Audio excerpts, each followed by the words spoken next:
When did it happen? How did it happen? So sometimes we talk teams, sometimes we talk programs here at the Voice of College Football, meaning there's a difference between rating, ranking, evaluating a team, and then also doing the same process in regards to a program. TCU, excellent team in 2022. Excellent team that made it to the national championship game. Excellent program, elite program, that remains to be seen. It was Sonny Dykes' first year in Dallas-Fort Worth. So there's a difference between the individual team and the program. Now, of course, great programs produce great teams, and mediocre programs produce mediocre teams. But there is an ebb and flow to the process, and are aberrations at times. We have a few elite programs in this country, and on occasion, we've got a number of teams that may prove to be elite for a particular season that are outside of that elite status as a program. So when I ask the question, when did it happen and how did it happen? I'm talking about the flip, the switch at the top of the Big Ten.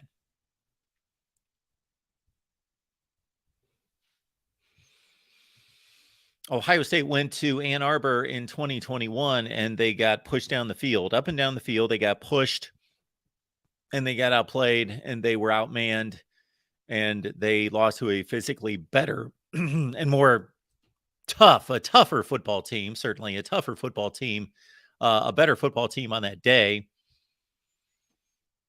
Not necessarily, of course, a better or more talented football team, but I said after that game and said throughout the offseason of 2021 leading into 2022 that despite a number of indicators that was an aberration, indicators that Ohio State was still the best program in the Big Ten, recruiting being the number one indicator. Ohio State's recruiting better than Michigan, has recruited better than Michigan for a long, long time, and it's not close. It's not enormously substantial, but it's not close. It's not debatable. But I stated clearly in my mind that if Michigan won the game in Columbus in 2022, unless, of course, they marched in with a 6-5 record and pulled off an upset of an undefeated team, but if the teams were comparable and Michigan won the game for a second consecutive year, so 2 consecutive years, Michigan beats Ohio State, does not win these games at the wire, wins these games decidedly, out-muscles, out-fights, out-hustles, out-schemes Ohio State, 2 consecutive years.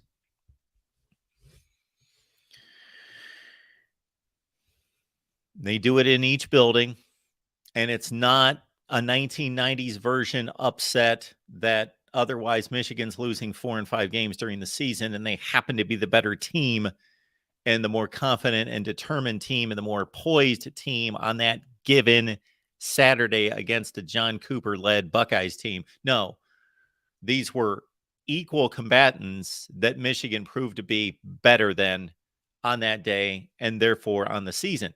So this has happened 2 consecutive years. Therefore, no longer, in my eyes, an aberration, but this is the new power structure in the Big Ten, is that Michigan's number 1 and Ohio State's number 2. After the Michigan win in 21, yes, they were the Big Ten champions. They were the playoff participant. They won the game by 15 points. They had the better season. They had every bragging right in the world after the 21 victory. However, because of Ohio State's dominance for so long and because of the obvious roster talent and the obvious roster advantage and recruiting advantage that Ohio State still had, I considered it still in no major rivalry in this country, in no rivalry in college football, does one team win every year. Therefore, it was still Ohio State's conference for me entering 2022.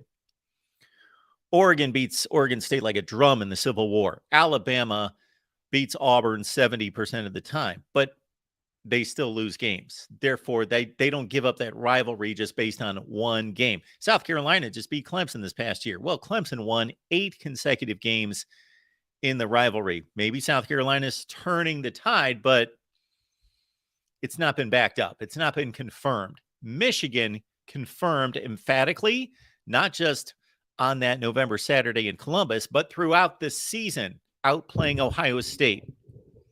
Outplaying Ohio State against most opponents that both teams played that mattered. So Michigan right now is the program that owns the Big Ten. Michigan owns the Big Ten. How did it happen? Well, is Ohio State more to blame? Is Ryan Day more to blame? Or is Jim Harbaugh more to credit? Should we credit Michigan or should we discredit Ohio State? Is this Ohio State program a mere facsimile, a poor facsimile when it really matters of the Urban Meyer Ohio State program? Or did Ohio State stay here and Michigan move past them? Or did Michigan move up, but Ohio State also drifted back? When did it happen? How did it happen? These games were not close in 2018 and 19. They were not close. Ohio State did not bludgeon Michigan every year during this dominance going back to 2004. But most of the time, Ohio State was so much better, even with the arrival of Jim Harbaugh and improved Michigan teams. Now we set the stage for 2023.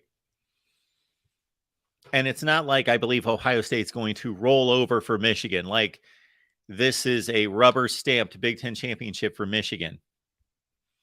But all the key factors play in Michigan's favor.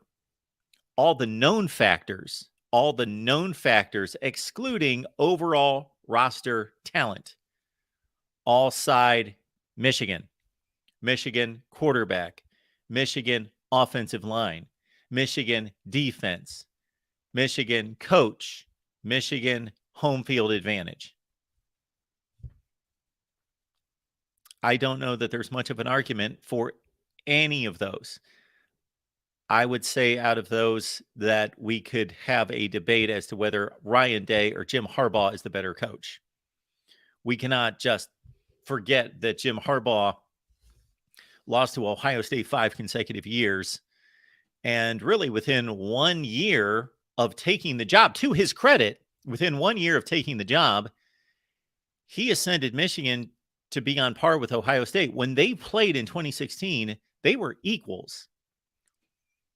But he didn't get past that game and didn't maintain that status or that equality. And then Ohio State dominated the conference and therefore Michigan in 2016, 17, 18, 19, 20. They didn't play in 20. I think we know what the outcome would have been had they played in 2020. So I think that's the closest and most debatable of those factors would be Ryan Day versus Jim Harbaugh. The other factors that I just cited in Michigan's favor would be an offensive line that's been one of the best in college football. I'm going to state it that way, one of the best in college football, because even though it's technically, by definition of award, the best in college football 2 years running, I don't believe in awards determining our thought process of who's the best. It is not definitively, without question, the best offensive line in college football, and it loses its 2 best offensive linemen. Again, Michigan goes to the transfer portal and prepares itself to be even deeper along the offensive front in 2023. Ohio State has questions there. Ohio State, from a talent perspective, probably just as good, if not better than Michigan, if you believe in recruiting rankings. But the play on the field says that Michigan has had a better offensive line considering both running the ball and passing the ball the last 2 seasons, and has less question marks entering this season at the offensive line position. Quarterback. Could Kyle McCord turn out to be a better quarterback, assuming he wins the job over Devin Brown? Kyle McCord versus J.J. McCarthy? Absolutely. Kyle McCord, this time next season, during the offseason, when we're talking Big Ten quarterbacks, talking national quarterbacks, Kyle McCord may be C.J. Stroud, Justin Fields, Dwayne Haskins. He may be the next in line, and he may take his rightful position as the best quarterback in the conference and one of the very best in college football, arguably the best in college football. The 3 previous quarterbacks at Ohio State, there was an argument to them being the best quarterback in college football. Kyle McCord has proven nothing. Tremendous talent, ceiling 5-star. 5-star for J.J. McCarthy. Is J.J. McCarthy a great quarterback?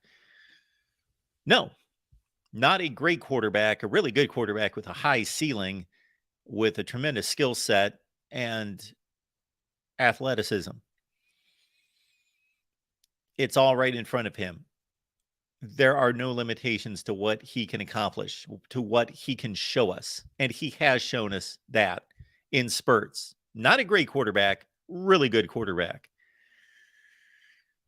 To go back and rate J.J. McCarthy against the Big Ten quarterbacks last season, he was probably the second best quarterback in a conference void of quarterbacks. Aiden O'Connell had a rough season physically. I thought he was the second best quarterback coming into the season, but he did not, most of the time, did not play like it. Now we've got Sean Clifford leaving at Penn State. Drew Aller is the next in line, of course, and he's the 5-star, and much is expected of him. But based on what we've seen, we saw J.J. McCarthy, that is a top 15 quarterback in college football. That's pretty darn good, and that's much better than Michigan's shown us in a long, long, long time. And then the other bullet point, besides the obvious home field advantage, that can't be debated, the other obvious comparison in all this is the defense. And as we make these comparisons, of course, the quarterbacks don't play against each other. The offensive lines don't play against one another, and the defenses will not play against each other. The Michigan defense loses 2 cornerbacks, one of which, DJ Turner, set the combine standard for this particular NFL combine in Indianapolis for the top 40 time at 4.26. 2 cornerbacks lost on defense for Michigan. 2 interior players that were strong in Mike Morris and Mozzie Smith. Not great. They had the potential to be great. Mozzie Smith probably underachieved to a certain extent, but still really strong player, NFL future. So 2 guys up front that they miss. 2 guys notably at the cornerback position that Michigan misses. But look at what Will Johnson showed us coming down the stretch. Ohio State, 2 nice additions in the secondary.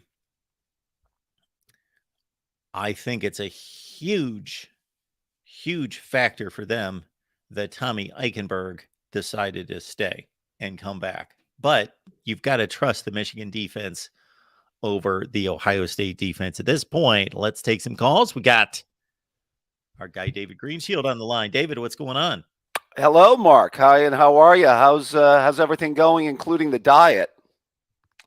The diet is fine. So basically, I'm at the point where I am eating what I should be eating, but it's not as though I'm not or have not allowed other foods to creep back into my diet.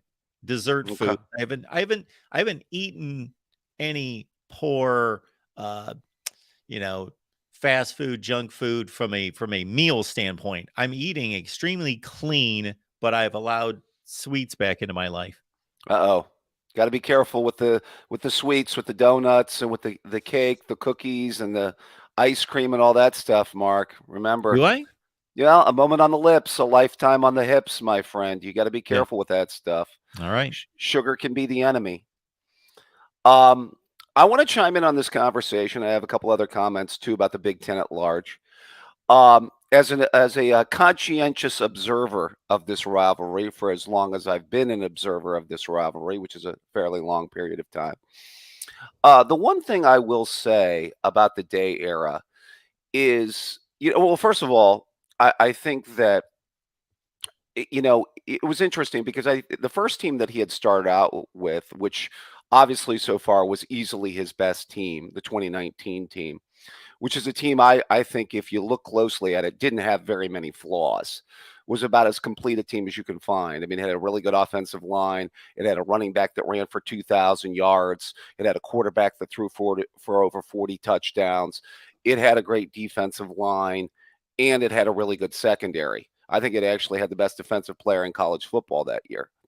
And I think that's proof that you don't have to sacrifice. I see some of these folks saying that, well, you concentrate too much on this area, you don't concentrate enough on that area. Well, I mean, I think in college football to win, I think you have to build a complete team. In fact, I think your ability to build a complete team is a lot greater in college football, certainly is in the NFL, because you don't have a salary cap worry about. Because recruiting, you can stockpile recruits and you can build up a fairly complete roster in college football, whereas you really can't in the NFL. I mean, even if you take a look at Kansas City, who won the Super Bowl, they had some flaws in some areas. I mean, that was not a team that was stacked at every single position, you know. But I think in college you can build a more complete team, and I think that's the one thing Day had his first year is he had a very, very complete team. That was an offense that could run it, that could throw it, and they had a great defense to go along with it. I think what's happened to him is a couple things since then. I think some staff changes have hurt him. I do think some recruiting misses have hurt him, in particular in the secondary. I talked about how bad that secondary was a year ago. Um, and I think that that's obviously, when you play a really good football team, your weaknesses will get exposed. And that's exactly what's happened. And it actually happened the last 2 years, even against lesser teams before they played the last game of the year. And, we probably as Ohio State fans should have seen those warning signs before that game happened. And I think that first thing I thought, as far as staff goes, Mark, I didn't think he expected to lose Jeff Hafley as his defensive coordinator after 1 year at Ohio State. I think he had thought that he was going to keep Jeff Hafley for more than 1 year. And he did a really good job on that defense. Although, I think the 2019 defense and the job he did was more about the Jimmies and Joes more than him being a great coach. It's easy to be a really good coach when you have guys like Chase Young and Jeff Okuda and guys like that, is basically the long and short what I'm saying. But there's no doubt he was a better defensive coordinator than Kerry Combs. And it remains to be seen, how good Jim Knowles is going to be. And that gets me to my point. I think that that's really where Day's future lies, is how much Knowles can improve this defense in the upcoming years. Ryan Day's got the offense locked down. Not that it's perfect, but yeah, the defense has to get back to championship level play. And maybe there was just too much of an assumption from some that Jim Knowles would be the savior. Uh, I didn't watch enough Oklahoma State football to evaluate uh, their defense from year to year, nor did I anticipate that their defensive coordinator was going to coach at Ohio State to do so. But the last defense he coached at Oklahoma State was obviously what Ohio State fans were hoping to see, that level of production and uh, airtight play. I didn't know that their philosophy at Oklahoma State during that time in which they were a top 5 defense the season before he came to Ohio State was to give up 5 and 6 busted plays or big plays in a game. But that's kind of a phrase that's haunted Jim Knowles to a certain extent. But absolutely, he's the guy. He's the guy on the spot. The other side of the ball is proven. It's either going to be extremely good or it's going to be prolific. Well, I would say he did show some improvement, but all I think he did from 2021 to 2022 is trade slightly better defensive line play, I think much better linebacker play for awful secondary play. And I think that's what happened. Yeah, they did get better defensive line play and better linebacker play, but they got even worse secondary play than they had in 2021. And where did that show up? It showed up in the last 2 games of the year when they gave up big passing plays for touchdowns. Yeah, and Georgia's really the only team that they played that had what you could consider to be a top-notch passing attack. Michigan just made obvious throws. Uh, Michigan did not carve them up through the air, but they had breakdowns, and Michigan was not a great passing attack with any kind of wide receiver core that was that threatening. But against that secondary, that's what we saw. Right. Right, exactly. When you can't make a tackle at the sideline, when you get beat on a double move and a receiver's so wide open, he's fielding a punt. And, then you get caught looking into the backfield and you let a receiver run wide open down the field. Big plays happen. And, that's oftentimes, where those breakdowns come into play and what leads to big plays. It's so easy to be critical, obviously, not playing the game and just watching it. But when your responsibility is a defensive back, I would even think for selfish reasons that you would guard against the pass until you knew for sure that it was a run, that you would play it safe.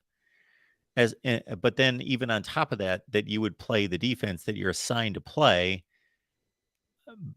But that's not just Ohio State's issue. But yeah, defensive backs taking the bite on the running play, and yes, leaving guys loose in the secondary. I never really understood that. Yeah, I mean, that's how you give up 3 pass plays of over 40 yards for touchdowns.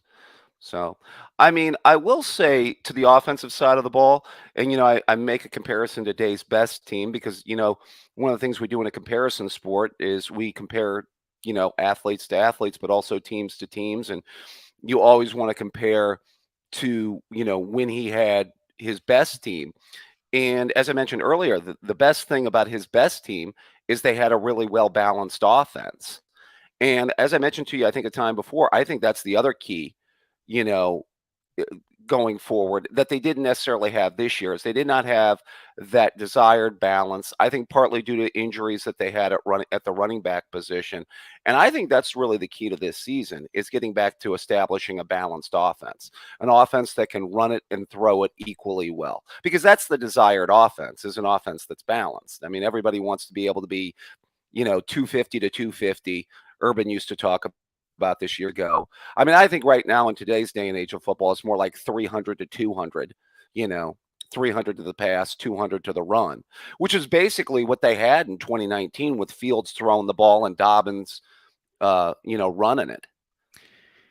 And I do think that we can get fooled by just leaning on the statistics. And I love stats, but they've got to be taken into context because these Ohio State teams, and this one in particular, was not nearly as effective running the ball as the J.K. Dobbins team in 2019. I'm guessing, I'm pretty sure the statistics aren't that much different, but their talent advantage, obviously, in 8 to 9 to 10 games is so great that it really doesn't matter. They're going to have, unless they have just a really bad year running the football, 9 out of 10 years, they're going to rack up the kind of yardage that they want to rack up in most of those games. But it's the 1 or 2 games that they could do it with J.K. Dobbins and that line in 2019 versus what we've seen the last couple seasons, and especially last year. And much of that had to do with, I would hope, the physical status of the 3 backs, the 2 backs in particular, but they couldn't run against the better defenses. Right. Yeah, I mean it's also a little bit more. And Day did try to make a commitment in certain games to running the ball, but I think you have to have healthy running backs, and I think sometimes he wasn't always playing the best guy, and a lot of fans had quarrels about that towards the end of the year, Maybe using Hayden a little bit more would have been a positive, especially in that last game of the year. Especially after he had back-to-back over 100 yard rushing games. So, and it'll be interesting to see, obviously, health and then how the carries are divvied up this year. Absolutely. Wanted to get to the two teams that we were talking about last week, or the two teams that I think, Mark, you had said you're most interested in seeing this year in the Big Ten.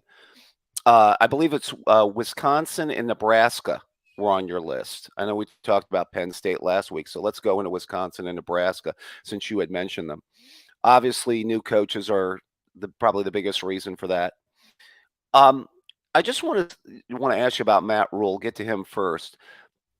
Was it your view that Nebraska, bottom line, needed a program builder, somebody that had basically shown an ability, kind of a start from scratch coach, basically a coach that's shown that he can take a program from the lowest of lows? In your view, is that where Nebraska is at right now? Not in that division. They're not at the lowest of lows. They're losing games by one score, and they continue that trend for the most part last year. It wasn't nearly as ironic or on script as it was the year before, where it was just a weekly basis. But I don't think that they're in that division, and this is only most likely going to last for one season. Are they far away from the top? They could ascend from where they're sitting at 4 wins and win the division championship this year. I wouldn't not be surprised by that. I don't think it's likely, but they're not playing on a different level than, the Big Ten West is not the Big Ten East when it comes to levels of play, and they're within striking distance of whoever was the better team going through even the Scott Frost era. They were within striking distance. They were playing competitive games every week against those teams. And I'm really intrigued beyond of the overall Matt Rule impact this first year, because his impact on the other two stops his first year was significant. Mm-hmm. And then another step was taken the next season, the second season. But this quarterback battle between Jeff Sims and Casey Thompson, because it was my thought that Casey Thompson was a better quarterback than Adrian Martinez. Mm. I think it's debatable, but that was my thought coming into last season. Now, Adrian Martinez may have just been more of a turnover machine at inopportune times. Yeah, But he's big certainly time. not Casey Thompson, not the quarterback threat running that Adrian Martinez is. And now I thought he had that job locked in, that he was the guy, but they brought in Jeff Sims from Georgia Tech. And our guy, Zach Smith, really likes what he's seen out of Jeff Sims, but also has coaching buddies that say that he's the better quarterback and he's going to win the job. Well, I just want to say about the previous regime, the Frost era. I did think that Scott Frost kind of built up the recruiting there. I mean, it seemed like, obviously, at least in the recruiting rankings, they were doing fairly well his few years there, at least well enough to where they should be winning more games than he won. And I guess that leads me to my point, Mark, because we always talk about both aspects of coaching. Where we talk about coaches that can get some talent, or at least get talent in there to where they should be winning some games. At the very least, they should have been on that side of the division, as you talked about, with his, not as strong as it is, winning at least 7, 8 games, maybe 9 games, getting to bowl games with the type of recruiting that he was doing. At least he was recruiting, it seemed like a high enough level to do that. My point was, and I guess this kind of reared its head, I saw it in that first game of last year against Northwestern. Do you think it was all about his in-game coaching? Or you mentioned Adrian Martinez. Do you think that he, tying himself to a quarterback like Adrian Martinez, who always seemed to be, and you described it best, a turnover machine, and always seemed to make these turnovers at the most critical times? Do you think it was probably what mixture of the two that probably cost them a lot of those close games, Mark? Or do you put a lot of it on for us in-game decision making? Well, it would have been interesting to have seen Adrian Martinez with a full season at Kansas State. He was having a good season in a more stable program with uh, better support, a more grounded program with mature players that are used to at least competing and winning. I'm not going to say that they were used to winning championships, but they did last season versus having to carry the Nebraska offense more so than he did Kansas State with Deuce Vaughn. And again, with just complementary pieces that are guys that are Kansas State, the culture and the production and the maturity of the players uh, going way back even to Bill Snyder is pretty obvious versus Nebraska just not being a poised football team, not being a team that makes the right plays, right decisions, and that's a reflection on the coach. So I don't think Scott Frost did Adrian Martinez many favors. He didn't develop him. Right. Yeah. That's the other interesting thing with Rule is I think that Rule can have success there. I don't know if it'll be early on. Are you thinking that he can? I mean, I know you said that the turnaround's been pretty quick with him. I'm wondering where's the Nebraska win total at? I haven't seen it, Mark, for this year. In terms of what Vegas is Like, projecting, yeah, like over under. I think it's like 5.5. I wonder if I'd have to see that schedule, but I wonder if I'd be tempted to take over first year based on your earlier statement there.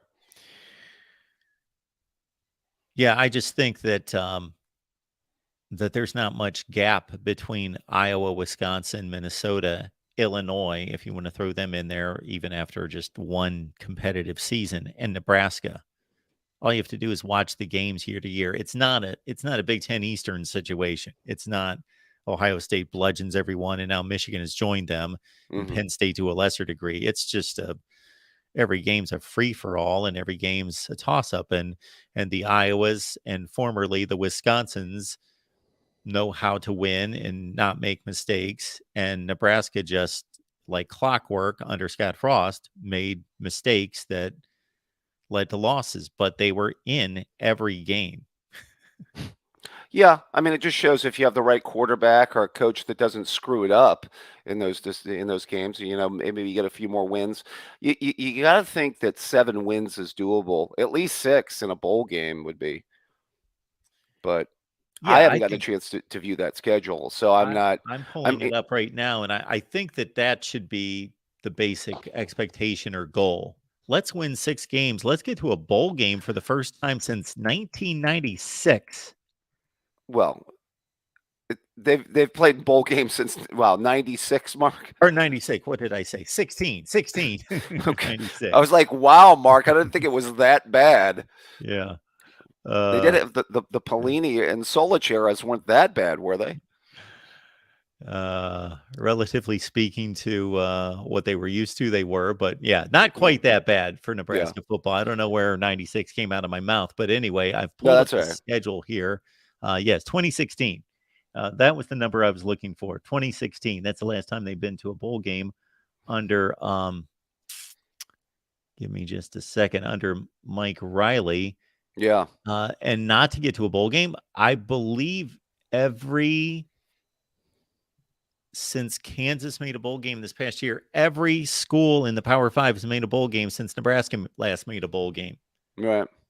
So, Yeah, I mean, there's some wins in there. I mean, Louisiana Tech. I mean, that's doable.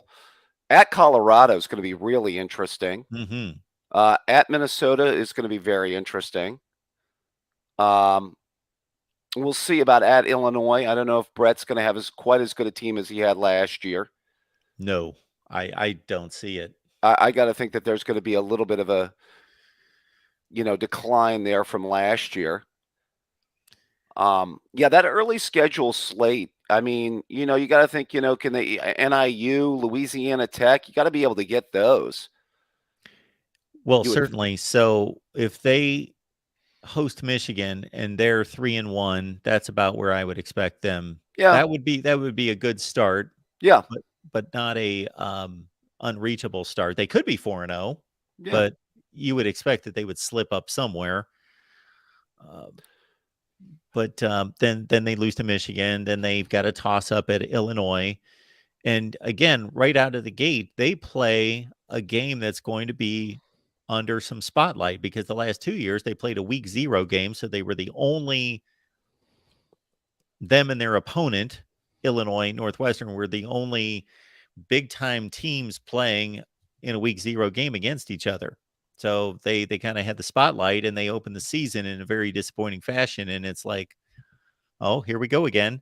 And now they play a Thursday night game. I believe that's going to be a Fox game at Minnesota. So that's going to be like one of two games that's going to be on everyone's radar on opening night.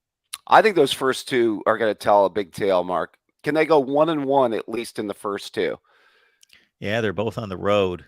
Yeah. Now, if Scott Frost was coaching, I'd say they're going to lose both of those games by a field goal.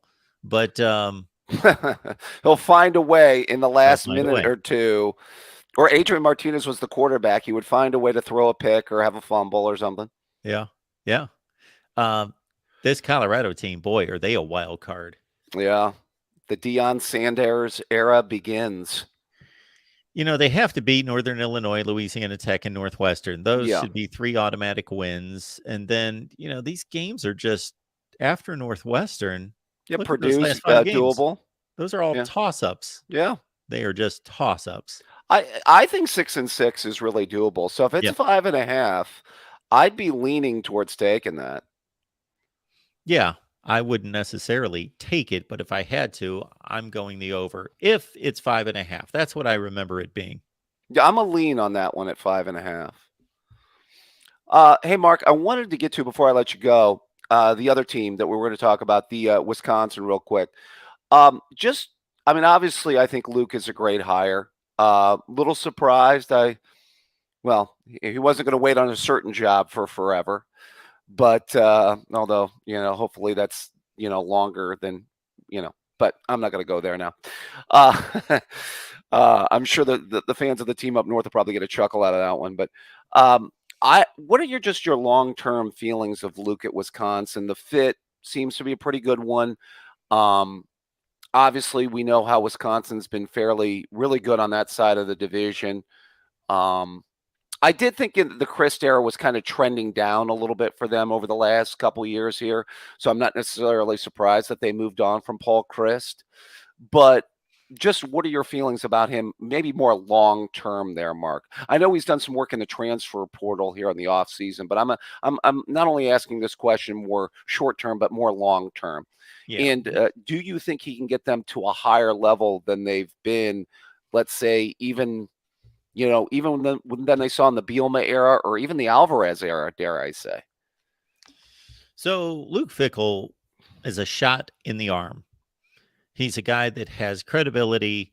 I think he brings credibility that is going to pay dividends both in the locker room and on the recruiting trail. That he's a recognizable name, college football playoff star player. He's been around the game at high-profile programs, Ohio State, of course, and then, the job he did at Cincinnati. So I think the credibility factor is huge, and he's still young and full of energy. He's still on an upward trajectory. He did great things at Cincinnati. He just checks all the boxes. I think he's a great hire. I think he's the best possible hire they could have made. He knows the Big Ten. He played in the Big Ten. He comes to Wisconsin. Barry Alvarez had enough respect for Luke Fickell to kind of get out of the way and say, well, we're going to let you run this program the way that you want to in terms of your on the field approach. And so how much he can turn over the offense and make it kind of a high flying offense that appears as that's what they're telling us they're going to do with Phil Longo coming in from North Carolina, but how much they can take the existing players and roster and everything that they were doing previously and make this more of a throw it 40 times and not 18. Yeah. Could be difficult the first year. May not take hold. Yeah, Marcus, didn't it always seem like the same playbook that Brett Bielema had, or that Barry Alvarez had, was passed on to Brett Bielema, was passed on to Gary Gary Anderson. Gary Anderson, pardon me, yeah. And then passed on to Paul Chryst. They all just kept the same playbook. They kept the same players. You get big offensive linemen. You find one or two good backs, maybe a decent pass catching tight end. You throw the ball 15 to 18 times, like you said, and you try to win some 21-17 football. You know, Absolutely. Once Barry Alvarez established this program, it stayed in the same mold that entire time. And yeah, it was getting a little stale, a little stagnant. I've got respect for Paul Chryst. I think he's a very capable coach. I think he would be a great hire at somewhere like Missouri next. But if Wisconsin wants to play at a high level, they made the kind of decision that you make when you say, okay, we're stagnant and slightly trending down. We're going into a new era of college football. There's an expanded playoff. We have two potential powerhouses, or at least one entering the league. We've got to, and we've got a safe hire here. It's not like we're going for broke, like this is a right? crazy hire. We've got a safe home run hire. Let's go for it. Yeah. I'm interested to see it big picture there, Mark. And also if they'll give him the resources, facilities, recruiting budget, NIL, all those things, prerequisites he's going to need to succeed there long term. I don't know if you've talked to any Wisconsin people or, what their feelings are on that thing, long term as far as that goes, or what your thoughts are. Well, if the conference was not changing, I would be more hopeful for big things. Mhm. Certainly before the division split, or right when the division split and the conference was reformatted roughly 10 years ago and Urban Meyer entered, of course, Wisconsin was as strong as anybody in the Mhm. conference. Yeah. Just about as strong as Ohio State at the end of Jim Tressel's Yeah. tenure. So there's a capability to do it there. But now with USC, Yeah. UCLA, with no divisions, if it was going to stay this way, I'd say they're my bet to dominate's a strong word, but be the best program in that division going forward, which I always think of them being the best program in that division. Yeah. And actually I made a side-by-side comparison, and I posted this on the Iowa channel a few weeks ago. I made a side-by-side comparison during the Kirk Ferentz era Yeah. of Wisconsin and Iowa, and Wisconsin's got a substantial lead in any measurable. They've been the better program over Iowa, and that's going back 20 years, and Iowa would be the next closest thing. So Wisconsin has been the best program, just Mhm. not recently, but I would have thought if we're going forward with the Big Ten as it is, that they're going to own that division. But now, with only the two top seeds most likely playing for a championship, and USC comes in and UCLA comes in, and more balanced scheduling, they're not going to just be, it's not going to all be Iowa, Minnesota, Northwestern packed schedule with whoever they have to face in the East. No, it's going to be more of a balanced schedule. That doesn't bode well. They made the move that they needed to make, I Sure. believe, to The right move. compete under these conditions, but the Mhm. conditions are not favorable compared to how favorable they were for Paul Chryst and Brett Bielema and Gary Anderson. Yeah. Well, as we talked about, it's going to be a different Big Ten conference come 2024, and it's going to be a different college football world altogether come 2024. Well, as always, it's a pleasure talking college football, Big Ten football with the great Mark Rogers. Thank you, David. Appreciate you stopping by. Good luck with the diet, my friend. Thank you so much. So, yes, I'm eating clean, eating healthy. So, what I'm eating for dinners and for meals, clean.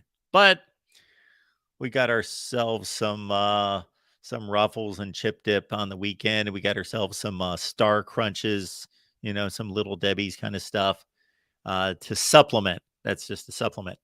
I did not anticipate when I sat down. I didn't know what this show was going to be about. I didn't know where I was going to take it. Just knew we had to have a topic.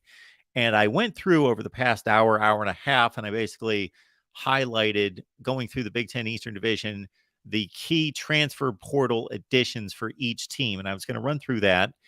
And then I just got ready to sit down, and it just struck me that I wanted to go in on this Ohio State Michigan flip. It's been a flip. So that's why I introduced the show in the manner that I did. This is a Big Ten show. I do not want it to be a situation where we're talking about Ohio State and Michigan every week. However, let's understand they win the games, they win the championships, they win the TV ratings wars, they win the stadium capacity wars, they win everything.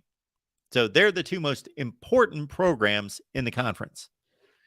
That's not debatable. But it's a Big Ten show. And so that was the topic that hit me when I sat down was, I'm going to throw it out there. I'm going to give some framework to what's happened in this rivalry the last 2 years. But this is a Big Ten show. And of course, we want to talk Big Ten football. And I was glad that David brought up Nebraska, Wisconsin. So we got to talk Badgers and Huskers. And I guess my other point in that would be if you're a Purdue fan or a Northwestern fan or a Maryland fan and you get sick of us talking about Ohio State and Michigan, the remedy for that would be win. But we do love talking about those programs, but that would be the remedy to get more conversation going in that direction would be win. Cole, thank you so much for being here. Thank you so much for the contribution. What we did this week, as opposed to the first 2 weeks of this show, is that we are simulcasting on our various Big Ten platforms. That would be Ohio State, Michigan, Penn State, Nebraska, and Iowa. So more of a crowd here today, and that was the intent, to shake some of those people up and let them know that we're here talking Big Ten football. I wanted to put the show just on the main channel and then let the subscribers to the other channels know, hey, you got to come over here on Monday at 6. But I thought, you know what? If you can't beat them, join them. And if they're not listening, I get it. Then we'll just make it available everywhere. So hopefully you will continue to lock it in on Mondays at 6 p.m. Eastern Time, our Big Ten show. Our next show coming up is USC, and that will be just on the USC channel. That's at 11 o'clock Eastern Time with our buddy Matt Zemek from Trojans Wire. So get prepared for that, college football fans, whether you like USC or not. And of course, Big Ten fans, you have to start putting USC on your radar. One more season without USC and UCLA for the Big Ten, and then you got to deal with those two. And whomever else might be in their division. Is it going to be USC and UCLA just playing against everyone else that is furthest west, Nebraska? Or is it going to be USC, UCLA in a division with Oregon and Washington and or Cal and Stanford, something like that? Stay tuned. As the realignment talks continue here and elsewhere, and we just did a show on this, and I posted a video concerning what the Arizona and Arizona State presidents have said recently about realignment, where they're talking out of both sides of their mouths. What both of them basically said was, we're getting a media rights deal done. It's going to be a really good deal. It's going to be competitive with the Big 12. We are in it for the Pac-12, and we are committed to the Pac-12. But there are some talks going on, and if this doesn't work well and we don't get what we want, or certain teams, certain programs within the conference don't get what they want or what they're looking for, this could crumble. Or in the words of the Arizona president, this conference could blow up. So we're committed and we're stable and our media rights is going to be amazing. But if it doesn't come through, so I believe that that's going to be the first domino that's going to fall. I've been saying that forever. It's possible that if these negotiations continue, and then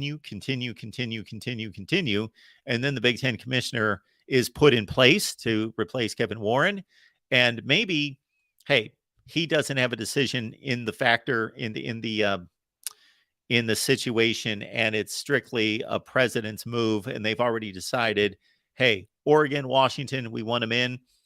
Maybe they are just waiting for a commissioner, and it's going to be a formality. The commissioner comes in, they get their plan together, which doesn't take long because it's already in place, but they get him on board.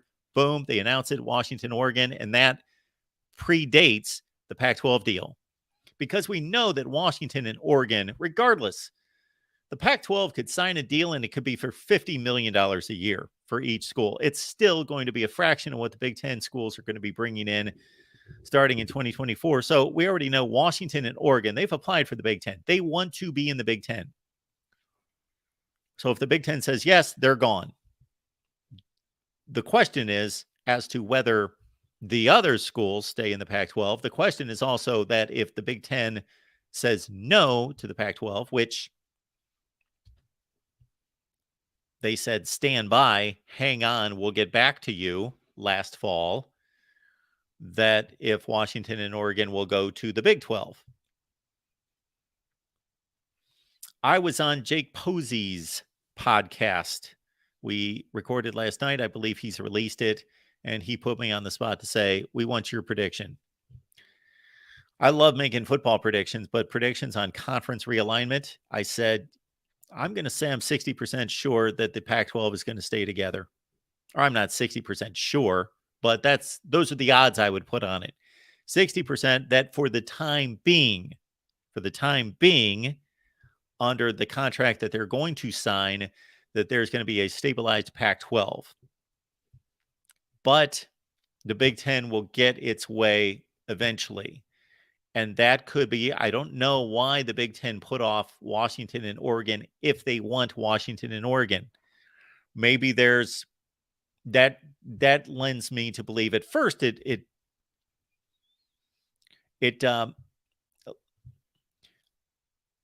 caused me to believe that Notre Dame was the breaking point. They were the key in all this, and they are still the key in that they're the most desired and the most wanted. But I thought that at first. Now I think that there's just infighting amongst the Big Ten. I think there are schools that want Washington and Oregon, and there are other schools who don't want them or don't believe that they bring value. But value goes beyond just saying, okay, the pie's this, and we divide it 14 ways, and we get this. And then USC, UCLA, of course, I should have reconfigured that 16, and everybody gets this, X, Y, and Z. This is what everyone gets after we slice it 16 times. We bring in Washington and Oregon. We go back to our partners, Fox, CBS, NBC, and then we say, what additional will you give us? Because we bring two other football brands into it. And then they say, we will increase it here. And then you divide it again and say, are we doing the same? We doing better? We doing worse? And does it matter? I got to think that even at the level that Washington and Oregon are as football brands, that they are better, both of them better than if you took the average Big Ten brand, whoever that is. If you went number 1, 2, 3, on down the line through 16, and the number 8 brand, let's say, if you take them, Washington and Oregon should be worth more than that. However, all those spots are not created equal, meaning it's a very top-heavy Ohio State, USC, Michigan, to a lesser extent, Penn State, pulling TV ratings, therefore dollars, in a higher direction. So their slice, if it was distributed based on value, those schools would get astronomically more than everybody else. And so your number 8 school is not necessarily the average of everything. If you follow me, it's a difference between the median and the average. Go back to your math of 6th grade, 7th grade, whenever we were introduced with that.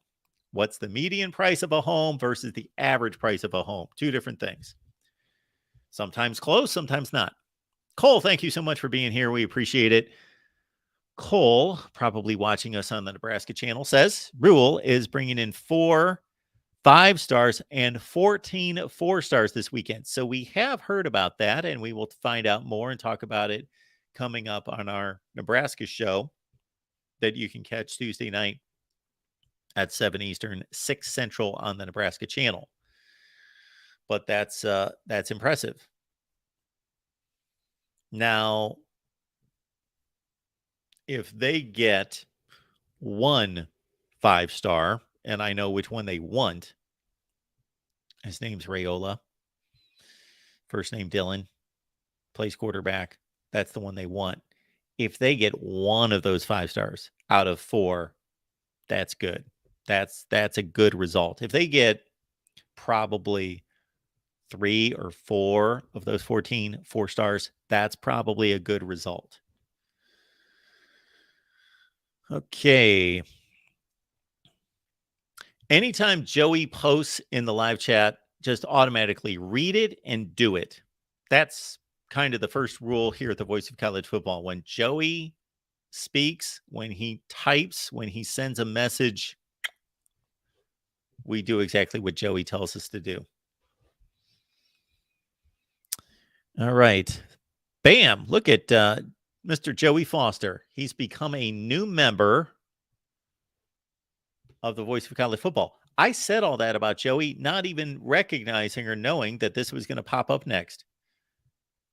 Joey has become a YouTube member. So check out our live stream from earlier today. I am going to edit the beginning off of it. I try to remember to do that, and it also takes YouTube a while to do that. So every time we do a live stream and there's dead air for 5 or 6 minutes at the beginning, I do edit that off. But sometimes it takes YouTube forever to acknowledge the edits and operationally take that off. So I want people that are watching the show on the record, and many of you have commented that, hey, we try to get to the live show, but we watch the record most of the time, that I want you to not have to search for when it starts. I say that because earlier today we did a live stream talking about channel upgrades and a revision to the channel upgrade. We're excited about it. We've got YouTube memberships rolling now, so please sign up as a YouTube member. If you go to Patreon, we have lined them up. It's what we've done. So the 2 levels on YouTube, the Undisputed National Championship level and the All Access Hall of Fame level, those are exactly the same on Patreon or on YouTube. And if you're questioning as to why we're on YouTube and on Patreon, I explained that during the live stream.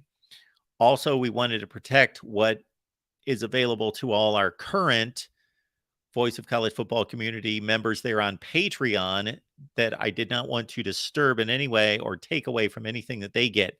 In fact, I did my best to drop the per month rate by 1 penny because I wanted everything landing on the 9s.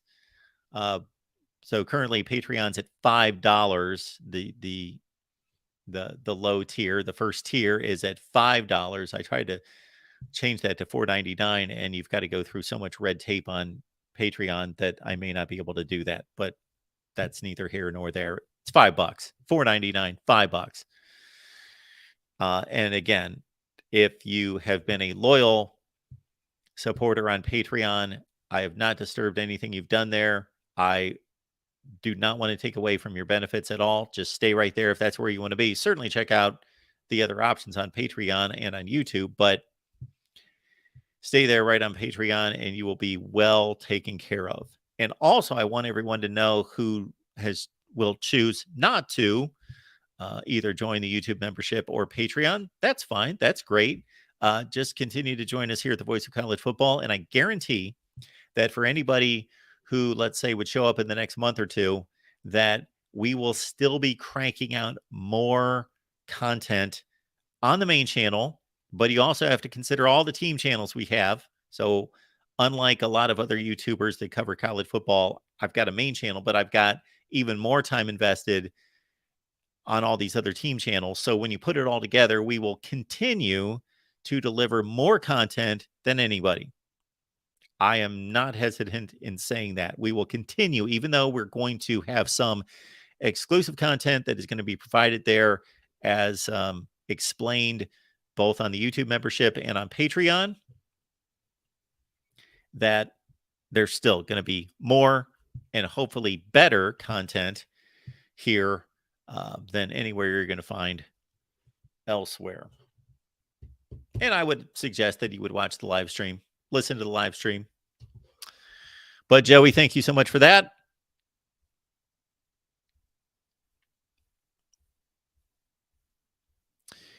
And we got Jason coming in here. Jason says, Raiola to USC or Georgia, I think. Yeah, if Dylan Raiola chooses Nebraska, he is showing a lot of loyalty to his family, because there's obviously no reason or no way that Dylan Raiola would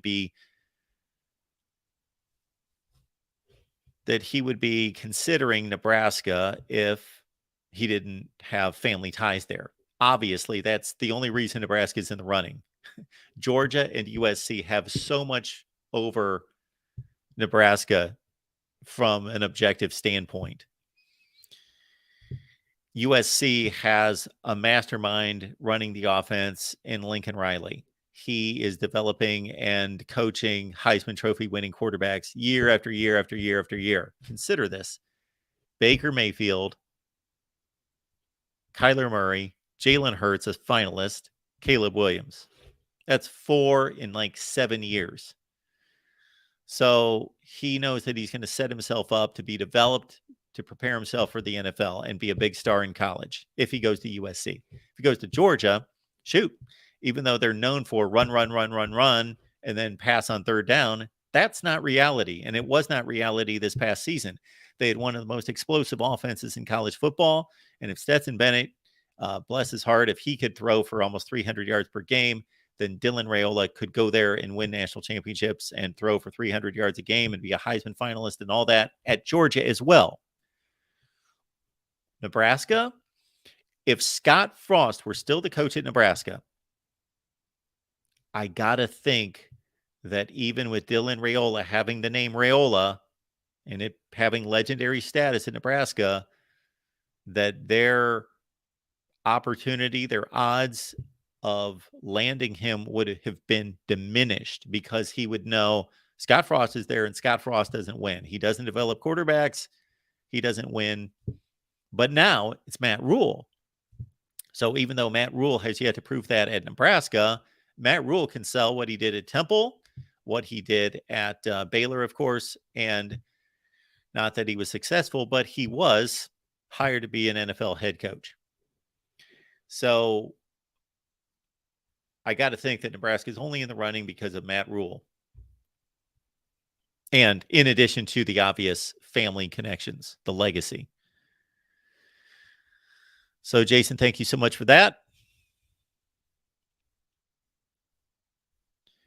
Any other comments here? We have dropped the link in the chat a few times. And, oh, look at this. Our buddy Tim is on board here at the Voice of College Football on YouTube. Thank you so much for that, Tim. Those are nice to see. And all you need to do is go to the front page of YouTube, and you're going to see a join button. Now, don't be scared. If you click that, you're not automatically joined. You're going to be able to see 3 options. And if you have any questions about the options in terms of the first tier, which is you are on the very wordy, but still we wanted to phrase these in connection with our brand here, the Voice of College Football. So the first tier is the top 25 that actually makes sense tier. And you see what you get for that. And then the next tier is the undisputed national champion tier, because if you know me, then you know that we, of course, review all the national championship seasons. So we've got our disputed and undisputed national champions. And I thought about naming it the disputed national champions, but because that's what we basically pin these teams that have won national championships, we dispute them. So we're big on delivering disputed national championships. But I didn't want to, of course, I wanted to call all of you the ones that are undisputed national champions. So only the folks that are here, the Voice of College Football, are undisputed national champions. So that's the second tier. Although because YouTube had a limit on characters, I think I had to call it undisputed national champ. And then we've got the All Access Hall of Fame. And again, if you have any questions or suggestions as well, and understand that I took a lot of thought process into not so much the naming, they could be named better, but in the process of trying to figure out what added value should go to each tier.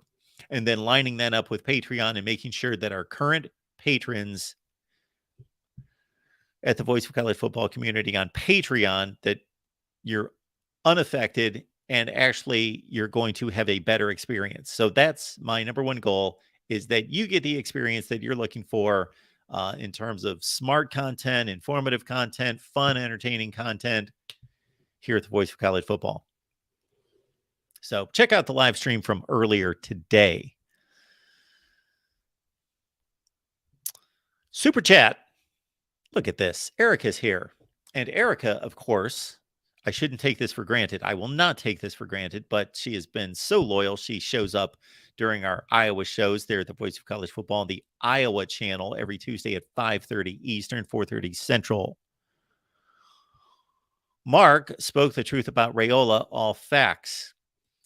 Yeah, I don't know about the young man's personal perspective on all that, but that's just pretty obviously the benefits to Georgia, USC, and then the benefits to Nebraska, and then the negatives, the pros and the cons, and really there being, in my eyes, from a football and education and NFL preparedness standpoint, there are no negatives at Georgia and USC, and then there are pros and cons at Nebraska. He is making a mighty leap, of a leap of faith if he goes to Nebraska. I'm not saying he shouldn't. He should do whatever he wants and whatever is important to him. For us, it might be winning, NFL preparation, location, education, coaching, relationships. For somebody else, those could be all switched around. It could be coaching relationships, NFL preparedness, then winning, then education, location. He's a Arizona kid who obviously has ties to Nebraska and has spent time there. He showed up at a Nebraska basketball game a few weeks ago. So he knows that the climate's not going to be what he's used to in Arizona. And I don't know how long he grew up in Nebraska, if at all, compared to how much time he spent in Nebraska. But we all have different perspectives on making that choice. But it's pretty obvious to line up those as the bullet point list of priorities that every collegiate athlete has to determine. We want to remind everyone that our Big Ten Live show here continues through the 8 o'clock hour. We got John stepping in. John Diadamo will be your host at 8 o'clock Eastern time. So please join him. Any Big Ten media out there. So it's funny because we've now done this for 3 weeks, having the Big Ten show on Monday and then the SEC show on Tuesday at noon Eastern time. And what has been the difference is we normally have had more people on the Big Ten show in terms of more viewers. We have also had more people call, but my Big Ten media folks have not shown up. And I don't know if that's just tied to basketball or they just talk to me enough and figure, that's enough, Mark. We don't need to see any more than we already see you. And then for the SEC show, it's completely different. The complete opposite. I had like 7 consecutive media show up a couple weeks ago. So I'm sending the link out there to some of your favorite Big Ten media types. And so it is their choice. I know they're busy, but I let them know, hey, even if you only have 5 minutes, stop by.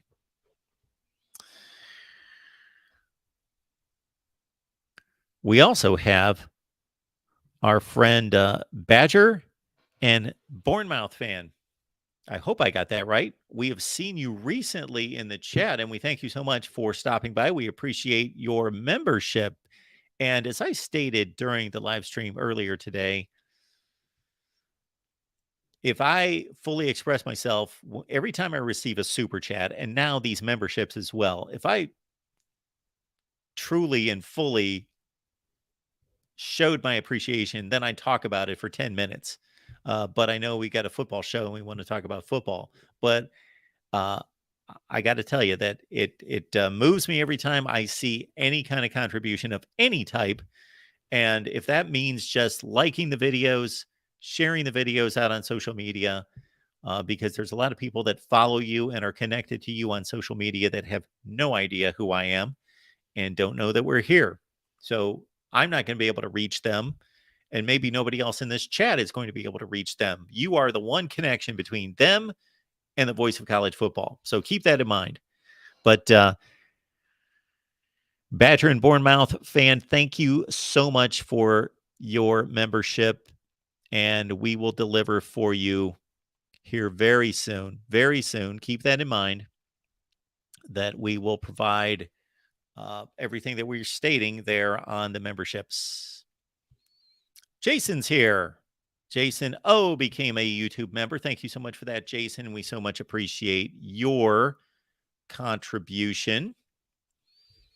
And so there's going to be exclusive content there, and it's going to be substantial. And we are still going to provide a ton of content here, but we're going to have extensive exclusive content provided there. The Michigan spring game is April 1st. What we are doing for the Michigan spring game is we are going to go live with a watch party on Patreon. However, hang on. You all are invited, and you're not only invited, we will provide the link. So you do not need to be a Patreon member. We are going to provide the link for all of you. So look for it. Let's see, where should I throw it? I'll throw it on Twitter. I'll throw it on the community page on the Michigan channel, and then also the community page here on the main channel. And you'll be able to follow the link. So you're all invited and all will be accepted. You don't have to be a member of anything to join us for the Michigan Watch Party on April 1st at, I believe, 3 p.m. Eastern time. That's usually a noon Eastern deal, but they're playing at 3, I believe.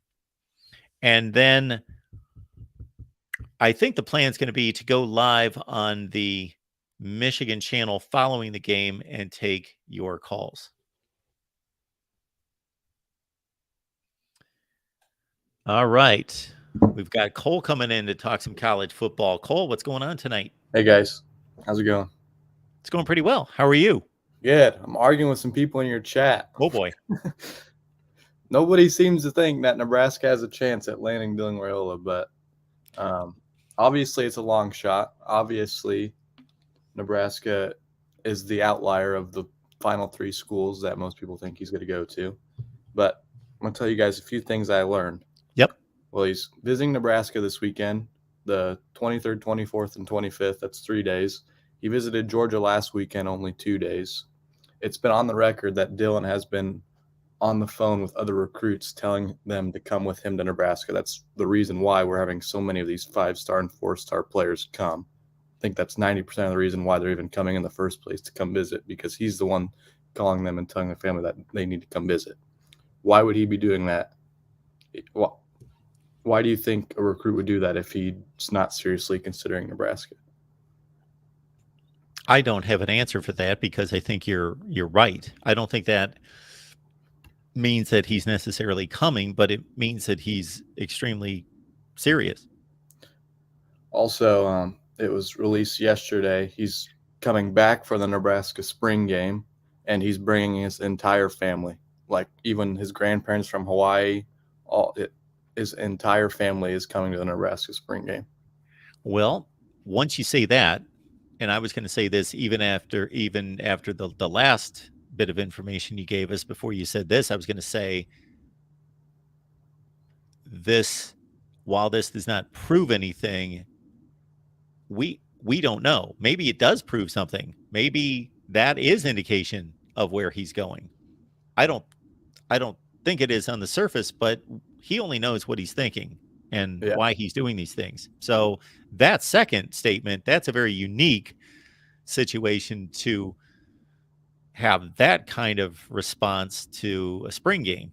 Yeah. And so I was at February 25th. He came to Nebraska. Like, it was just like that morning, people had pictures of him in the airport in Nebraska because he came to the Nebraska basketball game with it was a dead period, but since Donovan, our offensive line coach, is a family member, he could come during the dead period. He just couldn't talk to Matt Rule and the other coaches. So I was at the game. I could see where he was sitting. And for the first half, he was up in a suite, and it was like a suite divided in half, but you could like see over to the other side, you know? It was Matt Rule, Coach Satterfield, our offensive coordinator, on one side. Then the other side was Donovan, Dylan, Dominic, and his brother. So there's literally air blocking them. They aren't legally allowed to talk to each other, but they were literally within 10 feet of each other. And Rule was up there yelling, "Go Big Red," and looking over at Dylan, and the whole crowd was yelling it back. And then at halftime, Dylan actually came down onto the floor, walked in front of the student section. Of course, the whole student section went crazy. But Dylan went, and Trev Alberts, the athletic director, and his wife, they sit courtside at every game. Trev Alberts and his wife gave up their seats for Dylan and his dad and Donovan to sit at their seats for the half. Then after the half, you could see I saw Dylan and his dad and his brother give Trev Alberts, our athletic director, the president of the university, Ted Carter, all gave him hugs before they left once the game was over. So I don't know what's that supposed to mean, but it was very odd. Like, why? Like, he didn't have to do that. He didn't have to come to the basketball game if he didn't want to. And he didn't have to go walk in front and make himself known to everybody. I mean, the whole crowd was chanting his name at one point, and he stood up and threw the bones. I know it could just be all, I don't know. It's just I've never seen anything like what the support Dylan is getting, like when he comes to Nebraska. I mean, obviously he's number one quarterback, but he's kind of egging it on too, in my opinion. And hopefully all of that's authentic. And even if he decides to go somewhere else, that doesn't mean that he was not sincere throughout all of this. But I think some of these student athletes obviously do take advantage of the situation and do take, and I want them to take advantage of the journey and take advantage of, the courting that they're not going to receive at any other time in their life unless they become some huge NFL free agent. And that's not even the same. So it's a once in a lifetime experience. So absolutely go to all these campuses, live it up, soak in the moment, be treated like a star, all of that. Absolutely. And that's not a bad thing. The only thing I'll say is that what you're saying about what's going on for the spring game, that one hits me the most because that's a bit different in terms of bringing the family with you from that type of distance to go to the spring game. I have not heard of that. Yeah. I will say that I liken this. Let's say he's full bore on doing all these things that you're stating and continues to do them. I kind of like it, but doesn't go to Nebraska. I liken that to, of course, the 5-star number one player, Travis Hunter, from a few years ago. Yeah. Now, he didn't have connection to Florida State, but he created his own connection to Florida State. And shoot, he was on campus as much as the current players. Like, he was constantly holding camps there and showing up on campus and was Florida State full bore, and his Twitter was all Florida State, and he was wearing Florida State all the time, and he was recruiting players to Florida State. And then Deion stepped in, and now that is probably a pretty unique situation, but I think you give a lot of good indicators, and it is an interesting it's an interesting decision in that the other two have such obvious tangible advantages. But hey, if he loves it at Nebraska and he's got the legacy there and he's got all of that in terms of a connection, that can't be measured. Yeah, I feel like it really comes down to what Dylan, like, does he, like, obviously coming to Nebraska, I mean, he's already a celebrity when he walks into Nebraska. The moment he got off the airplane in Omaha, everybody in the state knew he was here. You don't go to Athens, Georgia, and the whole state knows he's there and within 5 minutes of him landing. So if I'm only 20, but he's probably 17 or 18. Imagine what that's like to have a whole state. That's a lot of pressure on a kid like him. So maybe he doesn't want that pressure, and I could see that being a reason why he doesn't come here, because Well, the pressure he he's would going to have have here is pressure at the intense. other two places. It's just going to be different. Of Oh, course, I think it's when way he lands at LAX, nobody cares. No. But of course, within that LA Coliseum, then it becomes his domain. It becomes that he's the 5-star quarterback at USC, and there's something there. And then if they win, then they maybe grab some headlines from the Lakers and the Dodgers and all that. But they just treat him as okay, this is another quarterback target. Like he's a savior at Nebraska. He's like the chosen child. He's like the biggest recruit since Tommy Frazier. And I know that's kind of crazy to say, but yeah. And Georgia's football crazy, and Georgia's Georgia, and they love football just about as much as anywhere. But again, they've got 3 quarterbacks in their quarterback room that are close to his status. So Dylan is the only well, I guess we offered another 2024, but Dylan is the only quarterback they're actively recruiting. But you see Georgia's putting in offers for 2024 quarterbacks. USC has a couple offers for 2024 quarterbacks. And that was one of the speculated reasons why he decommitted from Ohio State, was because of the Lincoln Kienholz, I think is how you say it. Yeah. They offered him when they said he was going to be the only quarterback that they took. So I don't know. Yeah, all I know is for a fact, Dylan is the one and only quarterback Nebraska is targeting, and they're willing to sacrifice not having a quarterback in this class. If he, they're just not looking at anybody else, and USC and Georgia are. So. Well, that's all really good information. So I appreciate you stopping by, Cole, and letting us know about all that, because it gives certainly some different things to think about. I gave the generic checklist of what the typical bullet point list of considerations is. You gave real life situations and responses and all of that concerning him in particular. So that's great stuff. I'll leave in a minute, but okay. 1, Penn State is not going to fire Ben Franklin next year. 2, James Franklin. 2, they're not going to fire James Franklin and then pay out Rule's $80 million contract 1 year in. So the guy that's saying that in your chat is that's not going to happen. Oh, what is he saying? He's saying if James Franklin loses to OSU and Michigan again, he's going to get fired, and then Penn State's going to hire Matt Rule. Oh, okay. I don't think he understands didn't James Franklin just sign an extension last year? Yes. So they have to buy extension. They have to buy out that and buy out Rule's, what is it, $80 to $90 million contract. That's just not going to happen. No school has that much money. That's like Jimbo money we're talking. So. Yeah, I kind of wonder about Texas A&M in particular, and at what point there's going to be a breaking point to that. Because if Wisconsin can cough up $15 million, and if Auburn can cough up, Auburn can do it twice in the span of a few years, and Florida State had to do it twice within the span of 3 or 4 years. So we're talking upwards of 30 to 35 million with Texas's resources. Maybe 50 million is going to be 30 million to them. So they go ahead and do it. All right, Cole. Thanks. Appreciate you being here, man. Have a good one. You too. Let's pick up some of these super chats, and then we will take a couple more calls here. Jason says 5-star quarterback Jaden Davis, a thumbs up, I believe, from Michigan. Also 4-star running backs Tatum and Marshall, also trending toward Michigan.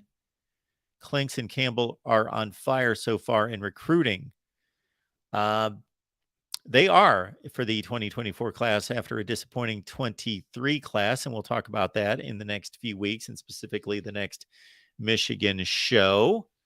So thank you so much for that. I got to get used to seeing all these emojis, I guess. And because once you become a YouTube member, you get access to all these emojis and badges and so forth. And I'm going to be reading super chats and reading messages. And there's going to be like 18 symbols there for me to try to decipher. All right.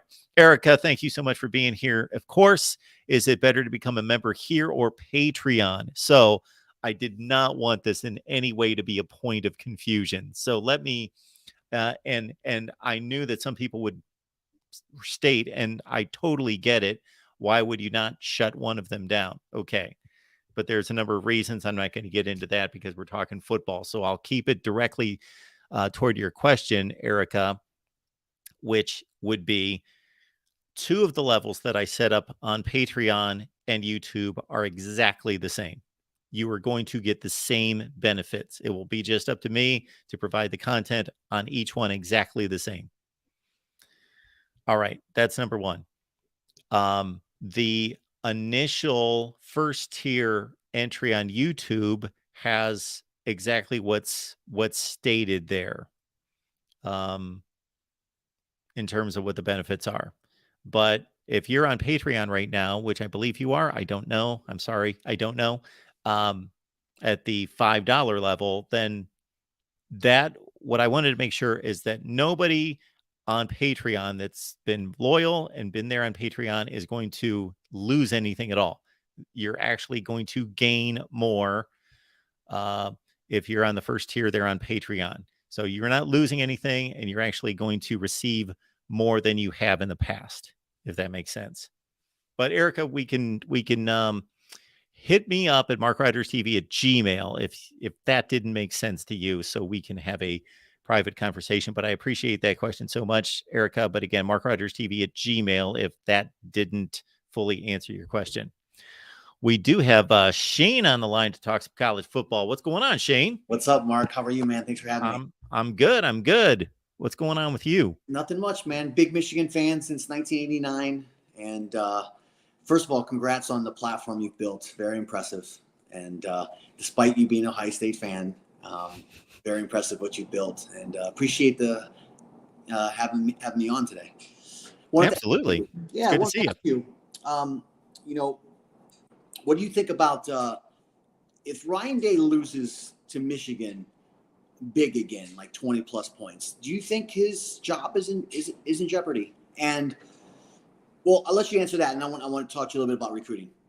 So I think you bring up a good point about the spread of the game, the point spread of the game, because on one hand, it shouldn't matter. You either win the game or you lose the game, but it does speak to how well is he preparing his team for the game. You know, if Michigan's a juggernaut again next year, let's say they come into this game, they're number 2 in the country, they're 11-0, they're at home. Let's say Ohio State has whatever season they have at that point. Maybe they're 10-1, and it's this titanic matchup again. And you lose that game 31-28 on a last-second field goal. Okay, this was just a colossal matchup, two great teams. And sure, it's disappointing. It's not acceptable. Got to beat Michigan, got to win the Big Ten, all those things. But there's a difference between what we saw this last year in Columbus and the year before in Ann Arbor, where all of us can point to, that's a breakdown. That's a breakdown. Why is that happening? They're not good enough there. They're not good enough here. Versus the kind of game they played against Georgia in the playoff, where you're like, well, you know, that was a rough one. Yeah. Wish they would have won, but they played about as well as you could. Yeah. So you've got a great point there. Probably win that game if Marvin doesn't get hurt. Yeah, they probably did. There's, you know, it's one of those games where, just like the Michigan game, you can point to like 7 different things and say, if any one of those 7 things didn't happen, they win the game. Unfortunately, I was there live to see that. Yeah. Yeah. Otherwise, we've got an all Big Ten championship game. That would have been something else, huh? Amazing. So to answer your question, I think that this game is unlike any other game in the country because it holds so much weight that you can churn out 11-1 seasons and still be considered a failure because you lost that game. And so I do think at some point there's a breaking point.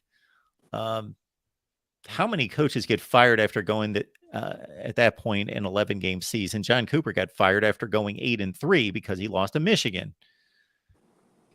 I don't think he gets fired if they're 11-1 and they lose to Michigan, because I also think the powers that be are going to understand, okay, we're now in a 12-team playoff, and then it's really going to become more about what did you do in the playoff? Absolutely. And something about that rubs me the wrong way, but that's just going to be the way it is. Definitely.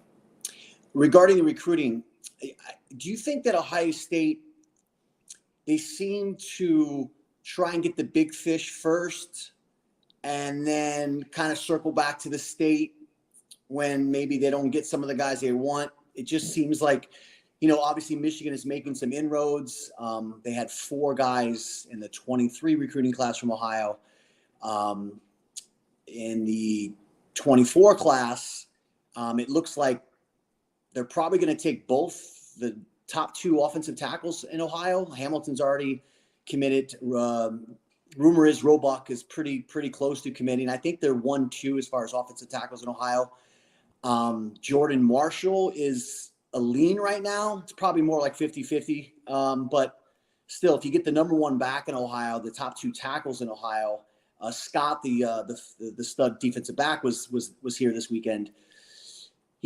It seems like there could be a small change in the recruiting that's taken place. And I'm just wondering if, again, the question is, you think Ohio State is so used to going out and grabbing who they want and circling back to Ohio when some of those guys that they want, maybe they're not getting.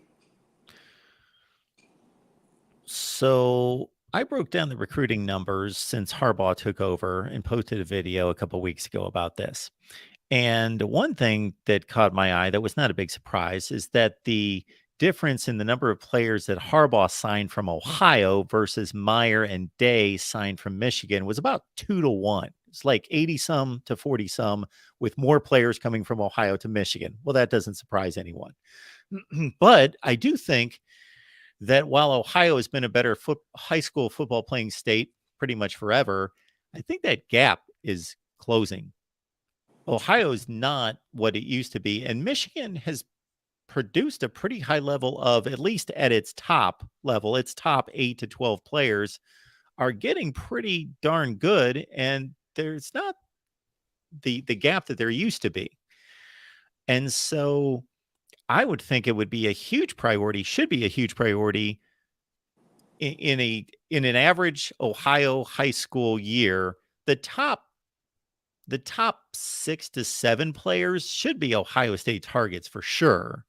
And then even past that, there should be players there that are going to be program players if they so choose to go after them. But they should be hot after the top 7 or 8 players in the state. Absolutely. Well, we're glad they're not currently. And, again, the 24 class could be, could be something special for Michigan, especially with a couple of these guys from Ohio, along with the Jaden Davises and the running back from Texas, Tatum. Yep. We know we had a very disappointing 23 class, but if Davis commits, I'll be shocked if this is not a top 7 class. The trajectory that it's going right now. Yeah. Assuming Davis commits, 5-star quarterback. I think that Urban Meyer discovered something. When he came in, he was just full bore. We take the best players. So we don't care if we get one Ohio player. I'm overblowing that a little bit, but he was all about national recruiting. And then at some point in his tenure, I think he kind of acknowledged, and he's not one to acknowledge he makes a mistake, but you could kind of hear it in there. Not that he just flat out stated it, but you could hear that at some point he realized, okay, we're going to lose this state. I can't do this. I got to figure out what that balance needs to be. And I think Ryan Day does the same thing. I think he understands how important Ohio is from an optics standpoint, and that there are 5 or 6, 7, 8 players that should be on the Ohio State roster from Ohio each recruiting class. But, maybe these 2 consecutive wins by Michigan resonate. And Michigan does a great job of turning those 3 stars into NFL players. Mm-hmm. And not that Ohio State's really recruiting 3 stars. That's an opportunity that Michigan takes advantage of. Rod Moore, for an example. I think PFF has him in the top 2 safeties return, and he's probably going to be an All-American this year on the 1, 2, or first, second, or third All-American teams. He was a 3-star of Ohio. A guy Ohio State obviously overlooked. most of their concentration is on the 4 and 5-star guys, and so Michigan definitely does a great job with finding those 3-star diamond in the rough type guys like Rod Moore.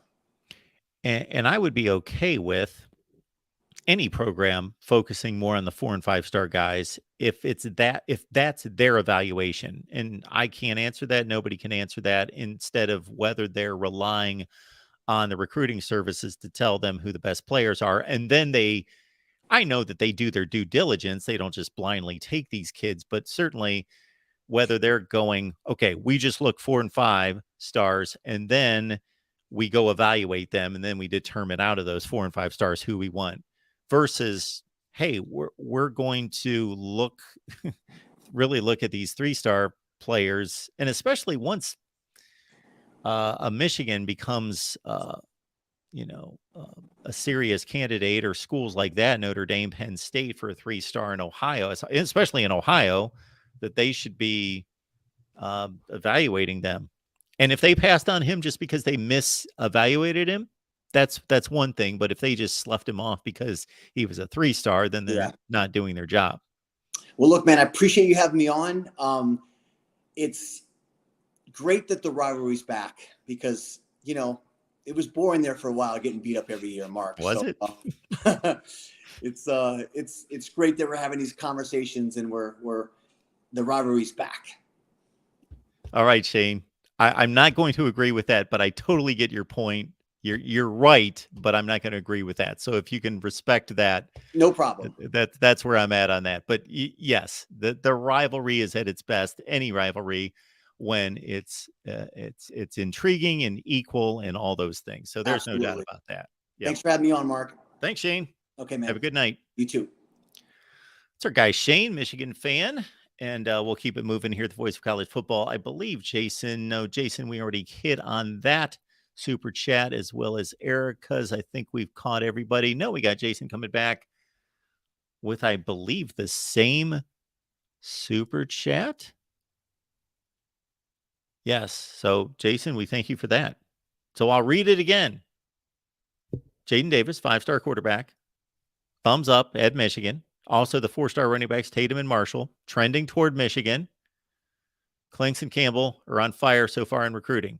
You guys do a great job in keeping me updated on recruiting, because I read this stuff all the time. Believe me, I'm looking at recruiting rankings and looking at the players and the targets and all the time, but I'm just not a recruiting guy, and I cannot keep track of all these teams across the country, and I don't keep all these names. I got enough names in my brain from the 1978 Super Bowl to try to keep track of these 17-year-olds that 2/3 of them are never going to be much of a factor at the next level. So thank you for keeping me straight. Once they sign on the dotted line, then I'll look at the recruiting class and be like, okay, who do we have here? All right, let's get Tim in here. Hey, Tim, what's going on? Oh, I'm still here. Oh, hey, how's it going, Mark? It's going pretty well. I see your fancy logo on your graphic there. It's nice. Yeah, not fancy. Hey, I was going to talk to Cole, but that's when I called in, just regarding the Raiola thing. What do you think about that? I think he made a lot of good points. He's a legacy, and they did show him a lot of love. But I'm just thinking, I know his dad dies, lives and dies by the Husker games and football. But if you're a dad, you want your kid to go to the place that's probably going to put you in the best position to make your goals happen. It would be hard for me, let's just say, just horribly, if UCLA, for instance, had, the better coach. And I think for a number of years, there were situations where you had some Trojan legacy kids that did not go. Matter of fact, there's one really famous one, Ryan Neese, who was Ronnie Lott's son, went to UCLA. If you don't have your ducks in a row, as much as you love your school, you want what's best for your kid, and any dad wants that. And I'm sure he would love for his son to go there. But one thing I think that Rule will do a great job. I was a tell Cole, I wasn't talking smack. I really think that Rule's would do well at Nebraska, but he's going to need to show what he can do. And God, I forgot. I think Satterfield, right? But not the Satterfield. The other Satterfield is the OC there, and I don't say that lightly. I'm sure he could be great, but would you want to have your kid going and playing in an offense that looked really good at a different level, you know, and it absolutely could be great, but do you want to roll the dice on that, or do you want to go with the proven commodity? And whatever the NIL situation might be, let's say the Huskers throw, I don't know, $3 million at them. The differences in those paychecks and that first round signing bonus, going first overall, top 5 or whatever it will be, is going to make any NIL deal look minuscule and a waste of time. So that's why I think really, if you're a quarterback, it's going to be hard to say no to Lincoln Riley and his offense, especially at USC. You know you're going to have receivers and running backs, and now they're pulling in the linemen, and they got a pretty good line on 2 really good modern day guys, Baker and I can't remember, but they're going to be 4 and 5-star offensive linemen. So that's the last piece of the puzzle that's coming in soon. And I think early on he might have been scared away because Riley's really going after DJ Lagway out of Florida, who's a stud. He's kind of more in the mode of a Williams, but maybe not the same strong arm, but he's that more athletic running quarterback. And I'm not sure if that might have turned Rail off early in the process because he was going out pretty hard for him. So I don't know. I mean, Cole, anything could happen. I'm not saying he might end up at Notre Dame. I mean, at Nebraska, but I just don't see it happening. And it's not a knock on Notre Dame. Sorry, I keep doing that. Not on Nebraska or Rule at all. It's not. That's not a knock on the. I think they'll do well, but I just don't think you're used to knocking Notre Dame that slips out. Well, I want to knock Notre Dame. And I'll knock Notre Dame later if we can hang around. Where's Will? Yeah, but I can do that all day. If I'm in his position, and I'm 35 years older and all of that, so it's difficult for me to relate. But if I'm in his position, I take advantage of the recruiting trips and the entire process, no question. But I don't lead anyone on. I'm just have never been that kind of individual that in any way I would lead anyone on in any such way or lead a fan base on, unless they really got on my nerves and I was like, okay, I'm gonna stick it to these people. I can see myself doing that at 17 years old. But for him to go to those lengths to bring in all that family for the spring game, that's the one that struck me. Showing up at the basketball games, he's going to do that all over the place, those sorts of visits. But the spring game seems to be a bit of a statement. It is, but aren't they a Nebraska family to begin with? Yeah, they're a Nebraska family, and yes, his dad coaches there, so they can already have a family type event there. Or his uncle. I'm sorry. Yeah. So yes. Dad was a legend. The uncle's a coach. Yes. He's a recruit. I mean, I could see it, but I don't know. Yeah. And this is why I don't guess these things. And this is why I just kind of size up. This is how I see it. These are the factors involved, but trying to guess what somebody's thinking and whether some kids are drawn to that and others are repelled by the whole legacy and pressure and trying to live up to that. They want to do their own thing and go somewhere else. So there's usually not a neutrality to that. Like that's not a factor. There's usually a draw toward it or there's a repellent factor. One or the other. And I do like Cole's confidence. Yes, Baker is going to come on a visit, but they get 5 of those, man. This guy's in our backyard. Modern day, I'm not sure if you know this, is pretty much a USC feeder school.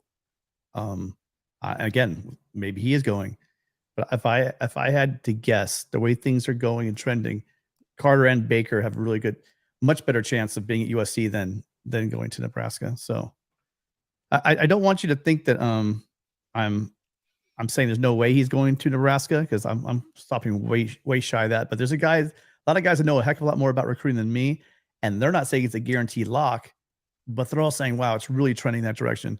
He and Riley, they got together they spent the entire time together.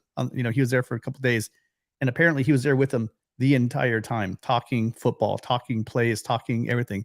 He sat down and had some time with Caleb Williams. I'm sure Caleb Williams is in his ear talking to him about the opportunities and what it's like to play quarterback under Lincoln Riley. So best of luck to Nebraska. And then really quickly before I go, Shane, don't get lulled into that 3-star stuff, because we got a lot of that thrown here at USC over the years, saying, well, hey, we're really turning these 3-stars into, this and that, and they're going to the NFL. You're going to have that, right? Voorhees was a 3-star. He was a great guard for USC. Came out of the 3-star. It was a late bloomer. But you can't build a team that's going to be able to compete with the SEC full of 3-star diamonds in the rough. The odds are so small against having the numbers in order to do that. It's just literally impossible. Yes. You would have to have all the best 3 stars in the entire conference and maybe beyond on your team to have keep it close. Yes. It's just and maybe not even, like you'd have to have the best 3-star quarterback in the country, the best 3-star running back in the yeah.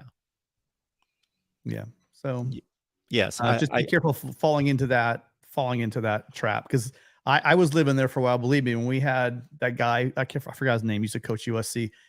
It was like we weren't getting these recruits, and we were. There were guys that were going to the NFL that were 3-stars and they were playing well, but having a handful of those guys and then having a defense like we had, it shows. It shows when you're not getting 4 and 5 stars when you play teams that have 4 and 5-star guys. So if you look at Alabama, Georgia, Ohio State, fill in the blank, the very best recruiting teams in the nation, and let's say they bring in 25 players, this is almost within a couple going to be your breakdown. 5 5-stars, like 5 3-stars, and about, what's that, 15 4-stars. And that's roughly going to be your breakdown. Yeah. And you're not going to be able to compete against a team like that. That's what I'm saying. That's how Ohio State can go toe to toe, and no pun intended, and almost win the game. Whereas another team's just going to get hammered by Georgia. So, good luck with that. If you, unless you have, like you said, the perfect scenario where you have the best of the best 3-stars and you got the greatest developers of all time. Otherwise, it's going to be tough sledding. And I'm once again, I sound like I'm negative, but I think what they're doing at Michigan clearly is great. But I think if they want to take that next step, they're going to need to close on these 4 and 5-stars apparently that are visiting. Folks, Tim and Rick and I have an amazing show on USC football. It airs every Sunday at 8 o'clock Eastern Time. 5 Pacific is the time that they've settled on at this point. It's called Trojan Conquest Live. They've done it for 2 weeks. They got a 3rd edition coming up this Sunday, so you want to check that out. Have we settled on what we're going to talk about this week? So we covered the first week. We covered the defense, the front 7. Last week we covered quarterback and running back. This week we did offensive line. So all that's left is the glory boys right on the outside, the defensive secondary and the wide receivers with the tight end. We're throwing tight end. We didn't know, we just put them with the receivers. So that's where we're going to hit this week. And then after that, you guys, we're going to start picking off some Big Ten teams. We want to start doing some rundowns because of the Pac-12 and Big Ten history in the past. There are a lot of rivalries that we've had over the years. Like I said, we just got our butts kicked in the Holiday Bowl not too long ago. I think it was 2019. Yeah, the Holiday Bowl. Not a nice memory at all. Watching the running back, maybe it was a fullback, just take the ball and carry USC defenders from about the 15-yard line down to the 2-yard line with a big rugby scrum. So there's a lot of great history between USC and the Big Ten. We want to cover some of that. We know we got 1 foot in the Pac-12 and 1 foot in the Big Ten, pretty much. So we want to get USC fans ready for that. We'd love to invite any Big Ten fans who want to come in and learn a little about USC before we come and invade. Don't worry about UCLA. They suck. You don't have to know anything about those guys. You'll be okay. There's no need unless you're playing them in basketball. So. But I will take up the mantle for UCLA and I will fill you in on UCLA as much as possible, everyone. I have already posted the videos looking at USC history, recent history against the Big Ten, and UCLA history against the Big Ten. And of course, Tim doesn't mind, despite 2 consecutive losses. I don't think he minds looking at the entire recent history, let's say post 2000 of USC against the Big Ten, because it's been awfully one-sided thanks to one Pete Carroll. Yeah. I think he was undefeated against the Big Ten.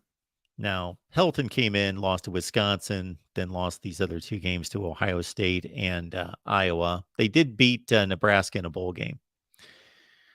That under was well, Helton. the game that they lost, starting with that Wisconsin game was what everyone should have points back to, the fact that the problems with Helton is the fact he literally did not use all of the bowl practices, and like someone's going like, because there's already rumors about him being a soft coach and Never giving heard kids of that. giving them ice cream and all this stuff weird. I think some of the fans were a little bit over the top because of the losses, but all the fans we said, you did what? You didn't use all of your practices. Why would you not use all your practice? And then to whatever reason, and then to go in and lose, that was pretty tough to watch. So, yeah, that guy. I don't want to say his name, but yes, join us if you guys want to come check us out. It'll probably be in 2 weeks, but if you want to hear about our secondary and our defensive backs, feel free to join us next week. One other thing real quick, Tim, if you've got a second, I'm just curious and not to put you on the spot, but I believe USC went to spring practice on March 4th. So they're coming up on 3 weeks. Have we gotten any type of reports or any kind of indication to any kind of news or anything of significance coming out of the last 3 weeks? They actually had spring break last week. So they had one weekend this off. They're starting up. They're not practicing today. They're actually starting back up again on Tuesday. Okay. And the spring game's on the 15th at I think it's 12 o'clock Pacific. So I mean 9 a.m. Yeah, I think it is. I think it's 12 o'clock Pacific time. Wait a minute. So it's going to be at 3 in the afternoon. Oh, my bad. Yeah, sorry. Yeah. Keep going backwards the other way. Yeah. So I don't know. There's rumors it's gonna be on the Pac-12 network, which means there'll probably be like 8 people be able to watch it. But if you do get, I was hoping to get RG3 again. I mean, I that was the first time I was really exposed to RG3 doing a lot of like in-depth analysis, and he blew me away. I mean, I've been a big fan of his ever since then. Yeah, he's good. good. It's cool. They're both on the field. They're talking. The game itself was kind of flat, without flash, not too physical. But it'll be interesting to see if they actually. I'm going to be at the game, obviously, but it'll be interesting if it'll be on national television again, or that was just maybe a one-off because Riley, it was Riley's first year. Very cool. All right, Mark. All right, Tim. Thanks for stopping by. We appreciate it. All right.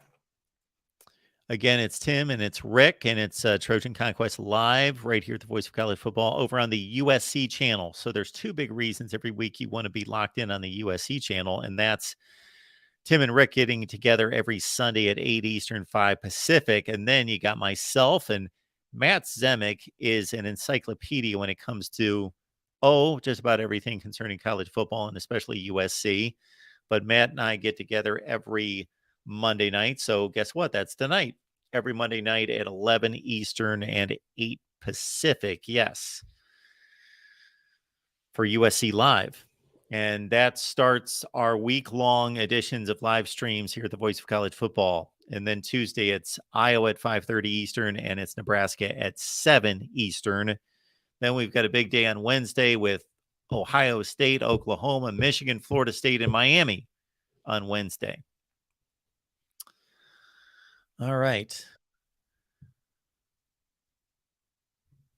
I believe we've got another call coming in here at the Voice of College Football. Alex is here. What's going on, Alex? How are you? Can you hear me, Alex? Yeah, I can hear you. How's it going? Good. How's it going? Good. What's the good word? No idea. I was invited in and I thought I would just join. What's the conversation? What's going on? Oh, you were. I'm sorry. There was someone invitation, so I just joined. I thought, okay. What's the conversation about? Do you mean on Twitter or on the live chat? It was on the live chat. It was on the so maybe I shouldn't have joined. Sorry. No. We're just talking Big Ten football. So we do this every Monday night. Mr. Buckeye. I went to Ohio State 90 to 93, so there we go. I'm Scarlet and Gray all the way through. Absolutely. So we've got a Big Ten show that we do every Monday here at 6 Eastern. So yeah. Oh, sweet. Really? Okay. Yes. We just started a couple weeks ago. Awesome. Have you watched the channel before? I religiously. I watch you probably every other day. Oh, Well, thank you so much for that. I appreciate it. Yeah, we started a Big Ten You're the show on spot. I Monday think night. you're better than Buckeye Huddle. You're the spot, definitely. We do our best. So I thank know you you for do. that. It's very cool. Absolutely. Yeah, if we could talk about Ohio State, that'd be great. I mean, Absolutely. obviously. Is there anything on your mind? Oh, tons. So what's your take on the secondary coaches?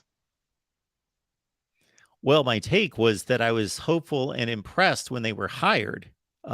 Maybe I'm a little bit biased because I remember the Tim Walton days, and certainly, I have preferential Yeah, treatment same. to any of those old time Buckeyes, even if they didn't play on the Definitely. best teams like a Tim Walton.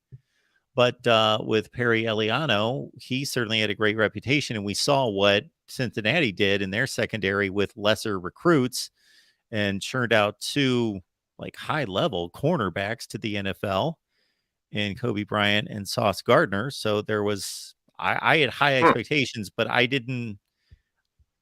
there's a lot of expectations on that defensive side from a coaching standpoint. And I thought the front seven generally played well. I thought the defensive line didn't have a stellar season. Now they had their moments. They had their moments against Penn State. They're obviously TJ in particular, JT, sorry. And of course, against Penn State as well. Penn State and Maryland in particular played really well against Iowa. But, and I thought the linebackers, I think the upgrade at linebacker, I think they had their best linebacking season probably since 2016, but the secondary was pretty bad. Yeah, I mean, I just have a hard time landing it on the players themselves. I think it's the coaches. What do you think? They've had some kind of outside of 2019, since 2017. The last really good defense I thought they had, aside from 19, was in 2016. And since then, they've had defensive coaches that are supposed to be good and have been good elsewhere, Right. but for some reason, Like I've seen Eliano at times. Like I've seen practices, and he gets a little short with his players. And then I saw Cam Brown come storming off one time, and Ryan had to talk to him and kind of calm him down. It just seemed like with Cam's desire, his passion, he's probably a great player. He's a great player, but I think the coaches are not quite what they need. That's my feeling. And I think to the seven, the group of seven up front, yeah, they're awesome. I think what's his name has to stick, get away from the Jack thing. Keep those four guys up front, get Jack, to normal DE, and just traditional smash mouth Big Ten football. And I think I have a hard time landing it on the players. I think the players are phenomenal. I think we get so much talent at Ohio State. It's insane. But I think the coaches, I'm having a hard time with those two secondary coaches for real. Yeah. well, based on what we saw this past season, you have every right to feel that way. And again, Yeah. people loved the Jim Knowles hire, and I was optimistic about it, but it wasn't like he churned out top level defenses at Oklahoma State year after year after year. Well said. They regressed early. Actually, he took over a better defense than what he churned out his first 2 years. They actually regressed before they got better. And really, it was just those last two defenses, especially the last one, that performed at the type level that you would expect an Ohio State defense to perform at. I just think this is a kid from I forget what it is, not Buckeye, Letterman Row, and he's right about it. He's saying, he's just doing the Big 12, that air him out kind of defense against the air him out offense, and he's not really. Wasn't doing Big Ten stuff, and Big Ten is just like in your face destruction in it. And I think he's getting the idea that he's got to get more towards that, because that's what we are. That's what we're good at. That's just what we are. Killers. We've got to get back to that. We've got to let our defense is phenomenal. Just our safeties alone, like Sonny Styles, all these guys. Ethan knows them. I know he's a good corner, but we just have such talent on that team. unreal. And I think if we had the kind of coaches that equal the talent, I mean, it would just be like Saban, second power. They would be heralded as, you know, the next Saban number 2, you know. I just think we need better coaches. Talent is insane. Our talent is insane. And you're right about the front seven was great, and they'll be better because I think off thing and Jack thing and back, you know, yeah. So that's my take on the defense. What's your take on the offense? Alex, we lost some of that, so you're breaking up a little bit. Oh, what's your I take? think we got that fairly well. Yeah, But that's okay. I was just saying, I think our defense is awesome. Oh, Adjust. Yeah, well, I think The there's players are potential phenomenal. I think there's potential for the defense to be phenomenal. I thought that Yeah. if I was going to rank all 3 levels of the defense last year, I would say that the defensive line was a 7 out of 10. The linebackers were more like an 8.5 at least, and then the secondary was more like a 4. But to your point about the way they should play it with the type talent that they have, there's no reason to be ultra conservative or ultra risky. Those are things that teams do when they got to make up for a talent differential. They either say, we're going to play umbrella coverage, we're going to tackle in front of us, keep everything, we're going to play very conservative, and we're going to try to lengthen drives out, or they get super risky and they just figure we're going to go for broke. Ohio State doesn't need to do either one of those things. They just need to play sound, aggressive defense, blitz in spots, and they should be able to field a top-level defense in the Big Ten by taking that basic approach.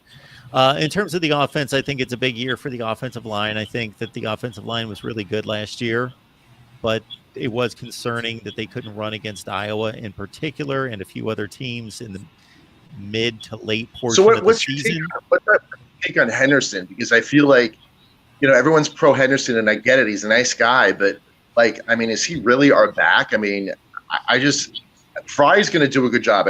I echo what you're saying. I think he's going to do a great job with the line, but I mean, the backs that we're going to put up front is first going to be Henderson and then Williams, and it's like, you know, Dallin is just insane. If TC was given a chance, the guy can fly. I mean, you know, I don't know about Travion. I think he's more of like a kind of way out and you know, throw him out of a bubble, throw him out of screen, and he's fine. But he's got to be given so much room, and he can't hit anybody.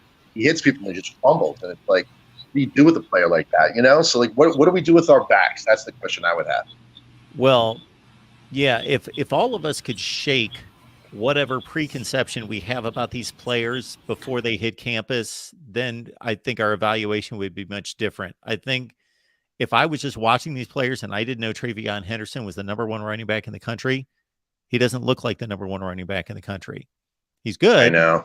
He had that killer game against Tulsa, and he had a really nice season in 21, but Mayan Williams is a far more physical back. There's no question about that. Yes. And and it's not like Travion Henderson is Tony Dorsett making, you know, he's not that elusive. He's fast. No. He's got good size, but he's not an extremely physical runner. Mayan Williams is an extremely physical runner. Dallin Hayden is, to your point, he's the best of both worlds. Why he was not getting carries against Michigan, I have no idea. I know, right? It's like, that.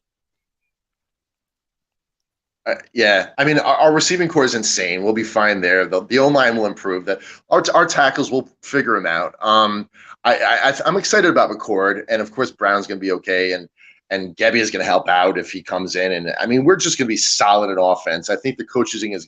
Our offense is going to be awesome, but I'm concerned about the 2 backs, those 2 guys. Mine is good at short yardage, and I'm concerned about the long sprints.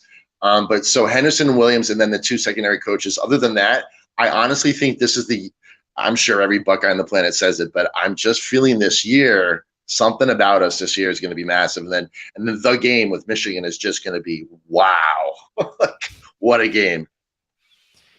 So our buddy Uncle Rico brings up a good point, and I was going to get to this, and then I got lost talking about whatever I went off on. That yes, when Fair Travion statement. Henderson was brought up, yes, we have to cut him a lot of slack because he was never right once he got hurt last year. Fair, but I mean, he needs so much space. I mean, he hits one guy and he just gets freaked out, and it's like, wow, that's your job, man. It's football. Well, You got to hit hard. Again, we could be surprised how good he is this year if he's fully healthy. If he improves, yeah, okay, that's a good point. Always thinking ahead. I like that. Yeah, exactly. He could be improved. You're right. Wow. Yeah. So there's real hope here. I mean, like I'm so excited about this year. I really am. So excited about Ohio State this year. This is going to be awesome. Michigan, man, these guys are going to be amazing too. It's just wow, what a year this is going to be. Really. Yeah, I think you pretty much set it up. That's what we're all expecting. We hope so. and with Penn State possibly playing a big factor too. Yeah, can you believe these guys are coming out of nowhere? And what's his name? The quarterback for Penn State. He seems phenomenal. Boy, can he run? Yeah, it'll be us three, and then of course Bama seems like they're going to recollect. Georgia, I don't know. By the way, can I share a secret on finally? I'm going to share the secret. Do you know honestly what I feel the secret is with Georgia, Mark? It is running.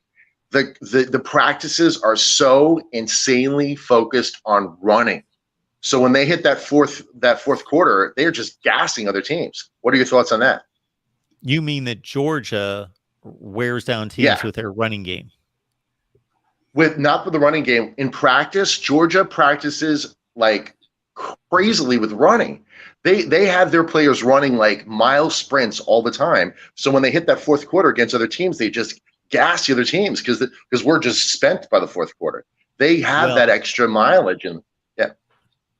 Well, that could be a really good point. I wasn't that in tune with Georgia's conditioning program, but any great football program has a tremendous strength and conditioning program. But the one thing I will 100%. say about Georgia also is that the position that gets the most rotations, if you have the players to do it, is defensive line, and Georgia can just come at anyone with just waves of high 4 and 5 stars. Oh yeah. So they stay fresh. Confirmed. Yes. I'm willing to bet you if us or Michigan starts focusing on running in practice, I think we can finally show Georgia to be who they are. Yes, they've got these enormous guys that are whatever on the line, absolutely. But I think it's the running. I know it's the running. Seeing one of the practices before the playoff, I was like, oh my God, these guys are crazy. I mean, they are just, smart, and smart is like yelling at them, like kind of Saban would, like you, what do you, like just going bananas on them. And like they're just like running. I was like, that's the secret. I was like, that's it. And you notice the fourth quarter, they're not much more talented in that fourth quarter against Ohio State, but they just keep going and going. And you can see our guys, we were just done. We were spent. And that, I think that's the secret. I don't know. I'm sticking with that idea. Whatever. Sorry for wasting your time on it, but I thought I'd say that because I thought if there's anything we can do to beat Georgia, it's that. We've got to build on the whole gas tank thing. But I just thought I'd help out like our nation because I love us. Anyways, back to you. Well, we appreciate the call, Alex. Thanks for talking Ohio State football with us, and call back anytime.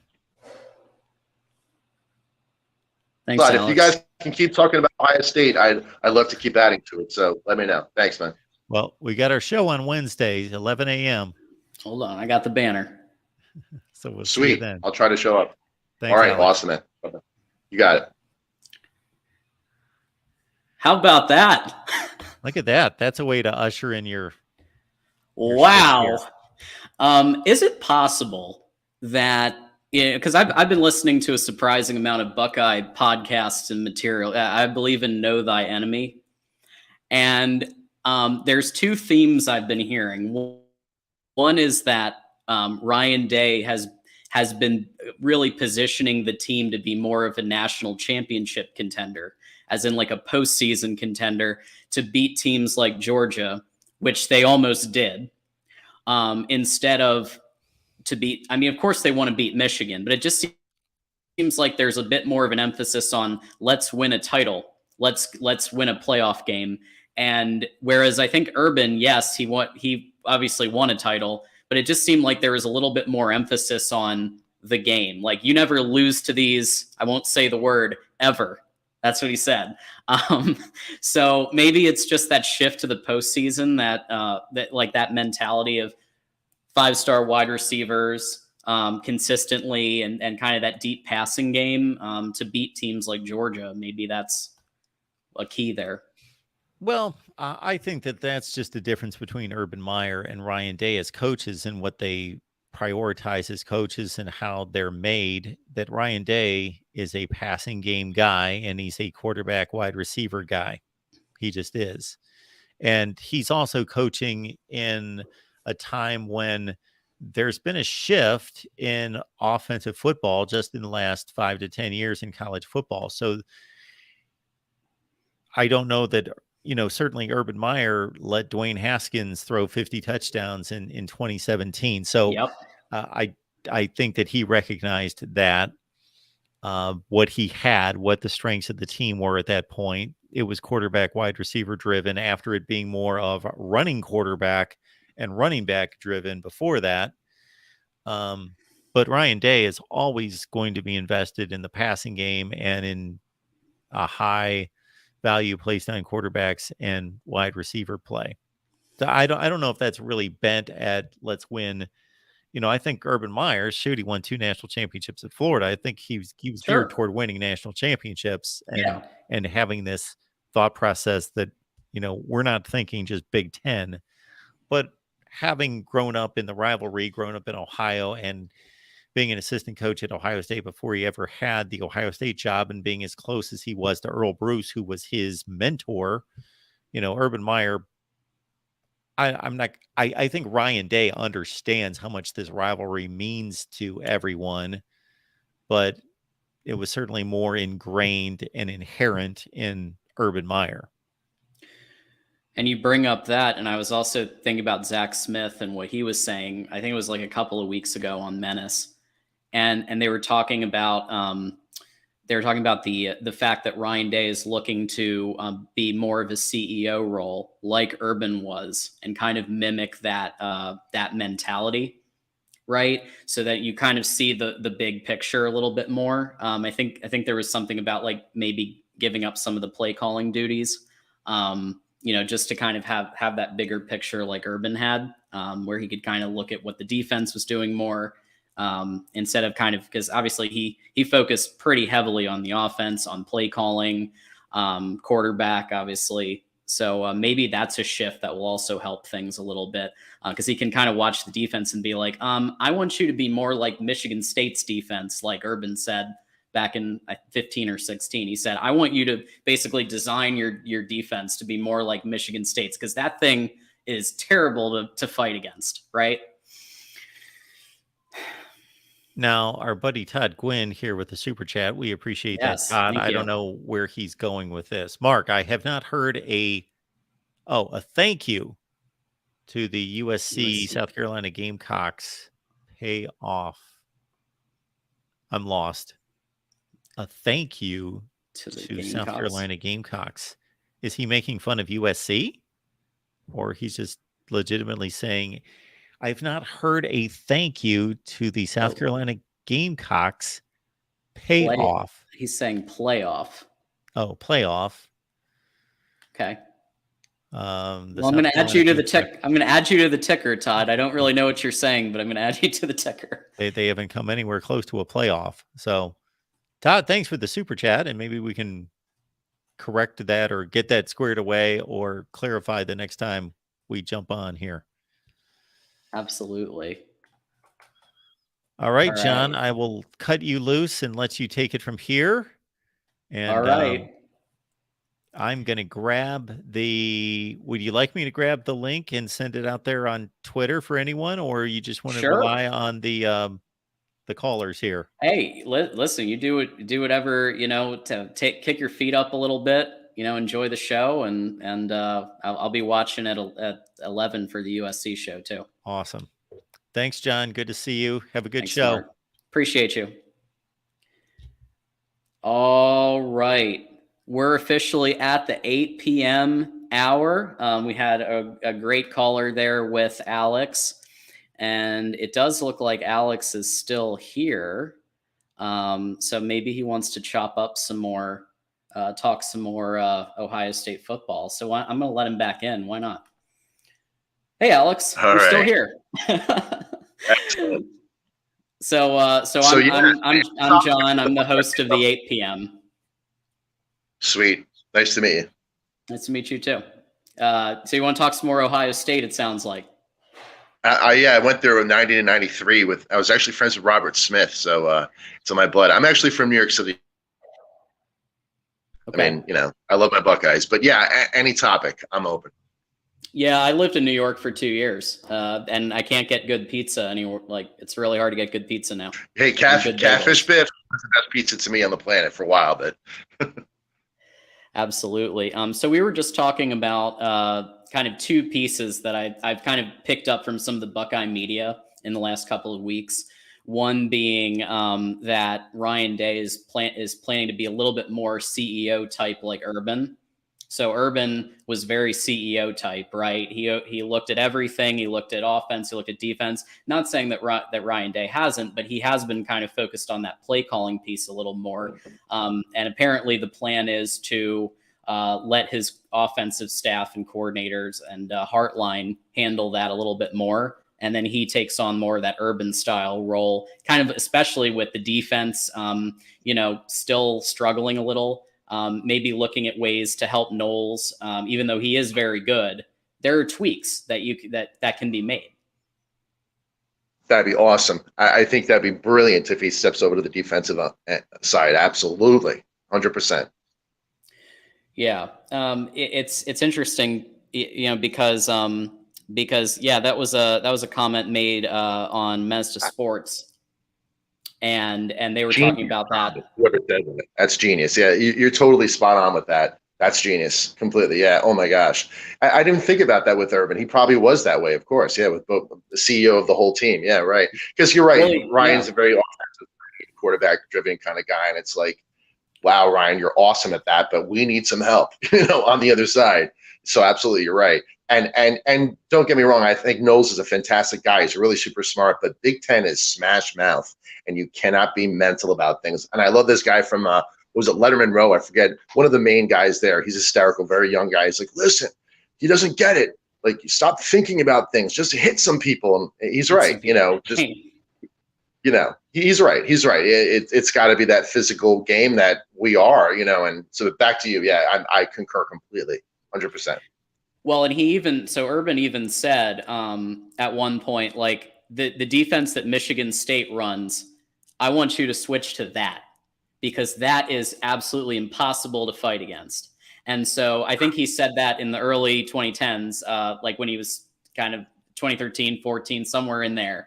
And he told his defensive staff, like, I want to switch to a more Michigan State style defense. So that's how Urban as a CEO was able to step in and be like, okay, let's make a flip here. Wow. So Brilliant. Maybe the same is the case. Maybe the same will be the case with Ryan Day. Let's see. I hope so. And I did see him. I don't know if he caught this earlier with Mark. I did see Eliano, the way he talks to some of his players and maybe even Walton. Like, Eliano was a little too reprimanding of his players and stuff. And it's like, listen, you have like some of the most talented guys on the planet for you right there. You've got to be a little more like inspiring or leading with them. It didn't seem like a good fit, Eliano and Walton. And I was thinking, I was saying to Mark, like, I kind of wish we had different secondary coaches, to be honest, because our talent is just incredible. I mean, what are your thoughts? Alec, well, I actually want to toss something at you that I've been hearing about too. I want to toss this question at you. The turf. So apparently there's this issue with Ohio State's turf because it's not Mickey. He's still a great strength and conditioning coach, probably all-time level, right? And I'm saying this as a Wolverine fan. So, Are you really? Oh, boy. Yeah, absolutely. Absolutely. So he's a great strength and conditioning coach, and no one will deny that from any school. But apparently there are issues with the turf that they install. So basically there's been injuries and issues and so that apparently might also be a small factor in all of this. I know it might not be the biggest factor, but these things when you piece them, when you put the puzzle pieces together, they might reveal like why Ohio State hasn't quite hit the level that most of the fans want. That's very wow. You should put that. Are you a writer at all? You should put that out somehow, like that. Just drop that out there. I mean, it's not like any change can take place. It's the turf is there, and what is it? Was it Autolite Field or something, or whatever the field is called now, the turf field, whatever the new name is, or some company put it in. Yeah, right. It's the new turf. Possibly, yeah. I would get it out there. Maybe if enough chatter's out there, maybe they'll make a change because it could be a huge thing. You're right. Absolutely. I mean, all of these things like add up together, right? Yeah, there were a couple of comments about that. Yeah, and there's sometimes grass or different types of whatever they were using previously, but 2019 era seemed to be working just fine, and they won a playoff game that year, or they won a playoff game in 2020, right? So 2020. 19 was good, and then 20 we had the COVID thing. Yeah. So COVID, we were playing good in 2020. Yeah, absolutely. You're right. Yeah. Again, because you were in the title game against Alabama that year, right? In 20, were we? I think so. I'm 50. Someone can correct me. We have like a bunch of people in here that. So if I'm wrong, they jump on it.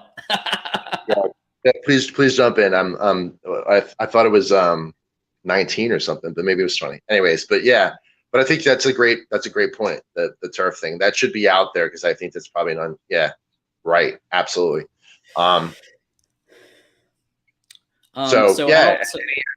I just think the secondary coaches are an issue, and then I think Trevion and Mayan are issues because Mayan is a wonderful short yardage, goal line stand kind of guy, and he would just smack you in the face. But past 3 or 4 yards, he doesn't really have a lot of gas, And then Trevion is just a genius in open space. But then again, who isn't? Who isn't a genius in open space going 50 miles an hour? About everyone is, He can't hit people. That's the problem. He's scared. He's terrified of like smashing into people. I think Dallin is our back, and for some reason, it's not some reason. They're trying to be loyal as to the students because they're not just players; they're students. Trevion and Mayan, they don't want to just say, "Listen, you had your chance." Dallin is clearly the back.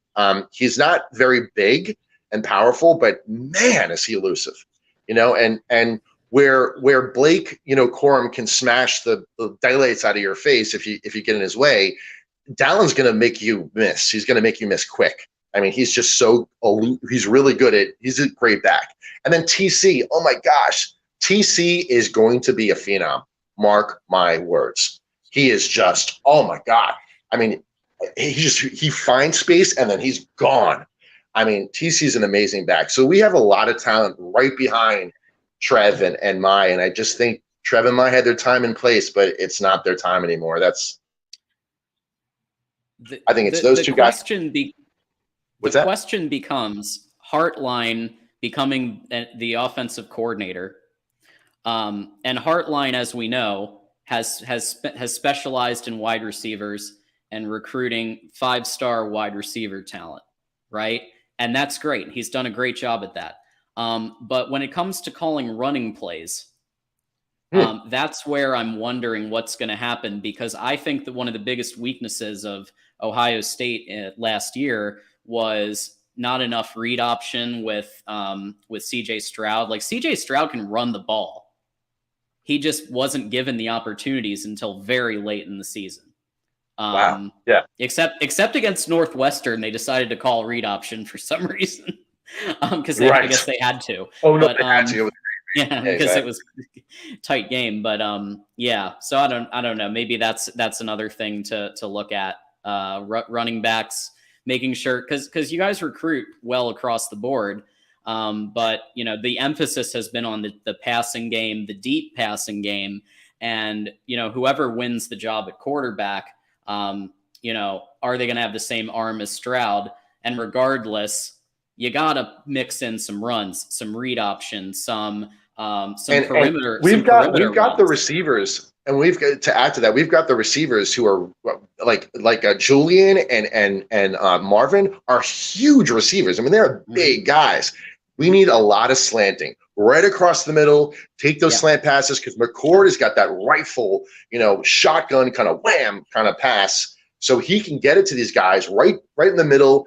Smack the safeties right in the face, and get through it. And I think that's where we need to go. And I think it's a great thing that you brought up because, the long pass, they don't have the arms like CJ, not even close. They don't have those kind of bomb arms. And to add to that, they do have rifle arms, and we've got the receivers. I mean, if any team's got the receivers to take a hit, we've got receivers to take a hit. There's not even a question.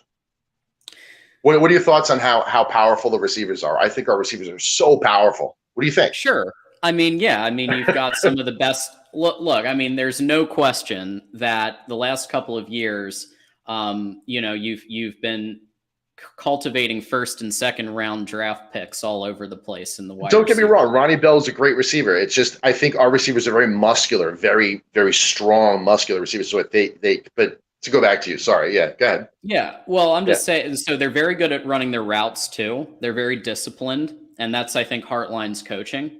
And CJ Stroud's arm talent, he was the reason that it actually made the game in 2021 scary, because we were ahead by a lot. And then CJ Stroud's arm to Olave and Wilson and JSN, he was making it a game until the last couple of minutes when Hassan Haskins, did his thing. So that is something that you guys have always had. The question becomes the running game, and can you mix it up? Because in Big Ten play, you have to, right? In the playoffs against Georgia, you probably shouldn't run as much because they're just going to stuff you anyway. Just mix in enough to keep them honest. But that's where your deep passing game really shines, is against, that level of talent, because then you can really kind of come into it. But against the really rough and tumble Big Ten situations, I think you really got to kind of mix in that run a little bit more. Read option with the quarterback. You're saying RPOs. The options, right? RPOs, options, and you're right, short passes and running backs, and absolutely, I think we've got what you're talking about this year, and I think we needed to be here, absolutely, because that long bomb stuff is just not good enough. And so where we need to be is, connecting to your point, absolutely. Where we are right now is exactly what you're talking about, and we need to stay there. Well, Alex, listen, I appreciate you being on. We're gonna if you want to stay tuned, we're gonna do some schedule previews, and then hopefully our friend Erica will call in, talk a little Iowa football. So we'll wow. With the quarterback they're gonna have with Sam, oh my God, that's gonna be a team. That's going to be a team. Cade McNamara is. I'm Cade, not Sam. Sam's going to Notre Dame, right? Cade, absolutely. Hey, Cade is going to be. Hey, here we go. We got Erica on the line. Look at that. Hey, Erica. Oh, you're muted. Okay. I'm not going to unmute you just in case. Hello. Oh, there we go. Sorry. Oh, you're good. You're good. I literally was saying, hey, maybe Erica will call in, and then look at that right away. Yeah. Your timing is just perfect. I was going to wait till you guys were done talking Ohio State, because frankly, I don't have much to say about Ohio State. And that's not meant in an insulting way at all. It's just I don't know enough about them to comment intelligently about them. Well, I would say your defense did a good job of stopping JSN and some of that high impact receiver play. Yeah, that's true. In that last game. Honestly, yeah, that's true. And the thing is, I just wish we could get our offense together so we could be a threat, because I think we would be a threat if we had a good offense. Literally, I mean, I've been saying Penn State level offense would get you into the playoffs. I think it might even be I don't know, Wisconsin level offense. Yeah. I mean, yeah. Really. Yeah. Yeah, we don't need a number one offense in the country, or even number 50 necessarily. We just need average offense, and with our defense being the force it is, we'll get it. We'll go places. One thing I did want to comment about earlier, though, I can't remember if it was when Tim was speaking or if this was just in the chat, because I've been watching both the chat and listening to everyone's comments about the conversation regarding 4 stars, 5 stars, etc. I don't remember who it was that was speaking about that. I think a few people may have brought it up, but I just want to say, and I said this in the channel, I don't know if anyone saw it or not, but Iowa actually has a lot of people in the NFL. We have like the 6th most of all teams in the NFL right now on active rosters. And I think a lot of people forget that. I know Mark has mentioned it on the channel, but I think a lot of people don't realize that. But the other thing I was going to say is if you look at the Iowa players who are currently, who just went to the combine and all this, they were all 3-star and 2-star recruits, every single one of them. So I think there's something to be said, although a lot could be said about Ferentz, and there was one person who wanted me to talk about the Ferentz situation. Yes, everybody always enjoys when you talk about the Ferentz situation. So I think that he's going to be sorry he asked, because I have a heck of a lot to say about it, as you know, because John, you've heard me rant and rave about it. Oh, I'm very familiar. I love it. I think if more people had the passion that you do, I think we would have an even more exciting college football world. So. So Alex, is it okay if we let you go? Absolutely. I'm interested in you guys talking about Cade, because I think Iowa next to Ohio State, Penn State, and Michigan is going to be the team in the West. Absolutely. So I'm desperate to hear about you. You Want to stay and talk about Cade, and you want to talk about Cade? I think your team is going to be phenomenal. So go ahead. Yeah, go for it. Yeah, so I mean, I agree. We've talked about it before here about Cade, and obviously, John, you have a lot to say about that because Cade you're more familiar with him than me. But I think if everything goes the way I think it's going to go, I think we definitely are a contender for the West, and I think we might have that Michigan versus Iowa game. Wouldn't that be great? Oh, I want that so bad. Wouldn't that be great? Would be like total passion. That will just be explosive. I would love to see that. Well, Alex, you shouldn't want that because that means Ohio State loses again. Cade McNamara. I lost phone. All right. I lost phone. Alex, I'm going to let you go, okay? All right. Yeah, you don't want to hear me rant about Ferentz again, probably. Although I don't know if he's heard my rant, but there was somebody in the chat. Gra, I think, is the one. I'm trying to look at the chat and see. But yeah, how I feel about the Ferentz situation, I'm not going to go into a full-blown rant because I don't have the energy tonight. But yes, it's embarrassing. Most Iowa fans are pissed off about it. The only reason it happens is because those who contribute a lot of money to the university, like the rich donors, they apparently don't care enough to stop donating that money, which is really a shame, because that's the only way I think anything's going to change, because we do have a decent NIL effort. So that's not the reason we don't have higher ranked players. We have enough NFL or NIL to do it. We have the NFL kind of reputation to do it.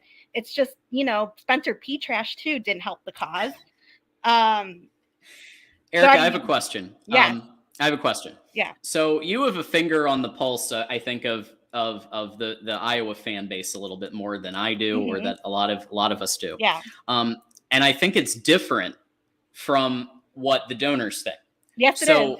So with the fans, like, where do you want to be as a program? That's where I want to know. Where do you see this program? Where could it go? Well, okay. So there are a small group of fans, and I'm not, like you said, not talking donors, strictly fans who maybe contribute to the NIL collective, like the $200 a year or whatever. Not the rich donors who contribute God knows how much. But there are a small percentage who are satisfied with the mediocre BS that happens. Obviously, you can guess by the way I'm speaking that I don't agree with those fans. Right. But no, I would say most Iowa fans are not happy with the status quo. Most Iowa fans definitely wanted Brian gone. There is a percentage, I don't know, I couldn't give you, hard numbers or anything, but there is a percentage of fans who feel that since Brian was kept, they've had it with Kirk at this point, and I'm kind of starting to go to that percentage a little bit, because I respect Kirk immensely. He's done a lot for the program. He is one heck of a coach. But, I mean, you can't develop 2 and 3 stars if you're not a damn good coach like that. So he is a good coach. He's, very good at holding the team together. He has a good locker room. He's good at getting the right pieces, usually. But since we know that it's because of Kirk that Brian is still there, I mean, it's not a secret. I've started thinking that Kirk is putting his own interests before the program's. And so, although I would not be jumping for joy if Kirk is gone, because like I said, I respect him a lot, but I do think his time is really running out. I think he's going to end up being like Hayden Fry, where he's going to kind of be forced out. Although Hayden went out on his terms, and it turned out later he had cancer and everything like that. They didn't know that at the time, though, when he decided to leave. But I do feel that Kirk is eventually going to just be forced out. I mean, depending how Brian does this, coming year, it's just gonna keep, frankly, getting more and more explosive, and people are gonna start going to more and more games at Kinnick and booing every time the offense does horrible. It happened last year. So real quick. So Jason gave us a $2 super chat, agreeing with your assessment about Spencer. I love it, Jason. Over here. Thank you for another That's contribution. That's brilliant. And That's Jason amazing. has been contributing all night and is also a Patreon member, and we appreciate that a lot. So yeah, it's hard because when you're facing a coach who's been with the program since what, 99? Mm-hmm. Well, even earlier, because he did work under Hayden Fry too. So okay. The head coach, yes. Okay, yeah, as a head coach. And I think if this was the 80s, he'd probably be there as even longer, as long as he wanted. But in this case, I think today's game and today's football, we hope, even though it seems like the AD is his lapdog. Oh, the AD is, oh my God. Which is a problem, because if you want to get him out. Listen, he is AD in title only. Okay? Kirk rules the roost. Don't be fooled about it. He's the most well-paid man in Iowa, like in the entire state of Iowa. So he's like a god, because they don't have an NFL or any professional sports teams in Iowa. It's not like other places where there's these really good sports teams. Like Iowa is it. They're the best football, team in the state, even though Iowa State fans would have you think differently, but I'm not going to even talk about them. But so he kind of rules the roost. Like, don't be fooled by the fact that Barta is the athletic director. He is in name only, in title only. Kirk rules the roost there. That's all there is to it. Yeah, and I mean, he must. So when you think about the contract that Brian Ferentz just got, the renewal, total joke. I mean, at least say 20. So for those of you who aren't familiar with the intricacies of Iowa's contract situation, so basically Brian Ferentz just got whatever you want to call it, extension, renewal, whatever. Yeah. And basically, if they get 25 points, and I want to clarify, 25 points. This is where the nuance is. Period. Because we all know that Iowa's defense scores 15 points a game. So if he gets to 25 points on average, then he gets a bonus. No, not only does he get a bonus, he gets renewed too. He gets to stay. Oh, great. And then That's even better. I can't remember how many millions, but they're going to pay him back up to the pay scale he was at, or even higher possibly, if he gets an average of 25 points per game. And I think it was 6 or 7 wins, including the bowl game, which is a joke because Iowa gets into a bowl every single year. Yeah, Iowa does get into a bowl, and they tend to even win their bowl games. We tend to win, yes, a lot. Yeah. Which that I'm a little envious about that. But so your defense, obviously, Phil Parker is an incredible defensive coordinator, most underrated coordinator in the country. I just don't understand why. And we've talked about this time and time again. I don't want to bore people, but I just don't. He doesn't get his due just because, how can I say this? We're mediocre because our offense is so horrific. So he doesn't get his due, and it's just not. It's not right. It's just not right. Absolutely. So we've got Jason again with Erica spitting facts. So there you go. There you go. You're spitting facts. I am. Listen. I'm a fan, but so we talk about this on Corey's channel all the time. Some people think that me and some other of the listeners are too harsh on Kirk, on Iowa football, etc. But just because we don't have black and gold glasses doesn't mean we're any less fans than they are.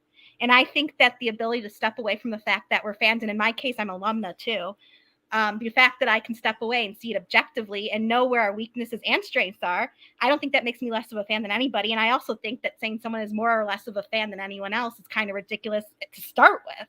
It is ridiculous. But to be honest, if you just blindly accept this mediocrity, pattern that Iowa has, unfortunately, that's just boring. Like, why bother? Like, our goal should be to win the Big Ten and then to win the playoffs and eventually win a natty. And I know that sounds ridiculous to the Bamas and Georgias of the world that we could win a natty, but yeah, if we had a good offense, we would. Like, that's just facts. And, you know, we've talked to Tim before. I don't know if he's still here. But Tim and I have talked about how if we had USC's offense and Iowa's defense on the same team, that would be a natty right there. I mean, there's no question. There's absolutely no question about it. Absolutely. Later on tonight, we're going to do schedule previews, but I want to ask about one to begin with here, and it's on Penn State's schedule. So you guys are playing Penn State at Beaver Stadium on September 23rd. Yeah.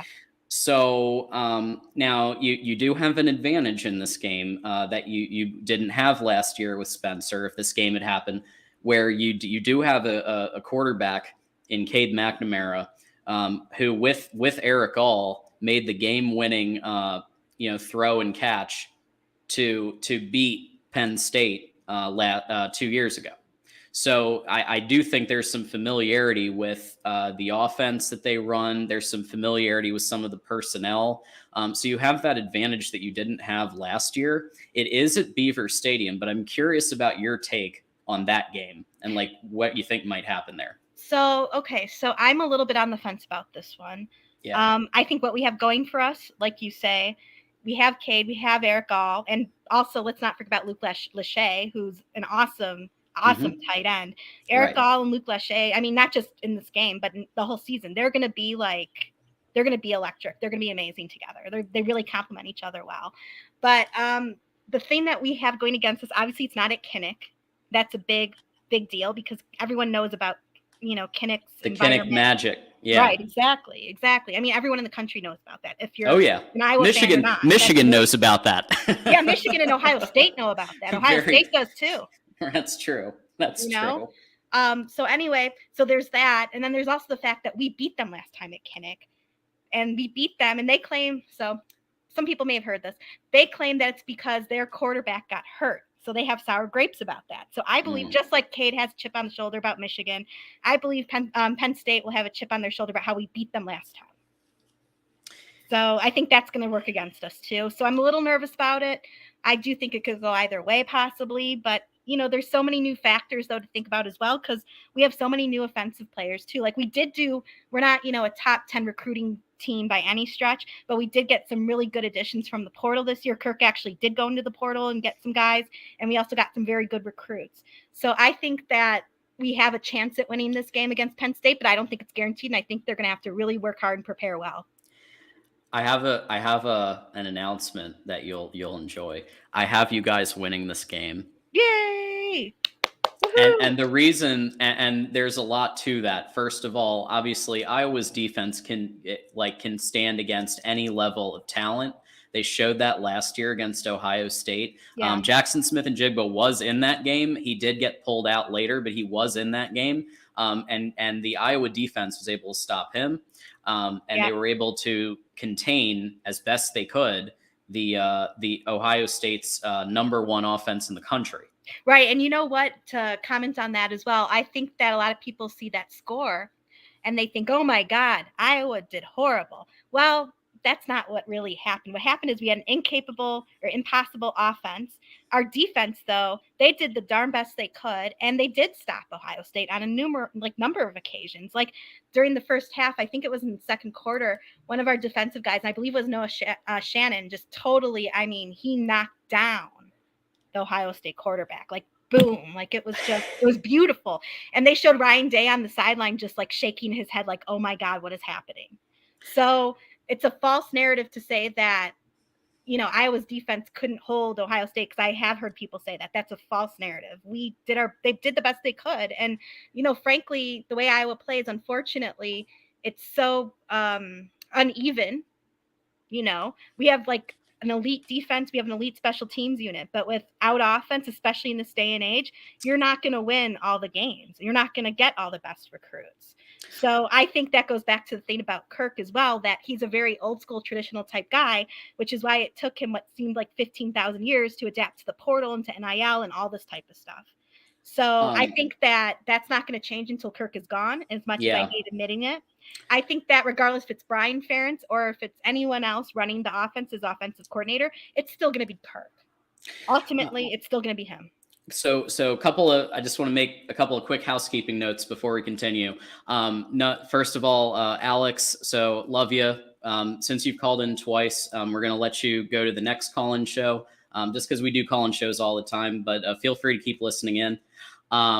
Dr. C, we're going to let you in 2 seconds because I know you want to talk Iowa with Erica, if that's okay. But I want to just mention a few things before we continue. First of all, we have a lot of new stuff here at the Voice of College Football. So whether it's the new merch site that you got to check out. So topqualityshirts.com, Mark Rogers. We've put the link in the chat. It's in the description. A bunch of people said they like their hoodies. I like my coffee mug. I like my t-shirt.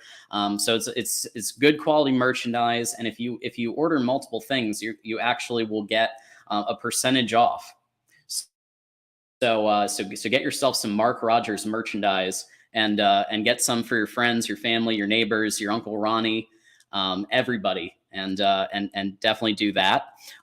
We now do have 3 levels of Patreon, so you can of course still join at the $5 level, and that's great. But we actually have 2 higher ones now, which will involve more content and other things down the line that Mark and Joey are in the lab cooking this stuff up, and so we're really excited about that. Just go to patreon.com/MarkRogersTV. Join the Patreons. Literally for $5, you get pretty much everything. You get the Discord chat. You get all of that good stuff. Mark does a betting guide, and some of one of his media members was like 13-1 against the spread. So this is good stuff for $5. This is good stuff. So just wanted to mention a couple of those. And then also Amazon, everybody shops Amazon. Just go to the link in the description section if you're shopping Amazon. That's all we ask. It gives a little bit kickback towards Mark and the channel for the content that we put out there. And that's it for housekeeping. I'm bringing up Dr. C, and I'm muting your mic until you mute you got to mute YouTube because I'm getting an echo. So just let me know when you've done that. But Erica, so basically, you were mentioning NIL, which is such a major facet of college football now. And, we've talked about this a couple times where Cade's mentioned, that Iowa has a good NIL program. Mm-hmm. So I guess with that said, you said, there are people that are giving, $100, $200, I'm very familiar with NIL groups and part of 2 myself. Mm-hmm. And so I get that. So you think that the fan that's even that's donating the smaller amounts is still kind of aligned with you that, you want to see the school do better, right? Yeah, I think that's safe to say. Like I said, there is that small percentage who try to put out that narrative, particularly on Twitter, that, there's so many teams in the country who would love to consistently win 8, 9, or 10 games every season. Like, we're so lucky to have that. And I just think that I don't buy into that narrative. And most fans do not at this point. I think a major turning point was when Brian Ferentz got that BS contract extension. Mm-hmm. That's just, like I said in the chat, it's embarrassing. That just left a sour taste in a lot of people's mouths. There are still, like I said, don't get me wrong, there's still a small percentage of Iowa fans who are buying into the narrative of, we're okay with just winning 8, 9, or 10 games and winning a bowl. Like, I just don't buy into it. I just don't. I don't really care if other teams around the country, some of them would die to have that. That's not good enough for me. I don't think it should be good enough in the Big Ten. I don't think it should be good enough for Iowa standards at all. Like, not at all. And I think, frankly, we could do better. But as I also said, I also am not delusional. I also realize that until Kirk is gone, it may not change, So you're thinking, so in a perfect world, you guys are going what, 10, 11 wins, Yeah, I think this Big Ten season- championship Yeah. appearances regularly, and then occasionally even winning a Big Ten championship. That's right. Does that sound like about where you want to be? That's not where I want to be. That's where we are. I mean, we're not 10, 11 every year. We're not Big Ten champions every year. But I think what you just said is a start. We're not far from that, especially now with Cade being quarterback and with all the weapons we got in the portal and assuming our defense and special teams stay as they are.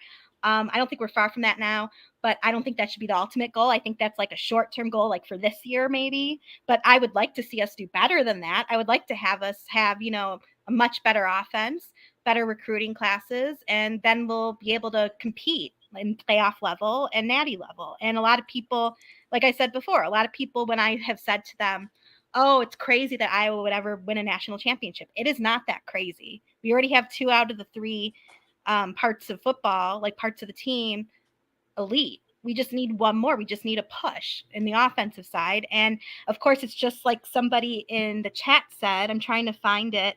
A Damn Beast Media said something to the effect of like, here it is. Regardless of how well you play, you must be able to score to win the college football playoff and the playoffs moving forward. 100% agree. And that's why I think that offense is the missing part of the equation here and why it's essential that we change our offensive scheme. And like I said, the thing that's very unfortunate to me and a lot of other Iowa fans is that we know that won't change regardless if Brian is there or not. The only way it's going to change is when Kirk retires. And the unfortunate bit of that is that when Kirk retires, a bunch of his coaches, including our defensive coordinator, might also retire with him. Yeah, because aren't they buddies? Aren't they buddy? Phil Parker and Kirk Ferentz, absolutely. Yeah. Like honestly, if it weren't for their friendship and their long-term, like they've had a relationship for God knows how long now, like they've been friendly. I honestly think if it weren't for that, Phil would have left a long time ago. Yeah, especially with just how anemic the offense has been. But the thing is, Erica, you could this might actually work against you if you want to get rid of the Ferentzes because you have a 10-win season here. So I looked down your season here, and I think you're going to win your spring football game, and then you get. So. I think that's a safe bet. Utah State, I think you've got that at Kinnick. Yeah. Iowa State, I know that's a challenge. I know that it's tough. I think Cade gets you the win. You know what? Even at Ames. Iowa State it's not that it's tough. We've actually won 66% of those games with them. So it's not that it's tough. It's just our offense was so crappy last year that we lost. And plus, if I'm not mistaken, that's the game also where we had that rain until like 1 a.m. and they kept playing and stopping and playing and stopping. So it just wasn't an ideal game. And I'm not making an excuse. We still should have won. But I don't think it's going to be hard to beat Iowa State this year because believe me, they are hungry. They have talking about chips on their shoulders. They are hungry to win. And we've won the majority of the games against Iowa State. And people were pissed off last year that we lost. It was the first time in 8 years we had lost against them. So people were pissed. Yeah, I think you guys might take that one. Western Michigan, I think that's a safe W. Yeah. Penn State, I'm giving you the literally the razor's edge because of Cade and Eric Gall. Yeah. And the defense. It's not going to be easy though, like I said. Oh, heck no. Oh, no. I wanted to comment. Yeah. Sorry. I want to comment on this comment from Daniel Henry. Iowa happy as hell. Ohio State's off the schedule. No, actually, no. Actually, not. Not happy. No, it's not that I'm unhappy either. It's just, it's a schedule and they're in our conference. So if we have to play them, we have to play them. And like I said, our defense did stop Ohio State last year. As crappy as the score ended up, we did stop them. So I just feel like it would be another game on the schedule. And I'd actually like to see it with Cade as our quarterback. Yeah. And I think you're going to, with Eric Gall and Luke Lachey on either side of the line, I think you're going to be in good shape there. Hopefully the receiver play also maybe improves slightly. Yeah. I think by virtue, I think that, obviously the quarterback leads a lot of this. A lot of it is the fact that the scheme needs to be completely revamped and it's old and all this. But, Petrash was just so busy getting sacked that, of course, the wide receivers didn't have many catches. It's not rocket science. Now, Michigan State and Purdue, I think you're going to win both of those. Yeah, They're I think both that's at safe to say. they're both at Kinnick. Yeah. Michigan State might actually be one of your Kinnick night games. That's possible. Oh yeah, and we know what happens at night games. So exactly, and also Michigan State, I think, is still rebuilding. I think that they What are is the deal? reeling. What is the deal with Michigan State? I mean, I feel like, and maybe my take is wrong because I am so not knowledgeable about Michigan State at all. I feel like they extended Mel Tucker's contract just because he had one good running back. You know, you're dealing with somebody who's very biased here. Okay, I am a Michigan fan. However, I think you're spot on. I think that they basically did you beat Michigan twice, $9.5 million bonus like extension, right? Yeah. And also remember, he is a good agent, similar to James Franklin, who continues to peddle snake oil every year and continues to get these crazy extensions. I think the same is the case with Mel. That I mean, if you remember, they were dangling LSU out there as a possibility. LSU was kind of the big one I was hearing about, but you know, his agent was definitely throwing out the LSU possibility and others. And I don't think Michigan State wanted another, situation like Nick Saban, where obviously he bolted to LSU and then won a title at LSU. So they wanted to keep Mel at Michigan State. Unfortunately, they missed the fact that, like, the reason he was doing so well is he got a generational running back and lucked into him in the transfer portal. Yeah. Which then allowed their quarterback play. Like, Peyton Thorne was able to shine more because of Walker and his ability to run the ball, and score 5 touchdowns a game. Right. Because then your quarterback naturally is going to do better, because then you're mixing it up, and then the defense is trying to stop the run, and then obviously that opens up the wide receivers. And Peyton looked like a really, really good quarterback, and then when Kenneth Walker left, then he looked very, very average. Yeah, I mean, I watched one of the games that Kenneth Walker was in with Michigan State. I just happened to watch it on TV, catch it on TV, because I'm not a Michigan State fan, and I don't have much against them. It's just they're not my team, but I happened to catch the game and I was like, wow, they look like a really good team. And then after seeing them again in another game, I was like, that's not really true. This running back is just electric. Yeah, Troy here. MSU got played by Michigan. Michigan laid down and lost to them so that they'd give Tucker that crazy contract and ruin them for years. I think we wanted to win those games, Troy. I know you want to subscribe a nefarious thing there, and I'm sure we all would like to think Harbaugh is that level of galaxy brain, but I'm pretty sure we wanted to win those games. Especially 2021 was such a disappointment, because that was actually the one game Andrell Anthony was doing well. The pass game was clicking, and it just wasn't quite, for some reason, Mike Macdonald was not able to make the adjustments with the substitutions that Michigan State was making. So Mike Macdonald, remember, he's in the NFL, right? So he was he was working under Wink Martindale at the Ravens. So he's used to the NFL style where they don't do as much of that rapid offense. I mean, Cliff Kingsbury did, a few others, but for the most part, there's not as many rapid substitutions.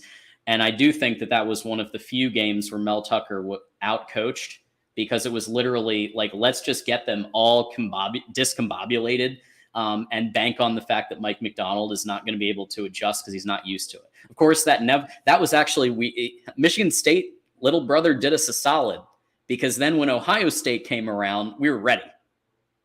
When they, because obviously they have that same level of high octane.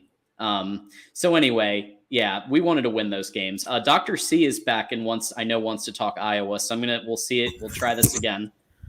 Hey how's Dr. it going? C. Hey, how's it going? Dr. C, I don't think I know you. I don't think we've met before. So it's nice to talk to you. Yeah, it's nice to talk to you as well. I'm just a college football maniac. So okay. I am actually a Razorbacks USC fan, but okay. I am obsessed with college football. So I dabble into everyone's business as far as college football goes. Wait, so what fan did you say you were? I'm a USC Arkansas Razorbacks fan. because I've lived in both states. Okay, because I like to put what school and yeah, that you're a fan of, and if there's multiple, that's fine. That's not a common combination, so I'm glad. No, you it's No. not. I love it. Hey, we love the unexpected here at the Voice of College Football, and USC Arkansas is definitely unexpected. Get this. No, Born in San Francisco, raised in Arkansas. There you go. Wow, that's drastically quite a change there. Yeah, I would say so. I do want to ask Dr. C. Mhm. I watched some USC games just because they're joining the Big Ten. I was curious, and plus I talked to some of the USC guys like on Twitter and stuff like that sometimes. So I was wanting to see what their situation was. Obviously, I'd heard a lot but never seen them play.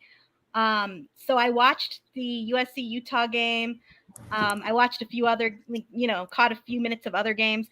I was really surprised. Like the offense is amazing. Like I was not shocked by that, not at all. But what I was shocked with is what fascinates me is that I feel that USC in a lot of ways is the polar opposite of Iowa, in that we have this elite electric defense on our side and special teams, and you guys have an offense. So I wanted to know if there's any update as to what's being done about the defense for USC this upcoming season. Like, how did you guys do in the portal with defensive players, etc.? So that's the ultimate, question right now with as far as with Alex Grinch, the defensive coordinator, who people have been calling for his firing. They've been doing excellent as far as recruiting. So it's going to be the ultimate kind of test, as in a way, kind of like with Iowa and you'll and Cade as far as your quarterback. These players that they got from the portal and they recruited, was that the difference, or was Alex Grinch not the guy? So Alex Grinch, I think, would have been fired, and a lot of people have given him slack right now because we knew he was working with very low caliber, Limited. three-star at best players at times, Mm-hmm. So there was no depth. He was really working with nothing. So now that, with the portal, with the recruiting, I think, honestly, he has to perform this year coming up, or he's gone. Okay. It really is do or die for him, somewhat like with Brian and the Iowa offense, And that was going to be kind of my question with you. Mm-hmm. So Kirk, in many ways, is running a 2000s era offense. Yeah. Is that fair to say? No, yes, it is fair to say. But as I was listening to you explain about USC, I think it was interesting that you said that your defensive coordinator was dealing with lower ranked players. And I'll tell you why that's interesting to me, because a lot of what Iowa recruits are those lower players. Unfortunately, we do get the occasional 4 and 5 stars, especially when you're talking about people who are from Iowa, like Xavier Wampa, etc. We tend to get them. If they're from Iowa or if they're from the Midwest, usually, or a lot of times, or if they have any connection with Iowa, we usually a lot of times we'll get them. But a lot of like the people who you see right now who are in the NFL combined from Iowa. So Jack Campbell, who I'm sure you've heard of, he was a 3-star. Okay. Luke Vaness, who's going to be in a first-round pick, according to a lot of people, he was a 3-star. Riley Moss is a 2-star. And Sam Laporta, who's one of our tight ends, who's fantastic, he was a 3-star as well. So it's a development program. So it is, and we do a darn good job of it. I mean, I would like to be more, like I was saying before, but I mean, we do very well with getting people ready for the NFL, and there's a lot of reasons for that. But I guess my point, going back though to Dr. C with USC, I guess my point is, like, I think it's an issue, and if, like I said, I haven't watched a ton of USC football, but it seems to me that is an issue with the coordinator, because the difference between the players we have and you have on the defense, it doesn't sound like they're that different.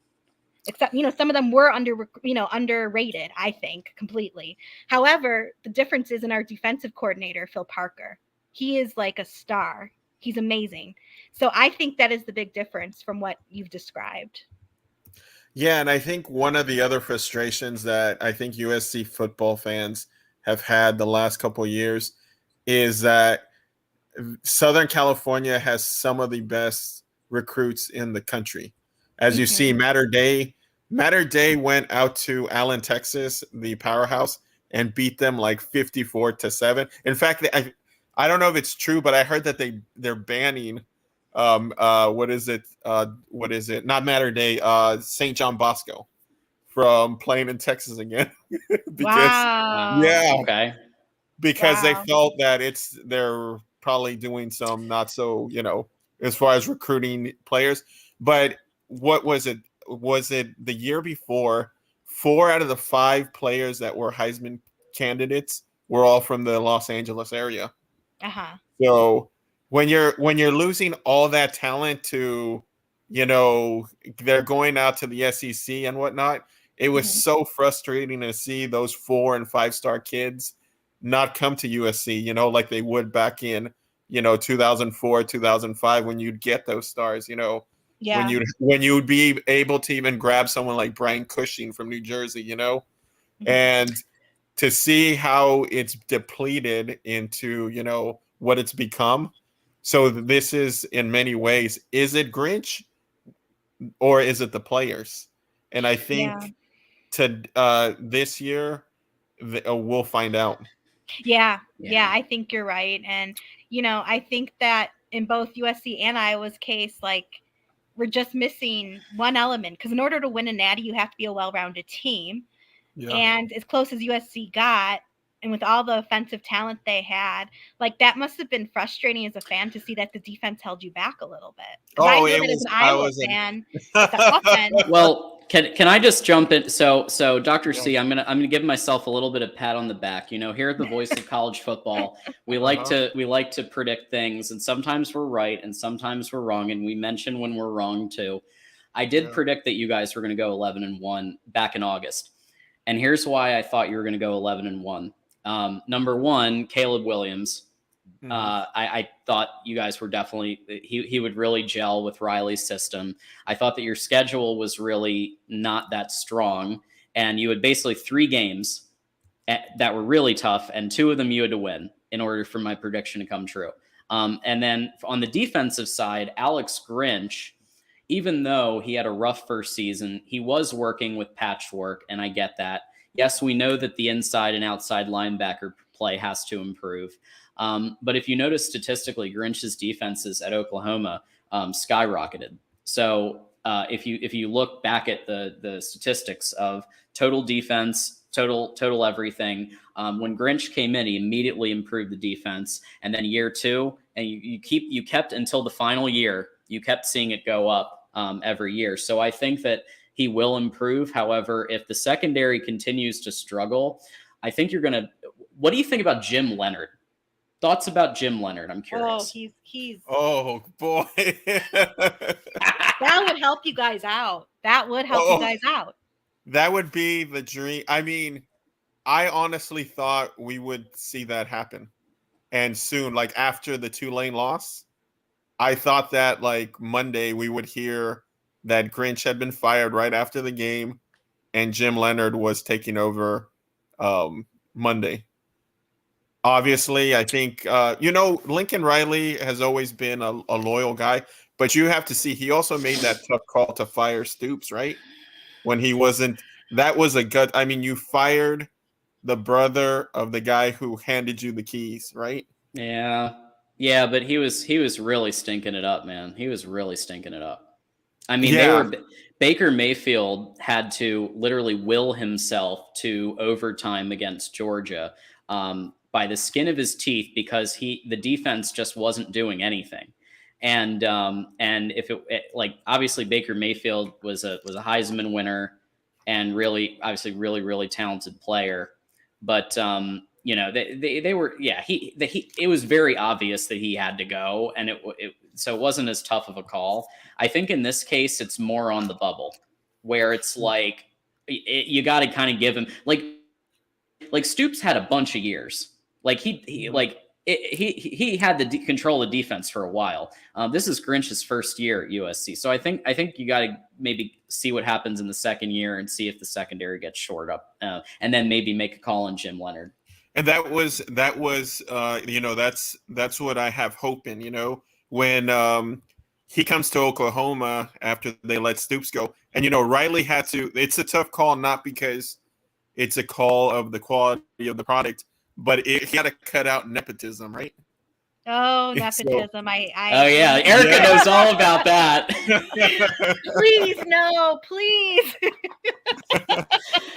Don't could get go me on and going on here. about the Ferences. Oh God. But it's funny because Iowa, and I don't agree with nepotism. Like, I just want to lay that out first. I don't agree with it, no matter who it is, if it's Iowa or somebody else. I don't agree with it. That being said, I just love how other universities are doing it and not getting called out like Iowa is, because Iowa is failing with their nepotism, and with other teams, it's either they're playing acceptable or they're playing well with the nepotism. So I always found that interesting. Yeah, I mean, in a way, nepotism works if it's successful, right? But if it's not, the problem Jay becomes when it's Harbaugh. not working Thank and they you. remain in the position, right? That's right. I mean, Right. If you're Jay Harbaugh and you're killing it, then that's one thing.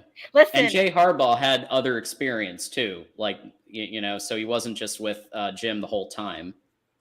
well, to be fair, I mean, you all know my feelings about Brian, but to be fair, Brian was a good O-line coach and a good tight end coach before he became offensive coordinator. Now, the issue I had, obviously, I wasn't happy. I wasn't convinced when he was, when he became offensive coordinator. But the thing that got me even more, at the same time he became offensive coordinator, he was also promoted to quarterbacks coach. Little known, I don't know if a lot of people know that. He's also quarterbacks coach. Now let's think about this. What happened? What happened? Quarterbacks coach. I think that needs to be in major quotes. I mean, but still, like, he had no experience with quarterbacks. Like, I don't know why in the world that happened. I mean, we know why, but why? That type of thing. So the nepotism is obvious. But, I mean, to be fair, to give Brian credit, yes, he's a good O-line coach. He's a good TE coach. There's no doubt there. But that doesn't translate. I think this is the mistake. I know this is the mistake that Kirk Ferentz and, the athletic director made. They assumed that since he was good at those two positions, or coaching those two positions, that he'd be confident or able to be a good, effective offensive coordinator and quarterbacks coach. And we all know what happened. So. Yeah. Yeah. So my question that's terrible. It's just, it bothers me. It does bother me, though, that the nepotism other places is not called out. I don't know. Antoine does make a good point. Jay Harbaugh is a great recruiter, and he's been great as a coach throughout. So, I mean, that's an example where it works. It doesn't always work. Right. And obviously the Ferences and the Stoops are the other side of the coin. I have a special place in my heart for the Stoops, though, because, I mean, they're Iowa products, too. So, to be fair. Oh, that's right. Yeah. Yeah. And well, my question, I guess, to both of you is, Cade is a would you say a top 15, top 20 quarterback? Top 20s. I mean, part of it is he's been injured, so we don't really. It's a little bit unknown. Yeah. Yeah. We got to see how he is after his surgery and the injuries he's had. How he does. So I can't really give it a ranking. It's like an unknown because of the injuries. Yeah. Well, seeing that, it's been an archaic offense and just at times horrific. If a player like Cade would happen to have an amazing year, would that solidify the argument that the quarterback is the only thing that matters on an offense? Well, no, I don't. First of all, I think that's a fallacy. Because in the case of Iowa, I'm a big Iowa fan. I watch all of their games. I'm not like you where I have two teams. I'm pretty much just about Iowa. And then I watch other teams, like, since I hear about them or whatever, and I'm trying to learn more about the game. But the situation at Iowa is not just due to Petrus. There's a lot there. There's the fact that they don't know how to do time management, which guess who that falls on. They aren't good at play calling, which guess who that falls back on. There's a lot there. And also, Petrus also, he's not, like we said, he's not that good at being a quarterback. And they kept saying the excuse they kept using, which was, in my eyes, just not, I mean, it's kind of like one of those things, who cares? He apparently was fantastic at practice. Well, I don't care what you can do at practice. If you're not a game player, why are you playing? Like, and then they put the second string quarterback, Alex Padilla, in a game, in like situations where he's not going to succeed. They put him in the second half of the Ohio State game when we were already losing a ton. Like, they put him in at like just the worst moment. So of course you're not setting him up for success. And of course he transferred out after the season was over. And of course, when he did go on the field for us, he probably didn't feel very confident. So it's just mismanagement of, the first quarterback and the second quarterback, and Spencer should not have been out there as much as he was. And a lot of fans will agree with that. Hey everybody, we have a somebody who knows a lot about Cade and Eric All and other people.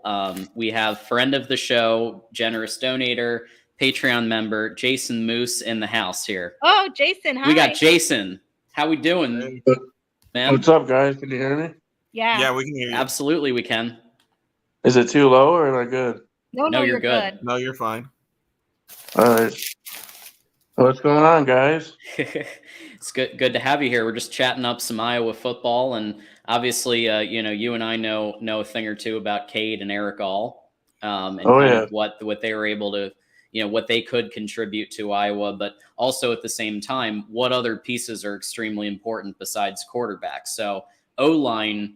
I mean, Cade, correct me if I'm wrong, Cade needs a really strong O-line to be successful. Yeah, he definitely needs help on offense for sure. Yeah. Yeah. Receiver he's going to play, need some pieces for them to be competitive. Well, yeah, you have good running backs, right? We have a really good running back already on the team, Caleb Johnson. I think he's going to break out this year. He had a pretty okay season last year, but I think he's going to be doing big things this year. And also the other thing I was going to say is we did get some pieces from the portal. We got a new offensive lineman who's really good. And I'm looking forward to seeing him because first of all, he's a big dude, which obviously that doesn't make him a good O-lineman, but it helps. And I think he's going to do very well. He has the right attitude. He's been working hard in practice, so I'm not as worried about that. And also, of course, everyone who was on the team last year, hopefully during spring practice and during the summer, like they'll have the opportunity to train up more and learn more and just improve. So I'm hopeful for that. We did get two wide receivers out of the portal. One of them was an Ohio State player who was down their depth chart. So I don't know how good or not that this person will be, and I can't remember his name at the moment. But we also got another wide receiver, Seth Anderson, who is going to be very good, I think. So I think there's possibilities there. I don't feel comfortable guaranteeing anything, obviously, at this point, because after last year, that was such a disaster that I go into this optimistic and hopeful, but obviously I can't guarantee anything. But I did want to say as well that, and you guys, Michigan guys, will be able to tell me, is Cade the type of quarterback who, even if Brian calls a play, he'll go against it if he feels that he has a better idea? Because honestly, a lot of our successful or decent quarterbacks in Iowa have had that personality where. Well, I think Cade's more of a I'm going to listen to what my coach has to say kind of quarterback. What's that? I think Cade's more of a I'm going to listen to what my coach has to say kind of quarterback. He kind of just follows whatever play they run, and he's more of a system quarterback than anything. Yeah, but do you think he would have come to Iowa if he wasn't able to have input in because remember, one of the things he said on the Jordan Palmer podcast is like, you think that Iowa's offense is bad. You think that. I think he's going to contribute. Well, he's more than capable. Yeah. He can throw the ball. Let's not get that twisted or nothing like that, but I think he's not gonna wow you. I'm not saying he's a good quarterback. He's not gonna be like JJ. He's not gonna run around and slang it. He's not. Iowa like doesn't that. need that. But Iowa needs a game That's all you need. manager. Yeah, he can get the job manager. done. He's capable. Yeah, because a lot of the more successful, successful in quotes, obviously, because they're not Heisman winners or anything, but some of the more successful quarterbacks we have had, like Rick Stanzi, Nate Stanley, have been the quarterbacks who they'll see whatever it was called and they'll be like, you know what? I don't think that's going to work. I'm going to do this instead. Like they'll go in the huddle and decide what they're going to do and not listen to the offensive coordinator. I'm not saying they did it all the time, but some of the most successful plays that those two quarterbacks had were those types of plays where they're like, you know what? I don't like that call. We're going to do this instead. And it usually worked. So, Well, also Jim's that type of a coach, right? Where he's very hands-on, and you follow what he says, right? So I think Cade kind of had to play that role at Michigan, right? Is that fair to say? Well, With the type of coach that Jim Harbaugh is? Antoine had a good point here. Cade McNamara is extremely safe with the football. He doesn't take chances. That's a knock on him. At Iowa, Exactly. that might be a strength, because if you think about it, really, He fits in well in Iowa. You've got to limit mistakes, because your defense is going to get you 14, 16 points a game. Yeah. Maybe more. Mm-hmm. So just don't mess it up and throw to the tight ends, which we know that Cade is good at. And I think Cade, and I told this to you, Erica, I think Cade can get you one or two clutch plays to actually win a game that you might otherwise have not won with Petrus or Padilla. Like Penn State, I think, could be a situation like that. Well, where we won Penn State with Spencer, so I think we can win Penn State with Cade. Yeah. Even I at don't Beaver, think it's a shoe-in. I don't think it's a shoe-in. I think it's going to be a game.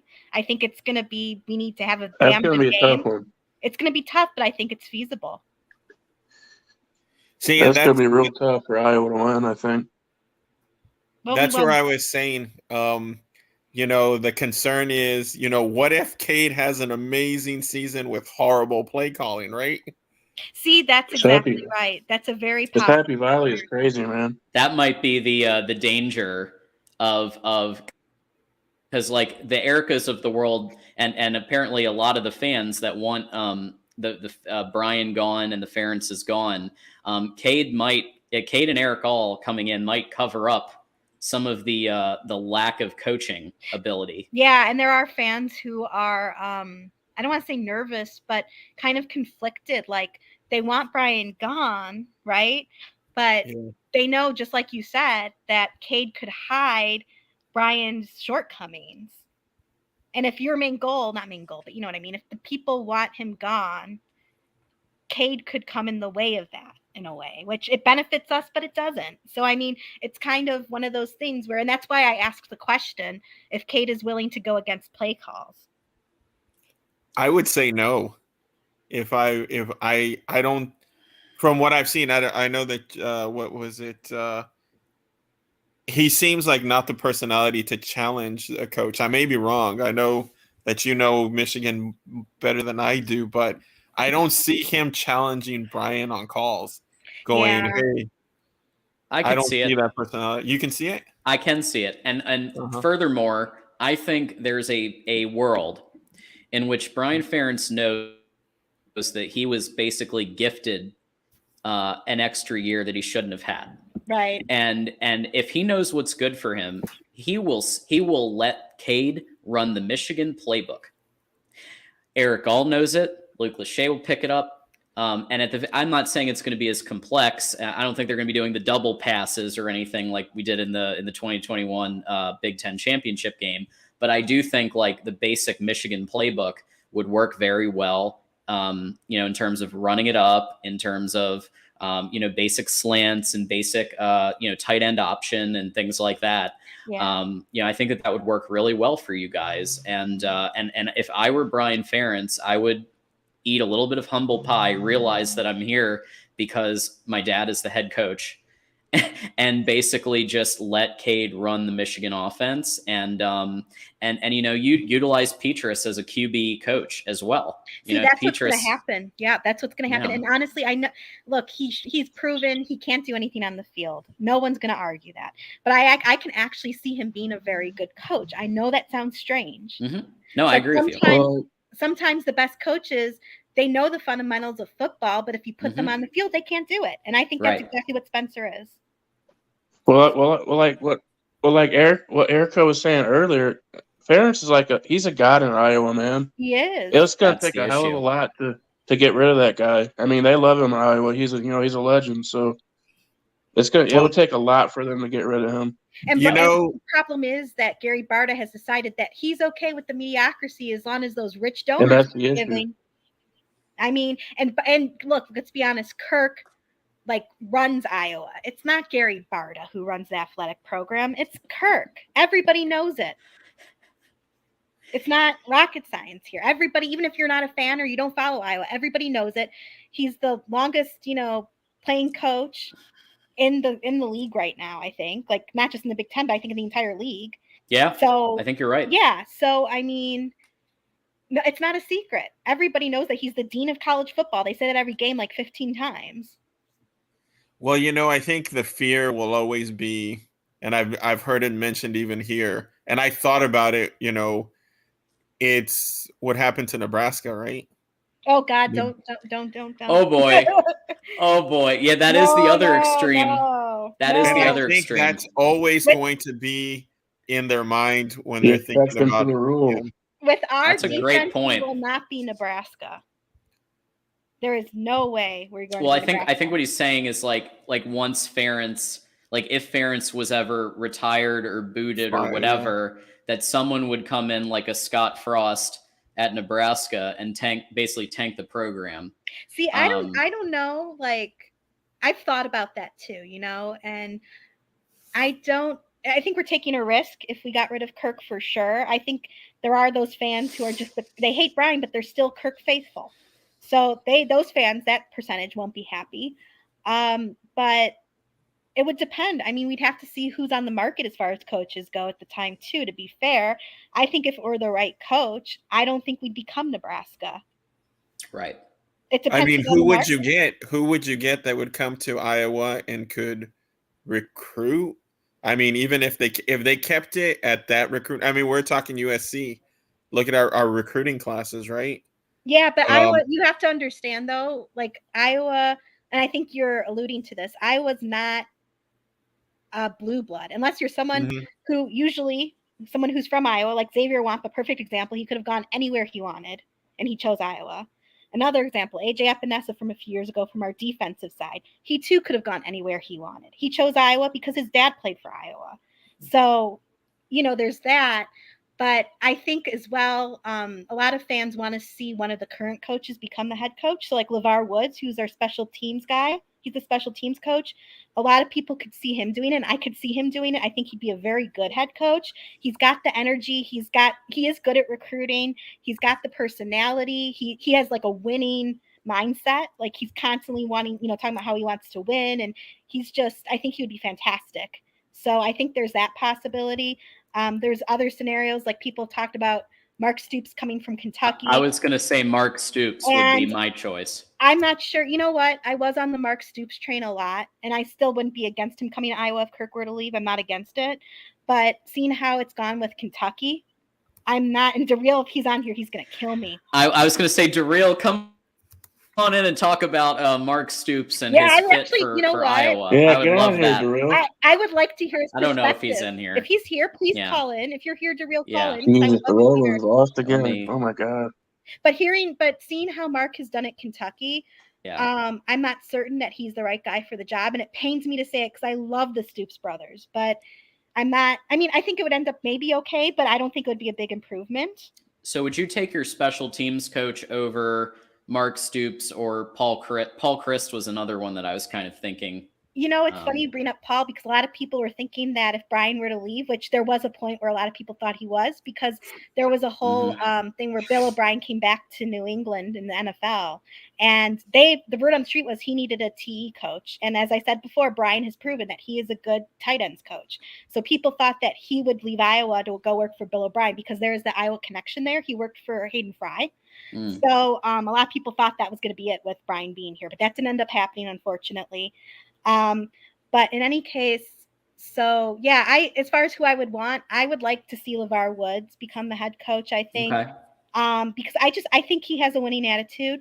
The only hesitation I have is I don't think he has a lot of experience offensively. Like, he doesn't have the well-rounded experience, I guess is what I want to say, if that makes any sense. But yeah, I mean, it would depend. And as far as Paul Christ goes from Wisconsin, a lot of people are saying that Brian left to the NFL, that Kirk would hire him on to become offensive coordinator, which I wasn't sure when Corey brought that up in his channel. I wasn't sure about that. I just kind of hadn't thought of it. But the more I thought about it, the more I was like, you know what, that could work. That would work better than Brian Ferentz, I think. Regardless, I mean, put aside the nepotism, I think that would have been better. We're here on the Voice of College Football, Big Ten Live, 8 p.m. block, which we tend to bring in lots of callers to hang out together and talk Big Ten football on this block a lot. Don't forget that Iowa Hawkeyes Live is Tuesdays 5:30 with the famous Corey Bratta from Hawkeye the Storm. And of course, Mark Rogers, Voice of College Football, do that show together. And it's a must watch every week. Yeah, it's very good. A lot of Hawkeyes are on there. So join us if you would like. I do want to comment on what Antoine Johnson is saying here. He says, hiring Wisconsin coach Paul, it's like hiring Kurt's Lama's son. First of all, his name's not Kurt. We've been talking about this for an hour and a half or something. His name is Kirk with a K, okay? Yeah. If you're going to be insulting, at least get it right. And secondly, you know what? Paul would be better than Brian Ferentz. I know it's not a huge upgrade. It's no big upgrade, but it would be better than Brian Ferentz. He has experience. Brian Ferentz is not an offensive coordinator. He's not quarterbacks coach. He's not an offensive coordinator. And Wisconsin offense is usually better than ours. So it would be an upgrade. Yeah, I think Paul Christ would be I think a monkey would be a better offensive I think my dog would be a better offensive coordinator than Brian Ferentz. But if you're looking at actual people, Paul Christ is definitely in the short list that I would be considering for sure. I always said my pinky would be a better offensive coordinator than Brian. That's just me, you know. I see. Jason just came back. Knowing a little bit about the program, I think if once Kirk retires, I think he's retired. I don't see him getting fired. I think they would hire a coordinator or a defensive coordinator at the time. But I you know what? Lance Leopold's name, I think, could come up. And you know who? I would always look at Elko. He's winning at Duke. Yeah, winning at Duke is Duke, that's pretty impressive. Coach. So you're thinking of you're thinking of coaches that have thrived in places that normally suck. Yeah, well, that have don't have access to criteria. Yeah. Got it. I don't. I mean, like I said before, I watch Iowa football. I don't know on a national scale except the really obvious people like who's who. I don't know, but I feel like we need somebody who's going to modernize the scheme, and I feel like we need a head coach who's more offensive minded because frankly, defense. Yeah, if Kirk with a K leaves. Phil Parker will probably leave, unfortunately, because they're friends. And the only reason Phil stays at Iowa is because of his friendship with Kirk. I'm certain of that. So I think the defense will attract somebody on the defensive side of the ball. I'm not worried about it. If Phil leaves, we will attract somebody who's good at defense. I'm not worried about it. But I think we need someone who's an offensive mind to be head coordinator because we need to remake or redo the entire thing. And that's not going to happen under Kirk, period. We all know it. And the only way it's going to happen is if we bring in somebody who has an offensive mind. And the sad part is Kirk is supposed to have an offensive mind. The issue with it is his mind is stuck in the 1990s. So we need to bring someone who has a modern offensive mind. Well, look at what's happening at Wisconsin. Okay, this is a perfect example of what you're saying. Wisconsin obviously goes and hires Luke Fickell, who was the first one to ever win a to get to a playoff game as a G5 school. That's extremely impressive. Yeah. He brings in Phil Longo as OC, bringing in air raid concepts mixed with the traditional run game that Wisconsin normally has run. They've always had a strong run game, but with an air raid concept mixed in, I think Wisconsin's going to be in a year or two, they're going to be like a extremely difficult opponent. And I think Iowa could be like a Wisconsin and end up that way too. It's just we don't have the right minds in the building. I see Troy V here says, I hear Scott Frost is available. How about that one? That's what I was going to say. Okay, how about Nebraska had that same idea. I don't think you're that Iowa, listen. Iowa fans will protest if Frosty is the guy who comes to Iowa. We don't want him. Well, you know what? Nebraska's one of our arch enemies. We don't want him. He would not be a bad person to hire as an offensive coordinator.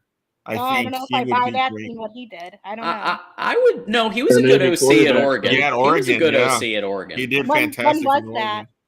A while, a couple years back. Yeah, at and this then, point, He's not a might good have head Kirk- coach. Maybe 2010 quarterback ish. coach or So, OC. okay. While We're back. going to upgrade the offensive game by 20 years, maybe. Okay. I mean, that's not good enough. That's not good enough. And Iowa fans won't want that. I'm sorry to say, I don't think we would want Nebraska's rejected head coach. Well, Sorry, also, Cole, I'm sorry if you're still listening. oh yeah, I Cole. Yeah, we apologize. love you, Cole. Like, and I Antoine, we apologize. love you too. But here's the thing. Yeah, I think Scott. Here's what I think happened with Scott Frost, and Cole can correct. Cole's the Nebraska expert that I think is somewhere, or John could call in again from Core Nation or any other Nebraska person who's around. But what I think happened there, Scott Frost worked at UCF because he was able to recruit the talent for his system that worked really well. That much I will say. He's a good recruiter. And the style of offense that he runs is a up-tempo, spread offense that requires that type of player, really speedy players. So it's definitely a very like air it out type offense. In Nebraska, I don't think he was able to recruit the players for his system that he was able, and also the culture just went to crap. So that was another big problem. But I think that was the initial problem, is he was struggling to recreate the success of UCF because his offense just wasn't working in the Big Ten West. That's what I was thinking. Yeah. Yeah. To bring Dr. C back in the conversation, that's one thing I'm also fascinated about, is that, a lot of people will say that Big Ten is like a strong defensive conference, and there's a lot of defensive power in the Big Ten. And it's like I said before, USC kind of seems to be the opposite of that at the moment as things stand. So I'm just kind of curious as to how that's going to play out. Do you have any opinions on that? I think they're going to figure it out. I mean, USC, I still remember USC from, of course, their great days. That defense, their defense were phenomenal. They just recruited solidly Southern California, and they'd bring in, of course, 4 and 5 stars. But that's going to be fixed. Phenomenal. I mean, USC is one of those, it's an elite program. It's a blue blood. It gets, when they got the sanctions, it crippled the program, right? No one had ever gotten the sanctions that USC had. They tried to bury that program.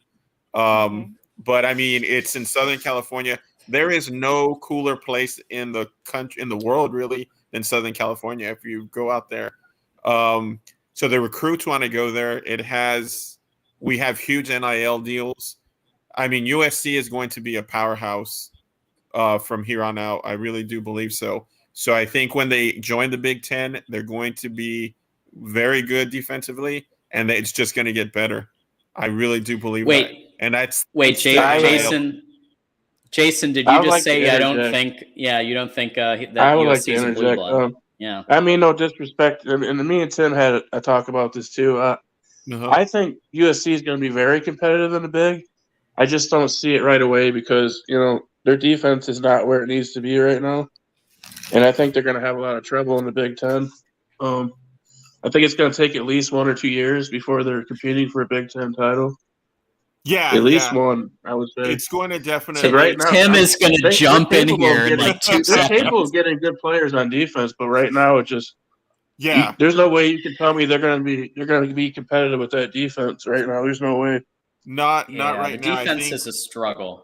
Yeah, and it's going to take as well. 2 or 3 seasons, for us to really build that depth. But I mean, in the next 5 years, USC is going to be a contender for a title. For sure. I don't think it's going to take 5 years. I think it might take 1 or 2 years, maybe. I don't think it's going to take that long. Yeah. Well, we have a huge game next year in Vegas opening the season against LSU. That's going to be a huge game. In Vegas. So I think that's the type of game where people are going to start seeing USC again, right? On national TV, they're going to be paying attention. USC is that has that prestige, right? It's a beautiful campus. Like I said, Southern California. Everyone wants to be there. There's NIL money. What if you are a 5-star? Would Shoot, you I want rather to go. play in I want to Southern go watch a California? USC game versus Michigan. That'd be awesome. I have a question. So, Lincoln Riley, for all of his, for any faults that he might have, no one can deny that he's really good at quarterbacks. He helps develop quarterbacks. He gets quarterbacks the Heisman. He gets quarterbacks NFL jobs. And we're talking like literally first round draft pick bonus money that could be $20, $30 million. Okay, right away. So he has that recruiting, kind of like gravitas behind him that he can get a lot of really top tier quarterbacks because he has that track record. So Dylan Raiola is somebody that I've been looking at, and there's talk of maybe he goes to Nebraska because his dad is a legacy there. Maybe he goes to USC. If I were a quarterback, I would be jumping into USC so fast your head would spin, because I would like that sweet NFL bonus money and the NIL money that you'll get. Yeah, I agree with that assessment. Yeah. That's why I think Raiola is going to end up going to USC. Yeah, I mean that's what they were doing in 2004, right? When with Reggie Bush and paying off his rent, and I remember the big joke on oh Lord, when they had the Jets on Hard Knocks, people were telling McKnight, they were saying, "You took a pay cut when you came to the NFL, didn't you?" So yeah. Well, first, I think NIL brought that back. Yeah. Jason, what are you going to say? I said shots fired. Yeah. Well, and I mean, I get that. So look, Matt Rule has shown himself to be a very, very competent. And I was saying this with John Johnston when he called in from Corn Nation, that basically, you've got yourself a really competent rebuild quarterback coach, or like coach in general, but also quarterback coach. Yeah. But basically, it's going to take like 3 years or 4 years to get that program. And is Dylan Raiola the type that's going to want to be in like a 6-6 team when he could be at USC next, really soon, and potentially light it up? So the way I see this whole thing with Raiola, the more I hear about it, I only knew on the periphery about it before. Mm-hmm. The more I hear everyone talking about it and seeing it in chat tonight, it's like a Proctor situation. Let's be honest. Okay. Proctor was an Iowa kid. He committed to Iowa. He was committed to us for 6 months, and then he decided to go to Bama. And do I agree with the manner in which he did it? Obviously not. He kind of left us hanging. He was committed for so long. Then 2 or 3 days before signing day, he's like, nope, going to Bama. Obviously, I wasn't happy about it, but it's his choice, and I realize that, and I hold I wish him the best. I hold no bad feelings towards him. I harbor no bad feelings. But at the same time, going to Bama, as much as Iowa produces talent for the NFL, I can see where Bama would obviously be better for Proctor. And I feel like with Raiola, it's the same thing. It's obvious USC would be better for him versus Nebraska. Just because he has ties to Nebraska doesn't guarantee anything. Right. And that's why I was trying to explain to Cole earlier. Well, that's what I was saying to Cole earlier. I wasn't trying to offend him or anything. He was talking about he thinks Raiola is going to commit to Nebraska. Well, I'm looking at Raiola's track record, and I'm looking at the schools that he wants to go to, and it's not looking good for Nebraska, in my opinion. He's looking at USC. He's looking at Georgia. He was looking at Ohio State. I mean, it's going to be hard to compete with those schools, man. Those are the number big-time of visits schools. thing. Do you know how many times Proctor visited Iowa? Oh, my God. I just don't see it. Oh my God. He visited Iowa so many times. And the argument that one of the arguments Cole was making, and again, I don't want to sound like I'm coming off and hating Cole, because I actually really respect Cole. He knows a lot about football, and I don't mean any, bad ill to him or whatever. But look, Proctor visited Iowa, I don't even know how many times. Doesn't matter. Who knows? He might shock us. If Raiola wants to win a Heisman, is he going to go to Nebraska? I don't think so. Hey, Dr. C, here's one for you. Longtime friend of the program, George, is here.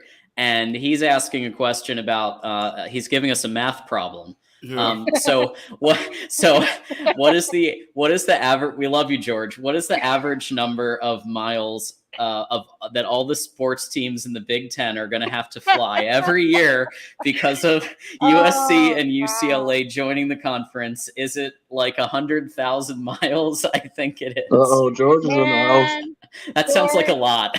I'm jealous of those players, man. They're going to have mileage like no one's business. What's up, George?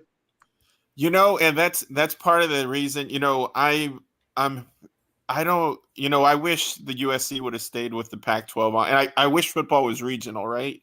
Yeah, I miss Because that too. we're talking about tradition right here, and tradition every day is going away more and more. I think, you know, in the past, people really hung on to their teams because that was the only thing on TV a lot of times, right?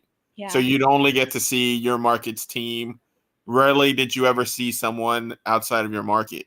Now kids have access to everywhere, right? Yeah. So this like Rayola kid, you know, if he was born in the 80s, he would have only seen Nebraska, right? Football.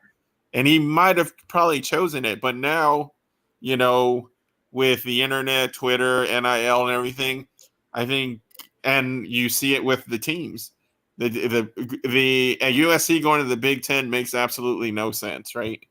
And if you're a kid, I think about for the smaller sports, right? If you're, you know, playing water polo, yeah, and having to go to Ohio State when you've got to, you know, let's stop pretending that this is about education, right? It's not. It's not. It's about money. Yeah, I mean, it's financial. It's 100% financial move. Yeah, I And mean, I what think- business? Yeah, And it's I smart. 100%. You can't be mad at USC for that. no, and I see their point, but for the student athlete who's a soccer player having to go Ohio State, what about my classes and getting on a plane and traveling? It sounds fun, but at the same time, I don't know. It'll be fun for the first game of the year, and then they're going to be so stinking exhausted between playing Yeah, athletics and doing schoolwork. They're not going to be playing well. Like it's so about the money. Just And play you know all home what? games. They'll be all right. I agree. I agree that tradition is going away from football. And, I wasn't thrilled when Rutgers joined the Big Ten either, or Maryland, like for that reason, and there's something to be said about the tradition of football that we're losing because money is winning, just like everything else in this world. What about Cincinnati and the Big 12? I mean, how much sense does that make? Yeah, they had to get somebody. Can we just get rid of Rutgers and Indiana from the Big Ten? That would be great. Indiana, that's a harder sell. Sorry, and if then there's get any Oregon and Rutgers, Washington in here. Jeffrey might be hanging out, only talk sports. He's an Indiana fan. I don't want to offend any Indiana or Rutgers fans, but I think what's eventually going to happen is two essentially like two super conferences. Yeah. And this might not happen. I'm not talking in the next 2 years. I'm talking this could take a decade, 2 decades. Yeah. But I just see that the Big Ten and the SEC are eventually going to gobble everybody up. Big Ten aligned with Fox, SEC aligned with ESPN. Amazon's going to hang in there. Yeah. For maybe a game a week. It's coming. Things like that. Get ready. It'll be it has to happen. But you know what? Someone brought up a point. You need teams that you can beat up on as well. You can't have, I know it sounds awesome, but like if Florida State and Clemson joined the SEC, I mean, true. It's unfair to the player. You don't get a rest game, right? You don't want to have a weak conference though either. Yeah, but you need that Rutgers in Indiana to kind of help you highlight your players. In the past, it's kind of like boxing, right? You get all these nice KOs and you get ready and build up the games. Now there is no build up because all your players are beat up, right? That's right, and they're exhausted because then the SEC will be like, "Well, you guys play Rutgers and Indiana. This sucks." Yeah, but everybody, I mean, and every conference has their version of Rutgers and Indiana. That's just the reality. Every conference has. I mean, but that's not like having the teams you want to quote unquote beat up. And no offense to Indiana or Rutgers fans or anybody, like that's not an argument to keep them in a conference. Like, Well, I don't know. remember back in the day when Miami was in the Big East? And I mean, they just plowed through those Big East teams, right? And then they go into a national championship fresh, right? Because they're beating up, Boston College and who else was in the Temple, right? While the team in the SEC had to play Bama, Georgia, LSU, Florida. You're not the same after those games, right? Yeah. Yeah. Yeah, it's interesting. Antoine did make a good point here. It's about that research, and our friend Tony Altimore brings this up a lot. Who does a lot of our wonderful graphics all over, and Antoine is saying the same thing. It's about that research money. Well, take a look at Stanford. They win national championships in anything but That's why we're football, trying right? to get Stanford in college. Yeah. I love Stanford, though. I love the tree. Yeah. No, but joking aside, like, I don't know. It's becoming less about the game, more about the money. We all know this, and that's just the capitalist world we live in, that everything is so much about the money all the time. And it's a shame we're losing tradition through that. Erica, the college football is becoming the NFL, sadly. Yeah, I know, eventually. I know. Yeah. But with this point from Antoine, I wanted to bring up something else about the Big Ten. Wait, before you do that, I'm sorry. So Tim is back, and I think he probably wants to make a comment or two about USC and the Big Ten. I'm just thinking. His ears perked up as soon as someone called up. I'm just thinking that might be possible. No, Hey, not Tim. at all. What's going on, I Tim? called in. What's up, Dr. C? No, I called in because I wanted to speak to the famous Erica. Hey. Oh my goodness. Okay. Yeah. Shots fired. I'm a big fan of Erica turning. I think she should be the voice of Iowa football. Actually, yeah. I don't want to throw Corey here. He's yeah. awesome. Corey and Erica could be on there. Yeah. We'll let Corey. He can co-host. We'll let him. We'll let him ride your coattails, Erica. Don't worry. No, Corey's great at what he does. I don't want to take away his.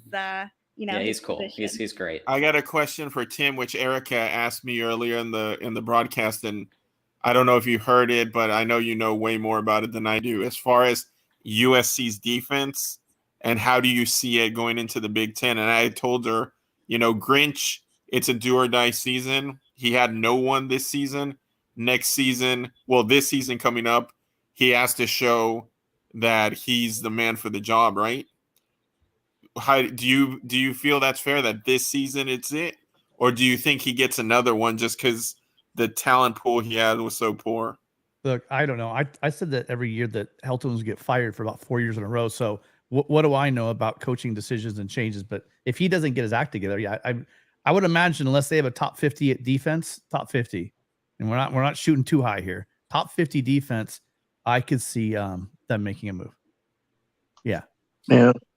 But you can say that about Iowa. I think Grinch is in his last season. If it's put up or shut up for him, I think.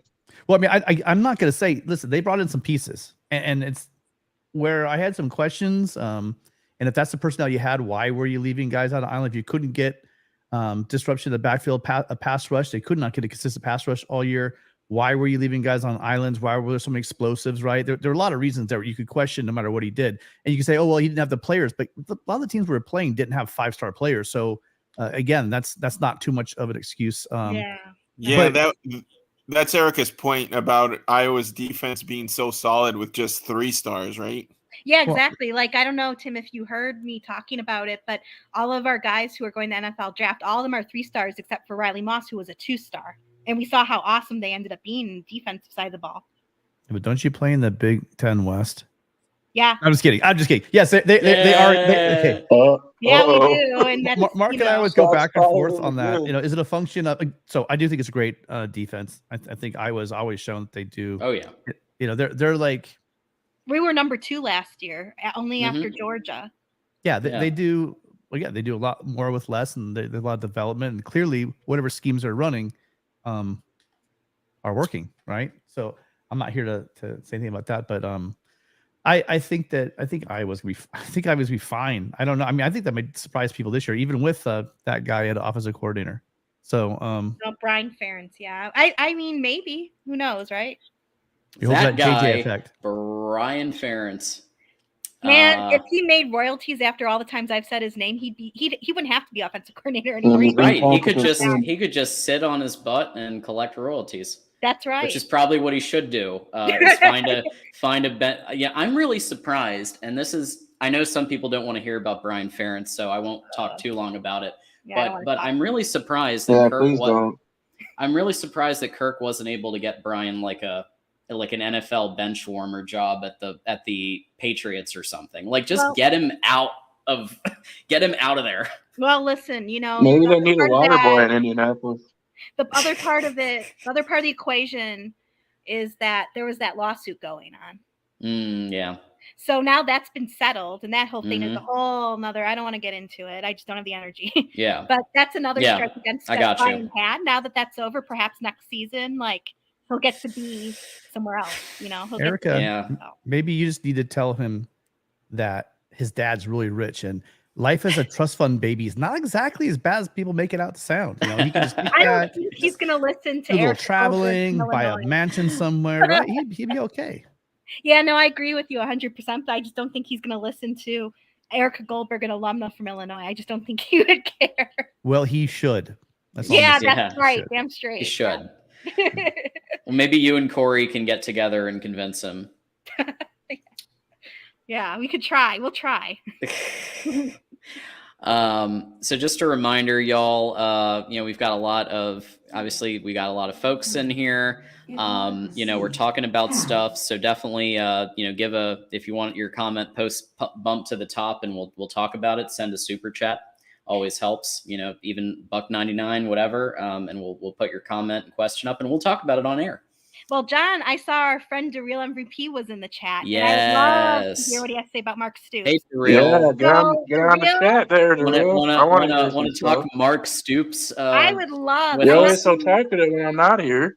I'm not being smart or facetious. I want to hear like what you think about him coming to Iowa and you think he would be effective or not. Hey, I'm always up for a DeReal MVP chat, but he might be busy. I won't bring up. I promise not to bring up the game that we beat you in. I promise. That did come up last time. I do remember that. I do remember that. It did a few times. It was my fault. I won't do it this time if he calls him. Yeah, DeReal's a character for sure. It's interesting because we brought up the Big Ten West and what we're thinking is going to happen is that the divisions will no longer be divisions after 2023. I don't know if that's been officially confirmed, but that's what I believe is going to happen. I don't think it's official yet. So that could really mix things up because already the Big Ten West is going to be better in 2023 with Luke Fickell, Matt Rule, Cade McNamara. And I don't think it can get any worse than it is now. Well, we used to call it the McDonald's Playhouse in the Big Ten West because you had Iowa, you had Wisconsin, and you had a bunch. Purdue's going to be a mess this year after they lost everyone. So. Yeah, Purdue. I'm interested. If there's any Purdue fans in the chat, I'd love to hear from them because I would love to hear what they think is going to happen now that their head coach is gone and that Charlie Jones, my ex-guy from Iowa, what's going to happen now that he's gone. Yeah, he was gone, man. He went to Louisville real quick. He's in Kentucky now. But haven't they been saying for years that he'd be going to Louisville if that job ever opened up? That's his home state, though. That's where he wanted to go. That's right. But I would love to hear from Purdue fans because I don't have a lot of perspective on Purdue. I don't know much about them. And I'd love to know like what a fan would think is going to happen next to them since they lost their head coach. They lost arguably their two biggest pieces on offense. Like I would love to hear what's going to happen to them. Well, he knew he couldn't get any better than where he was at Purdue. So I'm pretty sure that had a lot to do with him leaving too. So yeah, he knew he was at his peak with that team. So DeReal says he imagines that Purdue fans are still recovering from losing to FDU from basketball. I think that's all right. I'm gonna have to jet. I gotta get dinner. All right. But thank you so much. This was awesome. We're happy to do it, and just know like we like to especially the 8 o'clock hour, sometimes we'll have on 4 or 5 people and chop it up, and it's always a good time. Oh yeah, and hopefully the real calls in, because I know Tim really enjoys talking to him. I'm sorry. Yeah. Oh yeah, those battles put like undisputed Skip and Shannon to shame. I think everyone enjoy knows talking those. to the real. As Lane Kiffin would say, grab your popcorn. There you go. All right. Good night, everyone. Thank you, Dr. Take care. T. Bye. See ya. So DeReal, please call in. Yes, we'd love to chat with you. And then don't forget that in less than an hour, USC Trojans Live is going to be happening with Mark and also Matt Zemek, which I watch every week because even though I'm a Michigan fan, I still think it's really interesting stuff. So Alex, I'm going to bring you back in because I think we'll have you rejoin the party here. All right, Alex, welcome back. Hi, Alex. Hey, what's going on? Good. We're chatting some Big Ten still. We're hitting all the teams basically. USC, Iowa. We talked Ohio State earlier. We love it. So we haven't talked much about Maryland. Are there any Maryland fans out there? There's one. Michael Wheatley hangs out. So I'd love for him to call in sometime. My original plan was going to be do schedule previews, and then this just got to be so much fun that I just kept it going. But Maryland is in that weird position where they're in the Big Ten East, and if they were in another division at another conference, they would probably be a 9-win team, maybe 10-win team with Taulia Tagovailoa. So I think that they're in a situation where they have these elite schools, Michigan, Ohio State. I would put Penn State in the elite category. You guys can correct me if you don't think so, but at least from a recruiting perspective, I think they're up there. And Maryland has to contend with those schools every year, and it's tough. And they tend to also get injured after September. Like there's this whole thing about like the September Maryland. You don't want to be playing September Maryland, like as Texas found out, and other schools. Michigan almost lost to them. That's what I would say. The Maryland program, I think they've been elevated a bit from what they were under like Durkin and coaches like that, but it's still going to be, I think, a 7-win, 8-win program just because of how difficult that division is. Yeah, and when we played them, like not last year, but the year before, I mean, we massacred them. Our defense killed them. So yeah, I'm not going to say Iowa's 100% elite, but our defense is, and they did not play well against us. Yeah, so Maryland has some really difficult opponents here to start with. The Towson Tigers, the Charlotte 49ers, the Virginia. I don't know. The Virginia Virginia's actually okay. I mean, this schedule does get really tough though. When you get, even Michigan State at Spartan Stadium's not easy usually. Indiana is. I think they're going to go 3-9 this year, just because I just think they're in a situation where they're going to have to just rehaul everything. But yeah, they have to face Ohio State. They have to face Illinois, which has been ascending. They have Penn State. Though, honestly, I'm sorry to interrupt you, but no, you go for it. I need to be convinced with Illinois because, and it's so weird because I live in Illinois. I'm from Illinois. I'd like to say that, but they had a great year last year, but they've lost a lot of their pieces. So I'm curious to know. I feel that this year is, I don't want to say do or die, but I feel like they have something to prove, like that they can keep it up. I'm gonna say 5-7 for Maryland this year.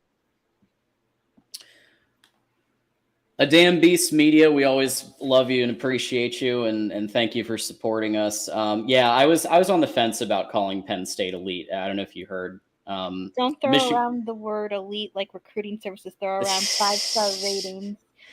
Yeah, I mean, yeah, Penn State's on that bubble between, I feel like, being elite in terms of recruiting. They get 5-star talent.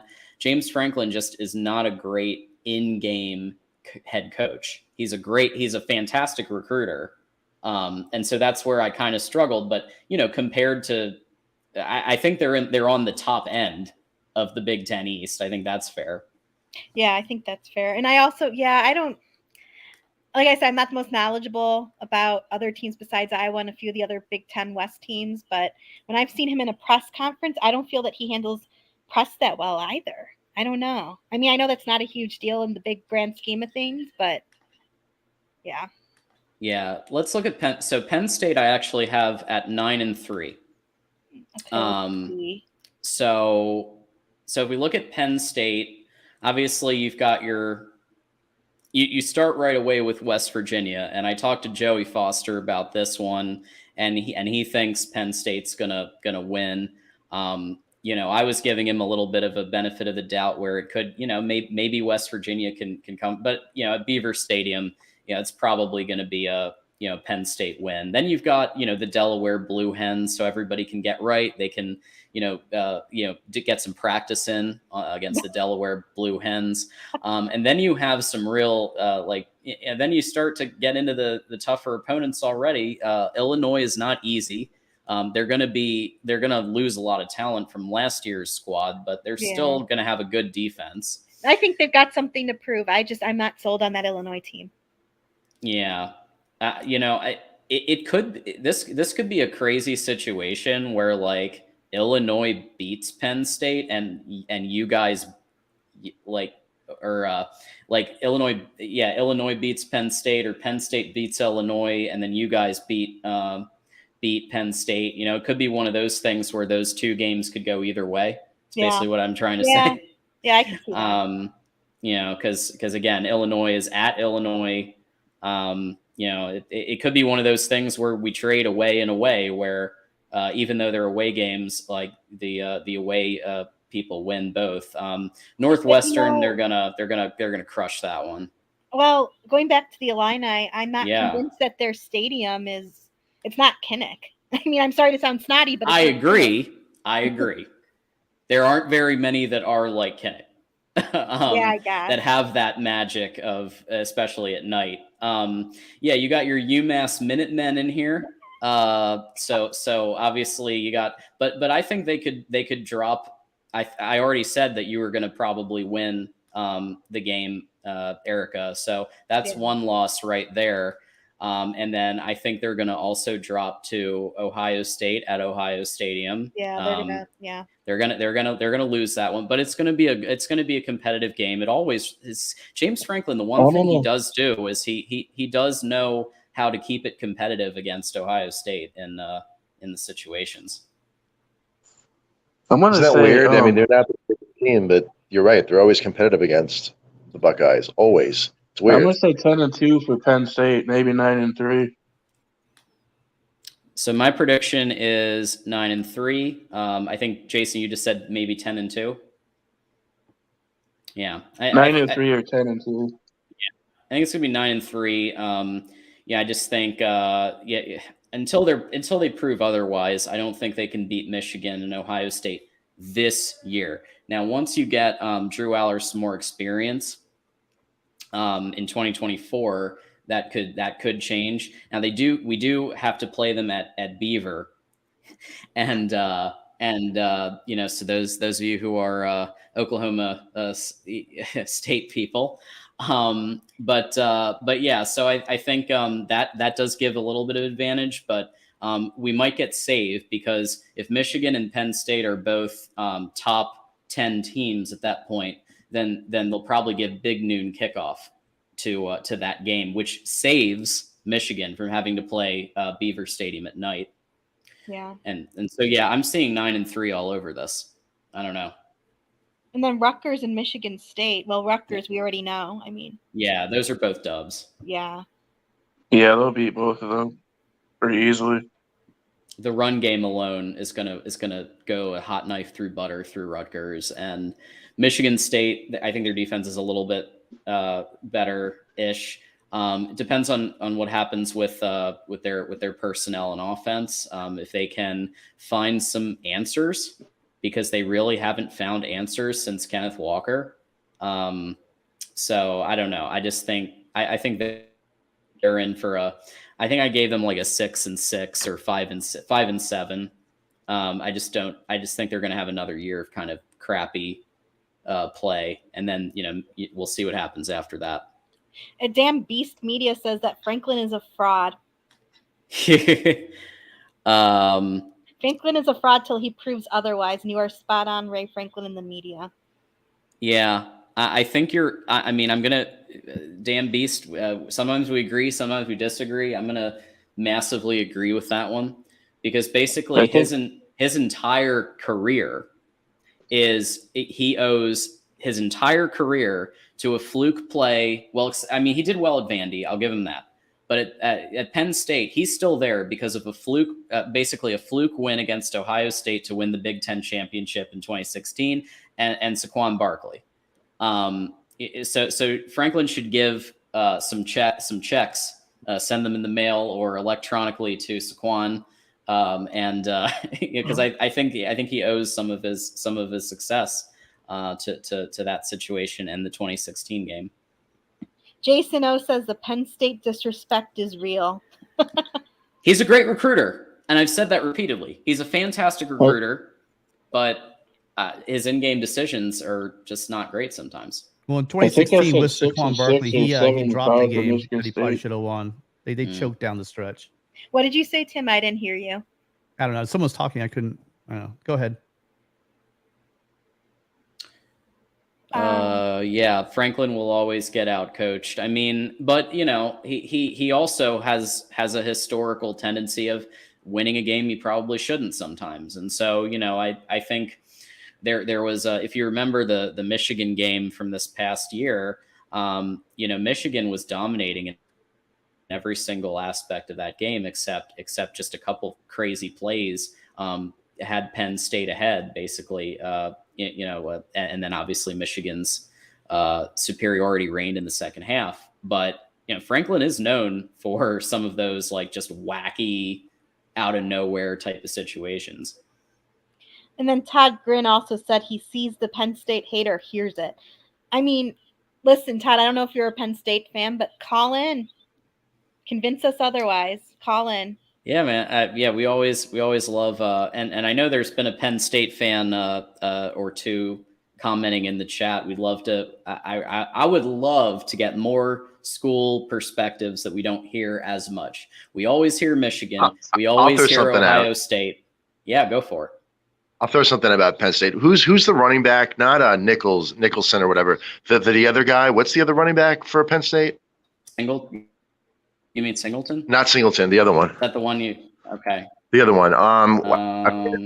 This guy. I saw him on YouTube. Oh my God, he is amazing. I'm gonna say honestly, probably close to the best back in college football. That Penn State's back. I forget his name. He's amazing. Oh, Allen, Katron Allen. Katron, he is out of control. Have you seen him? He's amazing. Yep. Yep. He's amazing. He's scary.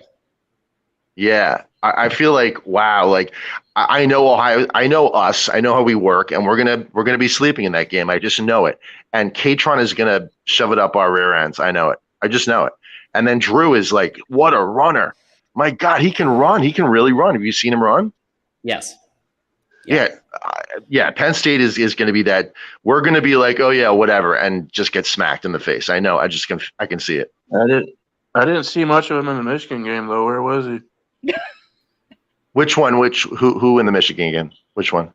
The one where Michigan smacked Penn State in the mouth. I think 41-17. I remember, if I remember right.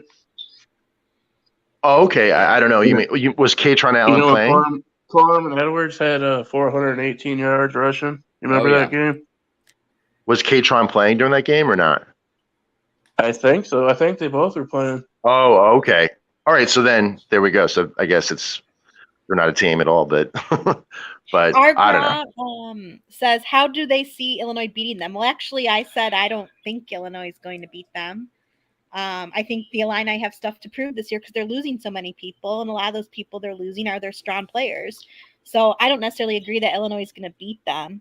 And also, Argra, if you're a fan of Penn State, do call in to educate us. We want to hear. Right. Katron Allen got 16 rushing yards in the Michigan game. Well, What was that? I'm not taking anything away from the guy. He's talented. He is talented. They're both talented. They're both really good running backs. And Michigan has a really good running defense. So I think they might. And be Michigan's a bit defense is over- insane, yeah. wait, Alex, you said something interesting. Were you the one who said you're worried that Penn State was going to get one over on Ohio State? You know us. We're in, Michigan and Penn State that's the Achilles heel, those two teams. So something will happen. We'll take no-dos before the game, and we'll just be idiots. You know it. That's how we are. Well, that game in Happy Valley is going to be crazy this year for Michigan for sure. Oh Yeah, my gosh, that is going to be the great. The ratings of that game are going to be through the roof. Everyone in the world's going to watch that. That's why I think it's going to be big noon kickoff, and Michigan will get saved from having to play Beaver Stadium at night. Yeah, let's hope, John. Let's hope it's not a whiteout for sure. That game is going to be insane. Penn State is going to have so much to prove. Yeah, it looks like a friend of the program, DeReal MVP, is calling in. Now, I do want to just preface this. We're gonna go another 10, 20 minutes, and then I do have to wrap because we have to let the USC show kind of get set up. So we're gonna go another 10, 20 minutes, and then we're gonna wrap. But here we go. Here is DeReal MVP, everybody. Parents, Hello, if you have everybody. young children, please take them out of the room right now. We cannot. Anyway, go ahead, DeReal. Oh, Hey, no, I Terrell. was just watching the end of the Miami-Indiana women's basketball game. Tell you what, March Madness has affected the women's side as well. Indiana lost? Yes, Indiana lost 70-68. No way. Oh, wow. I thought Indiana was going to go all the way. Yeah, that's not a good look for the Big Ten in both either the men's and women's side of basketball this year, just taking their Yes. lump. Hey, I'm Purdue- happy for Purdue love embarrassed that. the Big Ten, man. I'm happy Purdue for embarrassed Iowa them. women this year. Yeah, the Iowa women they struggled against a good Georgia team, a 10-seeded Georgia team. So Well, Georgia also, I don't know if you watched the game or not, and I know this isn't a basketball show, so I won't go on about it, but they played dirty the last few minutes because they knew they were losing.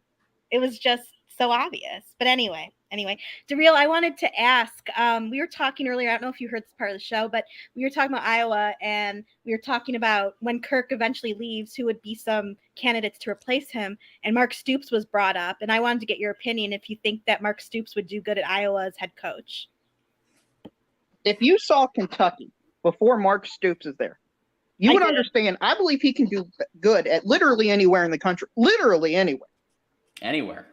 Literally anywhere. You're going to Even the have to Pac-10? educate me because I never Yeah, watched he's a good Kentucky coach. football. Kentucky, the year before Mark Stoops was there, lost to Vanderbilt by 40. Vanderbilt, even I know that's not good. By 40. Wow. Kentucky, oh my gosh, Kentucky historically has been Vanderbilt. If you take the last 5 games away that Mark Stoops has won, or the last 6 because Vanderbilt won the last one, Kentucky is 500 against Vanderbilt. Kentucky is not a historically good football program at all. They are. Jason asked DeReal, what about UMass? Because Don Brown is, I believe, currently head coach of UMass. Listen. I think Mark Stoops can, if give him the years, he can make any team in the country bowl eligible. Okay, literally any team. Well, Iowa's already bowl eligible without him. So do you think he would bring anything to Iowa or not? I think really? Iowa can win a New Year's Six bowl game with Mark Stoops at head coach. What the heck with this? I'm not trolling. Tim's got the soundboard going. I don't know who that was, but that was hilarious. I might actually agree with DeReal on this one. I think he might be able to. Well, we have one. I think we have one. We did. Did we win the one? No, we didn't. Anyway, I don't remember the history of it, but he almost took Kentucky in 2018. They were at the bowl game right before the New Year's Six bowl with the Citrus Bowl, and they beat a Sean Clifford Penn State team. Listen, Penn State is a great football team, and for Kentucky in any year to beat Penn State, just to even be mentioned with Penn State shouldn't happen. Yeah. Okay. So, do you think it would be an improvement? Do you think he'd be better than Kirk? I think. You're not going to hurt my feelings. If you say he's better than Kirk, you're not going to hurt my feelings. So. I think he's better than Kirk because he doesn't have emotional ties to people. Kirk's too old fashioned, man. He's old school. That's the issue. See, that's my hesitation exactly because Kirk is old school enough, and if Mark is also old school, that makes me hesitate. Okay, so Kentucky had an offensive coordinator, Rich Scangarella, and he underperformed. I'll put it bluntly, he underperformed. You've never seen a slower offense probably in your entire life than Rich Scangarella, what he was doing. And Kentucky would either – that's why they lost to Vanderbilt, because you would wait till 5 seconds to run a play. You allow any team basically to be competitive against Kentucky. So Mark Stoops fired him after 1 year. And I think if he brought that to Iowa, they would be good. That's really good to hear that he at least would have the guts to fire somebody. Yeah, isn't that nice? Isn't that nice when that happens and you actually, clean house if things aren't working? I wouldn't know. Yeah. Where's the sound effect? Yeah, Iowa hasn't been for a long time. But you gotta set it up. You gotta set it up right.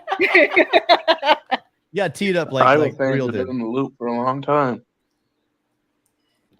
Yeah, but if Mark Stoops goes to Iowa, my secondary fan base will be in Iowa. I will root for Iowa in every game. I will buy Iowa merchandise. I will buy Iowa t-shirt. I might buy an Iowa hat. I will actively root for wherever Mark Stoops goes.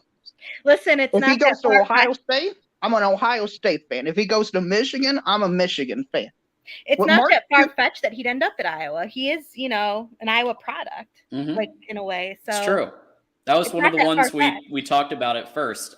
Like before you even brought it up, Erica, Mark Stoops was like the first name that came to mind because he obviously played there and has those Iowa ties. Yeah. Mm-hmm.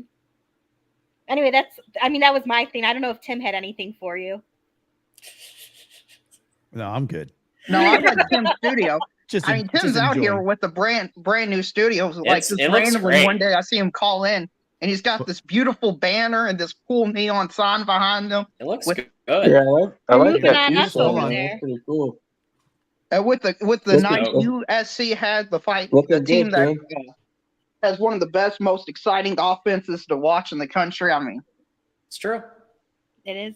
Yeah, the background looking pretty good, man. I gotta stop being lazy because I gotta put this. I gotta need a shelf. Hey, you got a helmet. There you go. There. But I gotta find time to put on the shelf up there.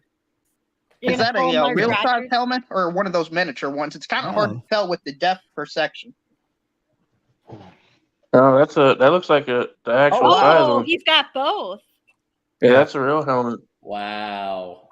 Yeah. Wow. Yeah, because normally you can't at first I thought the mini helmets were real helmets. So like the first time I watched the show.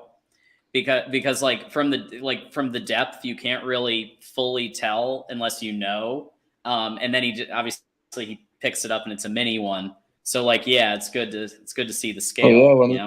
When he held it next to his head, I mean, you could tell just by looking at it, it was a real one. I hope my head's not that small. Yeah. Right. All right, guys. Well, listen, Daryl, I know you joined late because you're watching the basketball. We love you, but do you have any final thoughts? Because I am going to wrap soon. We have USC Trojans live coming up in a half an hour. This has been, I've been casually watching this show along with all the basketball. I'll rewatch all of it. John, you do a great job here. The only thing I don't like is how you change your name from One Scoop. That's the only thing I don't like. You should be One Scoop. Holy, wait, it wouldn't stop. We just agreed on something, Daryl. I think this is a moment. Let's all take a moment. I miss One Scoop as well. Well, he's still the artist formerly known as One Scoop. It's okay. Yeah, but it's like Prince being introduced as the artist formerly known as Prince. It's just not the same. Yeah, but do you really want a host and co-host of multiple shows to be One Scoop John? Yeah, I mean, gotta have a little, gotta keep it classy around here. You know what I'm saying? It's not classy to have one scoop in your name. I guess that's true. That was a horribly put together sentence. I apologize for that, guy. Yeah, it was creative. Hey, we're all tired. I know I am. Our girl, it's nice to have a show with Collins, and you're welcome to call in as well. Obviously, we appreciate Alex, you calling in and giving your Ohio State Buckeye take. This was your first time calling, right? Absolutely first time. Yeah, didn't know the rules. Nice. Very All nice. good. Brought you back in. You're a fun guy. Yeah. So normally, this is kind of a little bit of a different, but just normally there's like a one call, but I kind of was just like whatever. I'm definitely going to call in tomorrow night at 5:30. 5:30 is the Iowa call in tomorrow. 5:30 Eastern. So that one is Eastern. I don't think they take calls on that one, but I do know that they take calls on the if he's doing the SEC live tomorrow, then that he takes calls on that one. That's at noon, and then there will be call-in shows throughout the week. So Mark does multiple call-in shows throughout the week, and then there's going to be call-in shows also at various points. I know there's the Pac-12 call-in shows, some of the other call-in shows around the Voice of College Football. My interests Network. are Iowa and Ohio State and Michigan. Those are I think these are the three most exciting teams this year so far. But anyways, hey, if you want to join us tomorrow, you're welcome to. I'm gonna be there.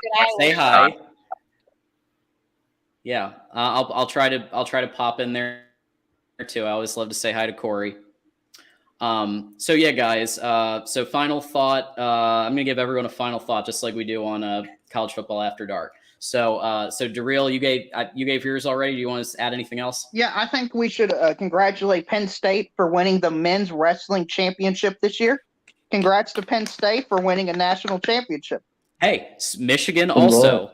Michigan won a national championship. At least one player in wrestling. So well, Penn State won the team title, and Wisconsin won in women's hockey. They beat Ohio State. I'm sure. One scoop, John. It doesn't hurt you that Ohio State lost the game. So not at all. Sorry, Alex. I thought Minnesota had a good hockey game or hockey team. I mean, am I wrong? I think that was for the men. Oh, okay. All right, Darrell. I'm gonna let you go now, and I'm just gonna let everyone go after they give their final thought. But we appreciate you always. Yeah, no problem. Good talking to all of y'all. All right, man. Thanks, Darrell. See you, Darrell. All right, Alex, final thought for you.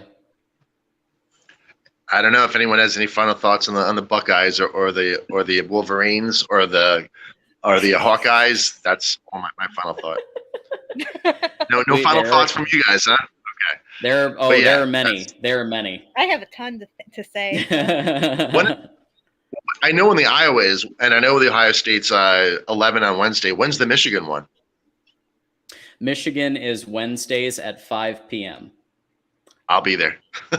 Hell yeah. Come on by. So that one, we that one's like the opposite of this one. So that one's like really a tight, try to keep it like 45, 50 minutes, jam-packed with content, and you get your content fix. And then, for people who don't have a ton of time to hang around, they get their content fix in there. They get to chop it up and chat a bit, and then we go on to Florida State Live, which follows that show. So there's all kinds of must-see TV going on. Voice of College Football. Erica, did you go to Iowa? But you live in Illinois. Did you go to Iowa for school? Yes. So I was born and raised here in the Chicago area. Then I went to school here at Northern Illinois for my bachelor's, and I did a master's in Iowa after I lived in France. Ah, nice. Yeah, I'm from New York City. I went to Ohio State. Oh, okay. Anyways, cool. Yeah, cool. All right. I appreciate it, guys. Alex. Thanks a lot. See you next time. Thank you. Awesome.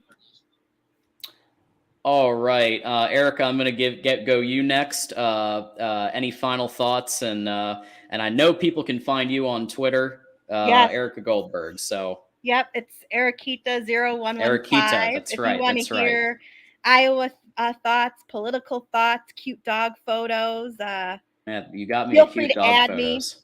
Even if you disagree with me politically or whatever, I'm open to that. Let's debate. But no, a thought related to football. I have a lot of hope that Iowa will do better next year offensively, and that we'll maintain our defense and special teams. And I look forward to seeing that.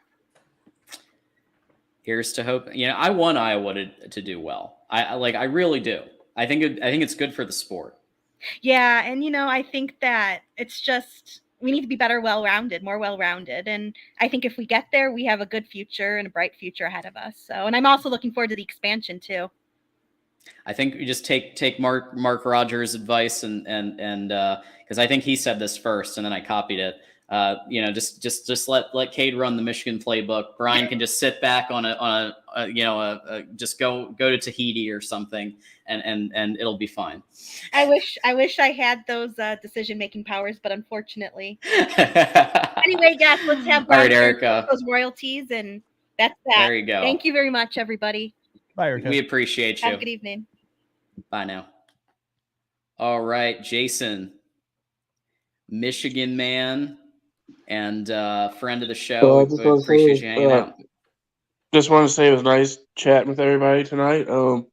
I do have a couple of shout outs. I want to give a shout out to the Michigan men's hockey team for winning back-to-back Big Ten championships. Hell yes.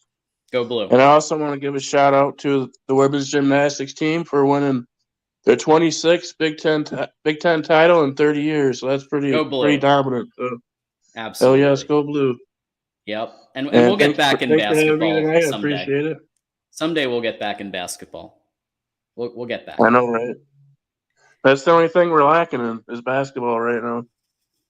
Yeah, it's so weird. Like, can we just for 1 year be good in football and basketball? Because either the basketball program's good and the football program's not so great and losing to Ohio State, or it's the opposite.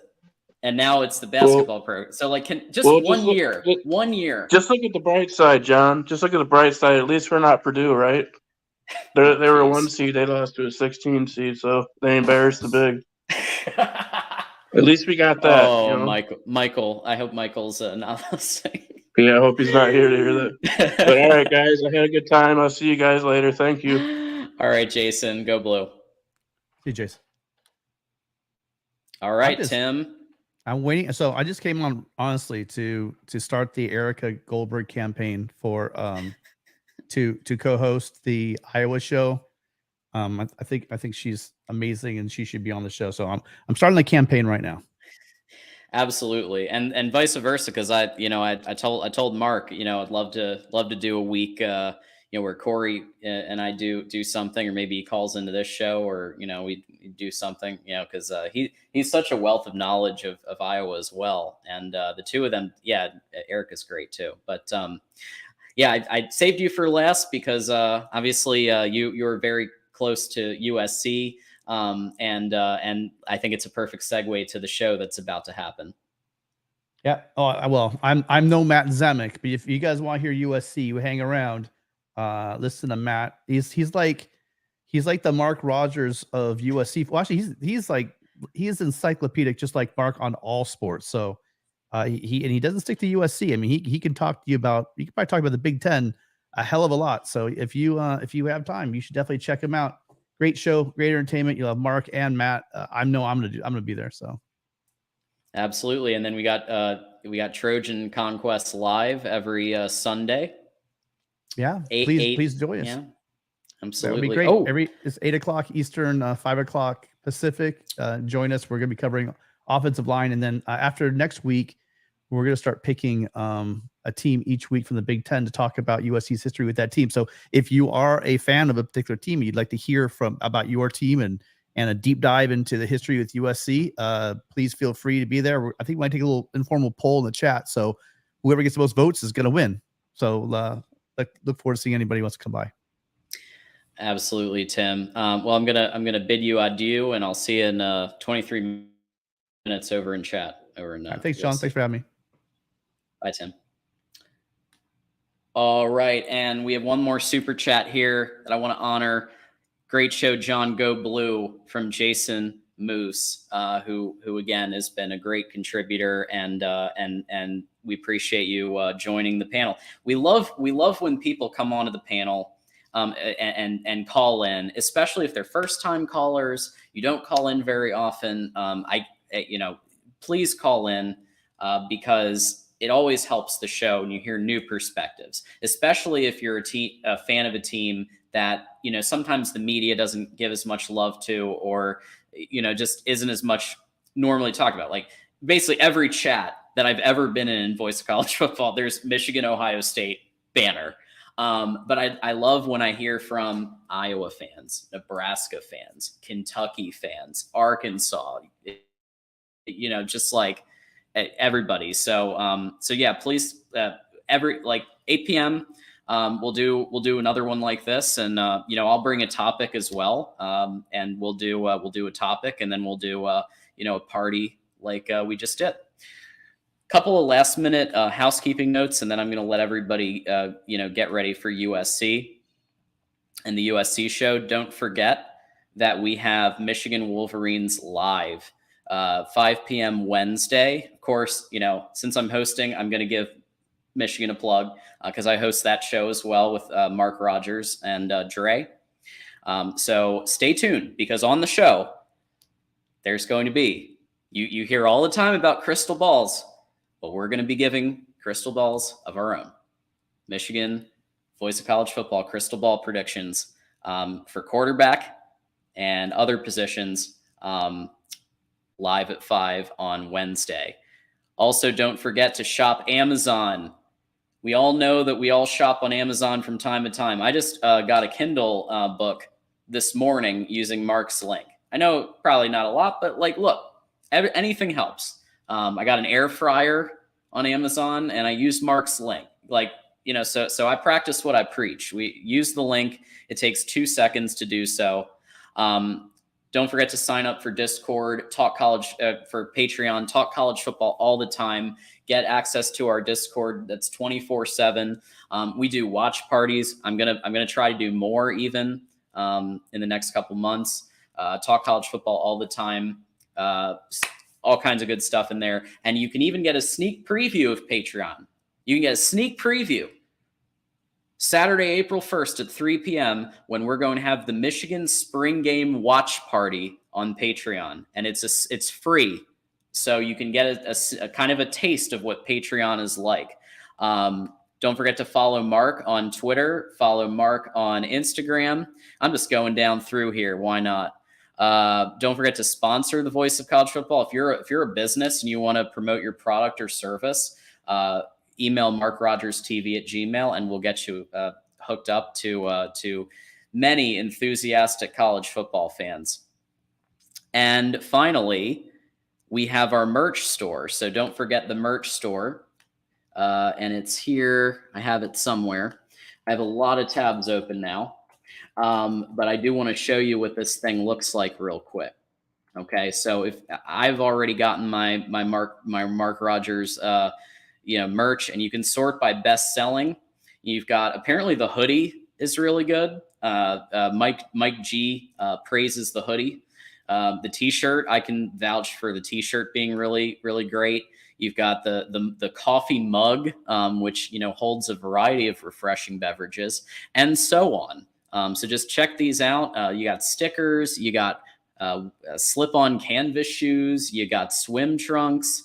You got Mark Rogers, Voice of College Football swimming trunks. How about that, folks? And then you can also get multiple things and then get yourself a discount.